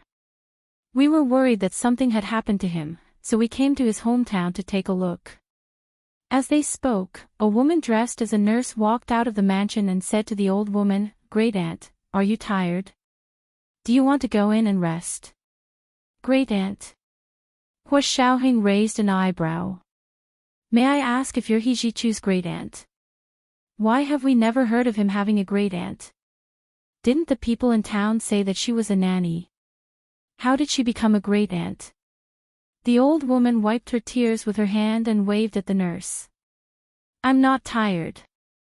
You can go back first. The nurse nodded and politely greeted Hua Xiaoheng and the others before packing up the medicine box and leaving. After she left, the old woman stood up and said, "You're right. I'm not He Jichu's great aunt. I'm actually his nanny." Then why did those people say that I was his great aunt? The old woman smiled bitterly. Actually, I don't know how to say it. She caressed the photo of He Jichu that Hua Xiaoheng had given her and said, "Follow me." She seemed to have a lot on her mind that she wanted to tell someone. She brought Hua Xiaoheng and the others to the cemetery where they had just left. The old woman pointed to a relatively small tombstone and said, "I don't know who this He Jichu you're looking for is. I only know that my young master, my Ah Chu, died 13 years ago. He died in my arms." What? Yin Shixiang and Zhao Liangzi cried out in unison. A gust of wind blew from the top of the mountain, and the cemetery was cold. Everyone couldn't help but shiver. He Jichu, who had just argued in Hua Xiaoheng's office a few days ago, was now hearing from this old woman that he had died 13 years ago. Then who was the He Jichu who had appeared by Gu Nianji's side 2 years ago? Are you sure you're not mistaken? We just saw him a few days ago. Hua Xiaoheng saw that the old woman was old and didn't really trust her memory. What if she had Alzheimer's? Yes, I showed you the video of him. It was taken a few days ago, and he was even throwing a tantrum. As Zhao Liangzi spoke, he showed the old woman the surveillance footage of He Jichu that he had downloaded to his phone. The old woman only glanced at it before wrapping the shawl embroidered with a flamingo tightly around her body. She said dryly, "I know this person exists. I even went to look for him." Hua Xiaoheng remained calm. Really? May I ask where you've been living all these years? Haven't you been with him? No. The old woman shook her head and said tiredly, "We left here to seek medical attention, but before we could find anyone, Mr. He passed away. Later, the young master also passed away. I had no money, so I couldn't send them back for burial. I kept working outside, trying to save enough money to send their coffins back to the Huaxia Empire. Until last year, I saw a person on TV who looked exactly like my young master. His name was also He Jichu. If her young master hadn't passed away at the age of 16, he would have definitely grown up to look like He Jichu. There was only one chapter today. It was 4,000 words long. Chapter 1449, The Secret Buried by Time, 7, P.S. This great aunt came out before. Do you still remember?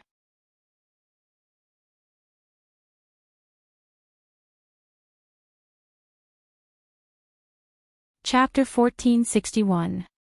Didn't you want to bring their coffins back to the Huaxia Empire? Why are you back here? Hua Xiaoheng looked down at the obviously new tombstone in front of him. The name engraved on it was in Spanish, so he couldn't tell who it was. The old woman took a handkerchief and wiped the tombstone in front of her reluctantly. She whispered, "That gentleman left. He asked someone to send me back." Hu Xiaoheng's heart skipped a beat. His eyes darkened as he looked at the new grave in front of him, as if he couldn't wait to see through it. Yin Shixiang whispered to Zhao Liangzi, "Professor, he must have predicted that we would definitely come to his hometown to wait for him, so he simply sent this person back, right? Is this how he told us his true background?" Zhao Liangzi took out his phone and sent a text message to Hu Xiaoheng. Hu Xiaoheng looked down at it and didn't comment. He tapped his finger on the tombstone twice and turned to look at the old woman. "Are you willing to return to the Huaxia Empire? If you are, I can bring you and their coffins back to the Huaxia Empire for burial." "Ha! Really? You're from the Huaxia Empire?" The old woman was surprised and delighted. She looked up at him eagerly. "I want to go back to the northeast. That's our real hometown, no problem." Hu Xiaoheng remembered Gu Nianji's grandfather, Gu Hao's suicide note, and his eyes darkened. He pointed at the tombstones in the cemetery and said, "They all came from the northeast." "Yes, it's been many years. After the war ended, we lived here." The old woman sighed. "I heard that our country is very powerful now. The old Chinese who had left their homeland for decades were like duckweed. Their greatest wish was to return to their roots. No matter how much turmoil their homeland had experienced and how much mud they had walked through, it always had an unusual attraction to the Huaxia Empire. No matter how far they went, they wanted to come back in the end. Since Hu Xiaoheng had agreed to take them back, he naturally had the ability to do so. The old woman didn't refuse, nor did she think about whether Hu Xiaoheng was a liar. After all, she was almost 70 years old and had nothing. She only guarded this cemetery. What could she have to be cheated of?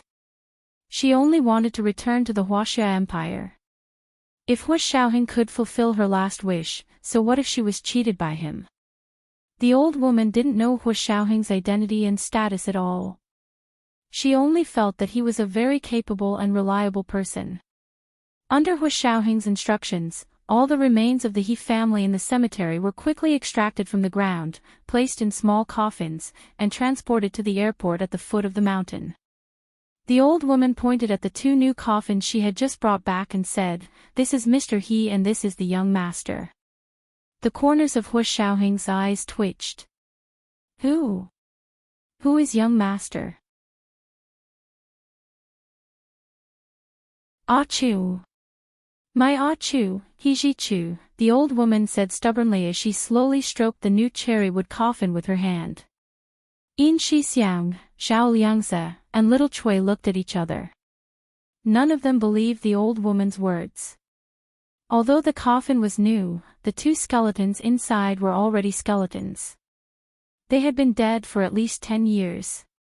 This person was He Ji Chu. Hu Xiaoheng pursed his lips and directed them to board the plane. This time, he had mobilized a transport plane to transport the remains of the He family cemetery. Little Cui ran back and forth to help. In the end, when he saw the plane fly into the clouds, his eyes were still red, and he waved his hands in the airport for a long time. Sitting in his private plane, Hu Xiaoheng crossed his arms and closed his eyes to rest. Zhao Liangzi and Yin Shixiang sat opposite him. The old woman insisted on staying with the He family's remains. They couldn't dissuade her, so they let her sit on the transport plane. Therefore, only Hu Xiaoheng, Yin Shixiang, and Zhao Liangzi were in the private plane. Zhao Liangzi looked at the old woman's oral notes that he had recorded and whispered to Yin Shixiang, "According to this nanny, He Ji Chu left this place at the age of 16. How did he finish college, law school, and become a full-time professor at Harvard Law School in 7 years? Yin Shixiang, only Nianji can achieve this speed, right?" The underachiever said sourly, expressing that he didn't understand the world of the top students. Zhao Liangzi shook his head. It's not just a matter of education. Professor He's demeanor and habits really don't look like a teenager who has lived in a small town in South America for 16 years. The two planes flew for another 30 hours and finally returned to Terminal T3 of the Huaxia Imperial Capital International Airport from Bolivia in South America. In 2 days and 1 night, they had returned from winter to summer. The old woman got off the plane and looked at the ultra-modern new airport. Countless large planes were lined up neatly on the tarmac. In the distance, the lanterns were lit, and the lights were like practice, decorating the entire city with brilliant colors. Compared to the devastated country they had left decades ago, this scene was like a lifetime ago. The old woman covered her mouth with her hand and sobbed, "I'm back. I brought you back." With that, her body tilted and she fell to the ground. "Call an ambulance." Hua Xiaoheng walked over quickly. Yin Shixiang had already squatted down to check the old woman's breathing. He then opened her eyes and face to take a look. His heart suddenly felt suffocated. "Major General Hua, she's already gone." Hua Xiaoheng looked at the old woman and silently took off his military cap. He observed a 5-minute silence, then ordered her body to be frozen and sent back to the northeast for burial. He returned to the Special Operations Forces with 7 or 8 small coffins. Hua Xiaoheng handed them to Chen Lai, as well as a few strands of hair found in He Zhichu's suite in the B University Professor's building. "Test the DNA." These people had been dead for a long time, but the DNA in the bone grafts and teeth could be extracted. Chen Lai was experienced and knowledgeable. He did not ask further about Hua Xiaoheng's request. He immediately went into the laboratory to extract the DNA and prepare for sequencing. 8 hours later, his sequencing was completed. The results shocked him. "Major General Hua. Come quickly." Chen Lai hurriedly called Hua Xiaoheng. Hua Xiaoheng rushed over immediately. He asked Yin Shixiang and Zhao Liangzi to stand guard at the door while he talked to him in Chen Lai's office. "What's the result?" Hua Xiaoheng asked in a deep voice. Chen Lai showed him the DNA sequencing results and rubbed his hands. "These people are all relatives. There's no doubt about that. The 2 skeletons you asked me to focus on." He pointed at the 2 small coffins that the old woman had brought back to Uni Town. "They're father and son." Hua Xiaoheng nodded with a calm expression. "What else?" "He Zhichu's hair I gave you. This is the most amazing discovery." Chen Lai knocked on the writing board in the office with the pointer he used to teach. He said excitedly, "He Zhichu's DNA is exactly the same as this 16-year-old boy's." Hua Xiaoheng suddenly looked up. "Really? Exactly the same? How similar are they?" "Just like identical twins." Chen Lai laughed. "They're even more similar than identical twins. It's like 2 backup files. One is a copy of the other." Identical twins might have different DNA nodes, but there was no difference between He Zhichu and the boy who died at the age of 16. It could be said that if the 16-year-old He Zhichu grew up, he would look like the Professor He they were familiar with. However, this Professor He and the boy who died at the age of 16 were clearly 2 different people. Hua Xiaoheng put his hands behind his back and frowned slightly. He muttered in Chen Lai's office, He Zhichu's nanny said that Mr. He only had 1 son and no twins. That's strange. Chen Lai spread his hands. It can't be human cloning, because no country has such technology. To be honest, whoever has such technology can go to heaven. A few years ago, a certain country cloned a sheep. It was a short-lived sheep with all kinds of genetic defects. The human cloning process is even more complicated. Under current conditions, it's completely impossible to clone a healthy, normal, and intelligent person like Professor He. In a sense, genetic technology was more difficult to develop than advanced weapons. Even geniuses can't do it. Hua Xiaoheng thought of Gu Xiangwen. He remembered this amazing person's resume. Nianji's father started his MD plus PhD at the age of 16. Others would take 8 years to complete, but he finished it in 3. After that, he worked as a resident doctor for 2 years and became interested in physics. At the age of 20, he applied for a PhD in physics from MIT, which was ranked number 1. He graduated in only 3 years. After his PhD in physics, he went to pursue a PhD in biology. Hua Xiaoheng looked up at Chen Lai. Look, Gu Xiangwen's last degree was a PhD in biology. Could it be related to genetic technology? Chen Lai thought for a moment and shook his head. That's unlikely. I've also studied the academic papers that Gu Xiangwen published. In terms of biology, his research isn't in the direction of cloning, so I don't think he can clone a healthy and normal person. Besides, if he could, he wouldn't be helpless about his daughter's illness. Chen Lai pointed out another piece of evidence. Do you still remember his last words? His greatest regret before he died was that he didn't cure his daughter's genetic disease. That was another suspicious point. He Zhichu's line of communication was completely cut off, and there was still no news of Gu Nianji. Gu Xiangwen's heaven-defying technology didn't include the genetic level, so where was his breakthrough point? Hua Xiaoheng walked around the room a few times. The text message He Zhichu sent him before he disappeared kept echoing in his mind. Avenge little Nianji. Kill Gu Yanran. 1 life for 1 life. Gradually, the suspicion in his heart pointed to one person. He turned around and said, seal all your sequencing results and list them as top secret materials. I'll go find the truth. Hua Xiaoheng brought in Xixiang and Zhao Liangzi to the place where Gu Yanran was being held. This was the territory of the Special Operations Forces, and the security here was even stronger than that of a local prison. They walked in the deep corridor. The building here was like a fortress, and there were no windows at all. Normally, there was still time to relax in a prison, but being locked up here, one could only see the ceiling of the cell. The prisoners locked up here couldn't go online or make phone calls. At most, they could only watch newspapers and television.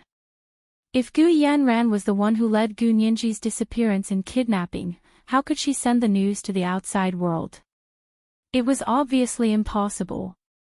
He Zhichu must have meant something else when he said, if you want to avenge little Nianji, kill Gu Yanran. 1 life for 1 life. Hua Xiaoheng fell into deep thought again. Yin Xixiang and Zhao Liangzi were extremely nervous.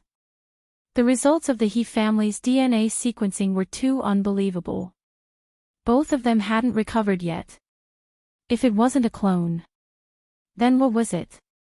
Hua Xiaoheng was also wondering if he was searching in the wrong direction.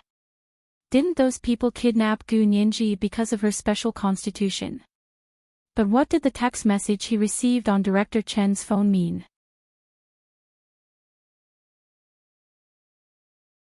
Could it be that the person who sent the text message to Director Chen wasn't in cahoots with the people who kidnapped Gu Nianji? After seeing Gu Yanran, their chaotic emotions gradually calmed down. Hua Xiaoheng's expression was calm as he strode in. Gu Yanran was the only one sitting in the small square room. The last time, it was also here that Hua Xiaoheng had brought Gu Nianji here to meet Gu Yanran. It had only been less than a month. Gu Yanran was still wearing the gray prison uniform, and she looked even more haggard than the last time. She was originally elegant and graceful, but now, all of that had disappeared. She was so thin that she was only bones. Her face was devoid of flesh, making her cheekbones look especially high. Her lips were especially thin, and her face looked even more mean. Ha! Hua Xiao, it's only been less than a month. Why are you here again? Where's Nianji? Didn't she come with you? Gu Yanran glanced behind Hua Xiaoheng. Hua Xiaoheng walked in front of her and stood still with his hands behind his back. His face was expressionless. Gu Yanran, I'll ask you one last time. What else are you hiding from us? This time, I don't have the patience to wait for you to continue thinking. If you still don't tell me, I won't be polite. Gu Yanran sat on the chair and narrowed her eyes at Hu Xiaoheng. What else is there to hide? What do you mean? Hu Xiaoheng took 2 steps forward and pulled out his gun. He pressed it against Gu Yanran's chin and raised her head. He said calmly, "That's what I mean. What did you do to Nianji? Hurry up and confess. Otherwise, I have plenty of ways to make your life a living hell." His tone was flat, but his tone made people shudder. He hadn't tortured her in the past because torture was useless in the case of Gu Xiangwen. None of them had seen Gu Xiangwen before. Even if she made up a story, they wouldn't be able to verify the truth. But Gu Nianji was different. All of them were familiar with Gu Nianji. If Gu Yanran made up a story, they would immediately be able to tell the truth and make her reincarnate. Although Gu Yanran tried her best to hold it in, she still shivered at Hu Xiaoheng's tone. The fear in her eyes was difficult to suppress. What? What did you say? I don't understand. You really don't understand. Hu Xiaoheng pressed the gun against Gu Yanran's chin even tighter. His eyes were deep, and his straight nose left a clear shadow on his face. Tell me, what did you do to Nianji? Gu Yanran frowned slightly. What can I do to her? I'm locked up here. I can't even make a phone call or go online. What can I do to her? Suddenly, she seemed to have thought of something. Her eyes lit up, and her entire body lit up.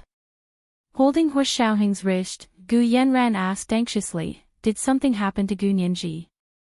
Did something happen to that fake? Fake? Hu Xiaoheng's sharp eyes swept over. You're saying Nianji is a fake? You're really crazy.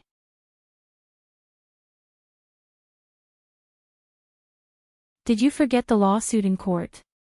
Do you still think you're the daughter of the Gu family? There was only 1 chapter today. 4,100 words. Chapter 1450, The Secret Buried by Time. 8. P.S. Thank you to Helen 3500 Meatball for the 10,000 Chidian coins yesterday. Mwah.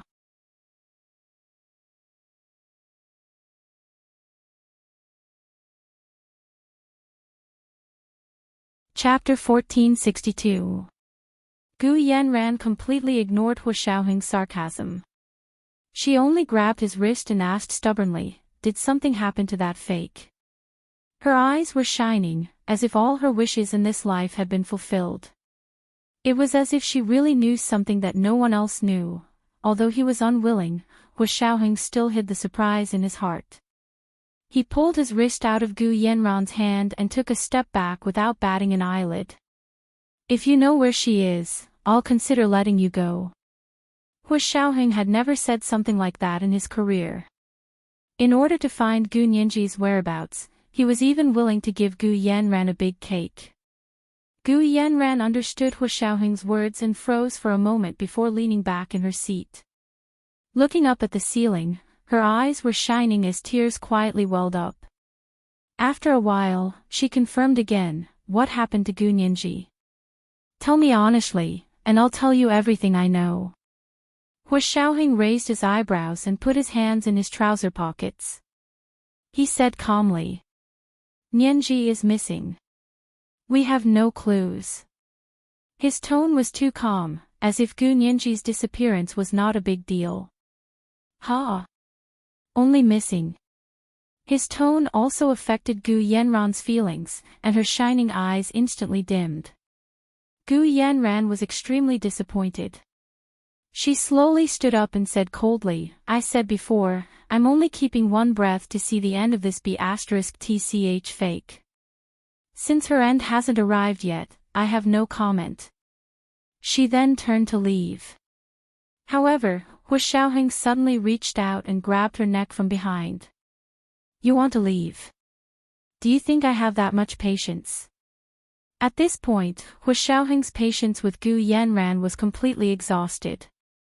In the beginning, he kept her alive to investigate Gu Xiangwen's whereabouts. Now that Gu Xiangwen had been found, Gu Nianji had already asked all the questions she wanted to ask. She was already worthless and could have died a long time ago. However, after their last interrogation, both Gu Nianji and Hua Xiaoheng had been busy with work, so they didn't have time to deal with Gu Yanran. Now that Gu Nianji was also missing, Hua Xiaoheng really didn't want to tolerate this person anymore. Hua Xiaoheng tightened his grip, and Gu Yanran couldn't speak. Waving her hands behind her, she tried to grab the back of Hua Xiaoheng's hand to make him let go. However, Hua Xiaoheng had already steeled his heart. He roared, "Take her away!" Gu Yanran was quickly blindfolded and taken out of the place where she was being held. She didn't know how long she had been walking. She only remembered getting on the car, getting off the car, getting on the boat, getting off the boat, feeling the turbulence of the water, and smelling the faint salty smell of fish in the wind. Based on her intuition, she guessed that she had reached the sea. She followed them all the way until they finally entered a room, where her blindfold was taken off. The place was clean and tidy, surrounded by pure white walls that were as bright as a big screen. Gu Yanran was secured to a high-tech chair, and her hands and feet were shackled. A person in a white shirt and mask walked in and connected the electrodes on the chair to Gu Yanran's brain, face, and spine. Hua Xiaoheng stood behind the man and said expressionlessly, "This is the last time. Are you going to tell me or not? So what if I tell you? So what if I don't tell you? I'll say it again. Do you want to hear me make up a story?" Gu Yanran giggled and even winked at Hua Xiaoheng. She knew that Hua Xiaoheng was a regular soldier of the Huaxia Empire. He had a high position and a good character. He would never do anything to her. She could even survive the lie detector, so what was this? Did he think she was scared? A hint of disdain flashed across Gu Yanran's eyes. Hua Xiaoheng didn't miss the flash of contempt in her eyes. "You think I won't do anything to you?" Hua Xiaoheng rubbed his wrist and said calmly. "Do you know where this place is?" Gu Yanran looked around and smiled charmingly. "It's your place anyway. What does it matter if I know or not?" "You're wrong. This isn't our place." Hua Xiaoheng turned around and put his hands behind his back. His figure was straight, and just looking at his back was pleasing to the eye. This is a small island on the high seas. It was also a secret base of the Special Operations Forces. Some things that weren't suitable to be done within the country's borders would be done here. Gu Yanran was like a dead pig that wasn't afraid of boiling water. She knew that she couldn't escape death, but she didn't care at all. She was fantasizing about Hua Xiaoheng's back in her mind and didn't listen to Hua Xiaoheng's words at all. Hua Xiaoheng suddenly turned around, and Gu Yanran was shocked. She averted her slightly covetous gaze. Holding back the disgust in his heart, Hua Xiaoheng said calmly, "Do you know how many kinds of pain there are? How many levels?" Gu Yanran shook her head blankly. She didn't understand why Hua Xiaoheng would ask this. It said that the pain of giving birth is the most unbearable of all pain. Hua Xiaoheng quietly walked to a place near the door. "Actually, that's not right. Everyone has different tolerance for different kinds of pain, so the pain they feel is also different." He turned off the ceiling light in the pure white room. "Now let's see which kind of pain is the most unbearable for you." Gu Yanran finally understood and looked at Hua Xiaoheng in disbelief. "You want to torture me? Don't forget, you're a Huaxia soldier. How can you torture me? Your organization won't let you off." Major General Hua looked down and said calmly, "First of all, I'm a Huaxia soldier. I won't do this to my own countrymen. But you, Gu Yanran, are not a Huaxia citizen, and you're not a descendant of Huaxia. Why should I obey the law to you?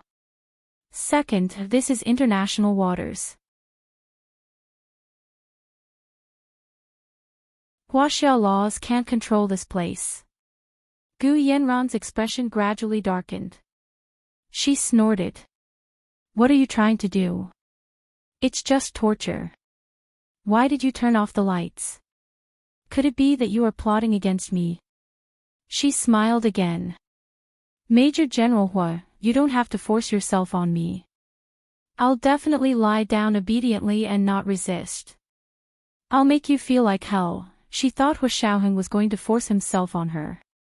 Most female prisoners wouldn't be able to escape this fate if they fell into the hands of the enemy. Hua Xiaoheng was still calm and steady. He didn't answer her at all and said, "Let me introduce you to the pain you'll have to endure later." The man dressed in white and wearing a mask came over again. He used 2 small instruments to prop up her eyelids and stuffed her mouth with them. This way, she wouldn't be able to close her eyes or bite her tongue. Hua Xiaoheng raised his hand. The 4 walls of the room, the ceiling above her head, and the floor immediately began to play video clips. Hua Xiaoheng's voice sounded like the voiceover of the video. Skinning, chopping at the waist, splitting the car, 5 punishments, death by 1,000 cuts, beheading, cooking. These are known as the top 10 tortures of ancient times. Enjoy it well. Later, try it yourself. Thrilling scenes, accompanied by horrifying music and screams, were projected from the big screens on the walls, ceilings, and floors. Gu Yanran only took one look and was so scared that her entire body trembled, and her face turned pale. She didn't want to see it, but her eyes were propped up and couldn't close them at all. She turned her head, but the walls around her were all showing the same scenes. She looked up and down. The ceiling above her head and the floor beneath her feet were all playing the same scenes. The shock of torture was everywhere. This kind of psychological attack was sometimes even more effective than direct torture. Gu Yanran finally burst into tears. She cursed with her mouth stuffed, "Hua Xiaoheng, you're so despicable. Do you think you can make me speak like this? Dream on. If you have the ability, then really dismember me." She cried for a while and thought it through. As expected, Hua Xiaoheng didn't dare to really torture her. He only dared to use these fake scenes to scare her. Her crying gradually stopped, and she stared at Hua Xiaoheng. Hua Xiaoheng stood quietly at the door and waited for the scenes of torture to end before saying, "The original intention of these tortures is to make people feel unbearable pain. With the current technology, there's no need for such primitive methods to make you feel such pain." Hua Xiaoheng raised a hand again. "Since you're so stubborn, there's nothing I can do. Let's start with the first one, the pain of skinning." Gu Yanran looked at Hua Xiaoheng in confusion. She didn't know what he meant. But she soon understood. The electronic seat began to work. The electrode needles connected to her body went deep into her body and directly connected to her nerves. The electrode needles simulated the intensity of the torture of skinning and directly acted on Gu Yanran's nerves. Although she wasn't skinned and deboned, the pain of being skinned and deboned flashed through her entire body in an instant. Gu Yanran's entire body stiffened, and her eyeballs were about to pop out. She felt her entire body burning, as if her skin had really been peeled off. She could see the blood-red flesh, the pulsing blood vessels, and the snow-white bones. Gu Yanran let out an earth-shattering scream. Her entire body seemed like it had been fished out of the water, and even her outer clothes were drenched in cold sweat. Hua Xiaoheng remained calm. "Continue, there are 9 more. Try them one by one. After you've tasted them, if you still don't speak, do it again. The intensity will gradually increase, and see how many you can endure." This kind of high-tech simulated torture intensity directly acted on the human's pain nerves, magnifying all kinds of pain several times. Hua Xiaoheng's torture didn't show any wounds, so of course, it wouldn't make the other party lose a piece of flesh or bleed a drop of blood. There wouldn't even be any signs of it after the examination, but the effect was better than ancient torture. He walked out of the torture room and lit a cigarette. Yin Shixiang and Zhao Liangzi stood at the door and were making a bet. I'll bet more than 5 minutes, but less than 10. The most powerful terrorist here back then lasted 10 minutes. She's pretty good at enduring. Before Yin Shixiang could finish speaking, Gu Yanran's hoarse voice came from the intercom at the door. I'll speak. I'll speak. Kill me after I finish. I can't take it anymore. Her speech was muffled, but everyone heard what she said clearly. Zhao Liangzi looked down at the timer. 15 seconds. Pay up. Zhao Liangzi bet within a minute. Hua Xiaoheng glanced at the two of them and turned to walk in. He pressed the pause button on the remote control in his hand and put his hands in his trouser pockets. He was calm and composed. Okay, speak. If you lie, we'll continue. Gu Yanran looked up, panting. Her face was as white as a ghost. Which Gu Nianji are you asking about? Hua Xiaoheng's heart sank, and the corners of his eyes twitched involuntarily. Which Gu Nianji? What do you mean? Gu Yanran's eyes flickered. Hua Xiaoheng immediately pressed the remote control in his hand. Another kind of more unbearable pain spread along the electrode needle in Gu Yanran's waist. This was the pain of being cut in half. Gu Yanran was defeated by the pain again, and her psychological defenses completely collapsed. I'll speak. I'll speak. I'll speak. I beg you, take this away all. Hua Xiaoheng's finger landed on the pause button, but he didn't press it. He was as calm as a scientific explanation. His voice was slow. You speak, I'll listen. To tell the truth, I'll pause it. Continue to make up stories, and you'll continue to enjoy all kinds of pain until you find the most unbearable pain for you. Through her blurry tears, Gu Yanran looked at Hua Xiaoheng's face, which was even more handsome than before. She vaguely wondered if the devil's face was also like this. He looked incomparably handsome and suffocating, but the things he did were incomparably cruel. The pain in her body had reached an unbearable level. It was as if a rough hacksaw was sawing her nerves. The pain was extreme, and she finally understood what it meant to live a life worse than death. She only wanted to die quickly. She said intermittently, "The Caribbean, the blue hole." After saying a few more words, she tilted her head and fainted. The human body's self-protection mechanism against pain was activated. The electric chair had already delayed the time she fainted. Otherwise, she would have fainted the moment the pain of being skinned appeared.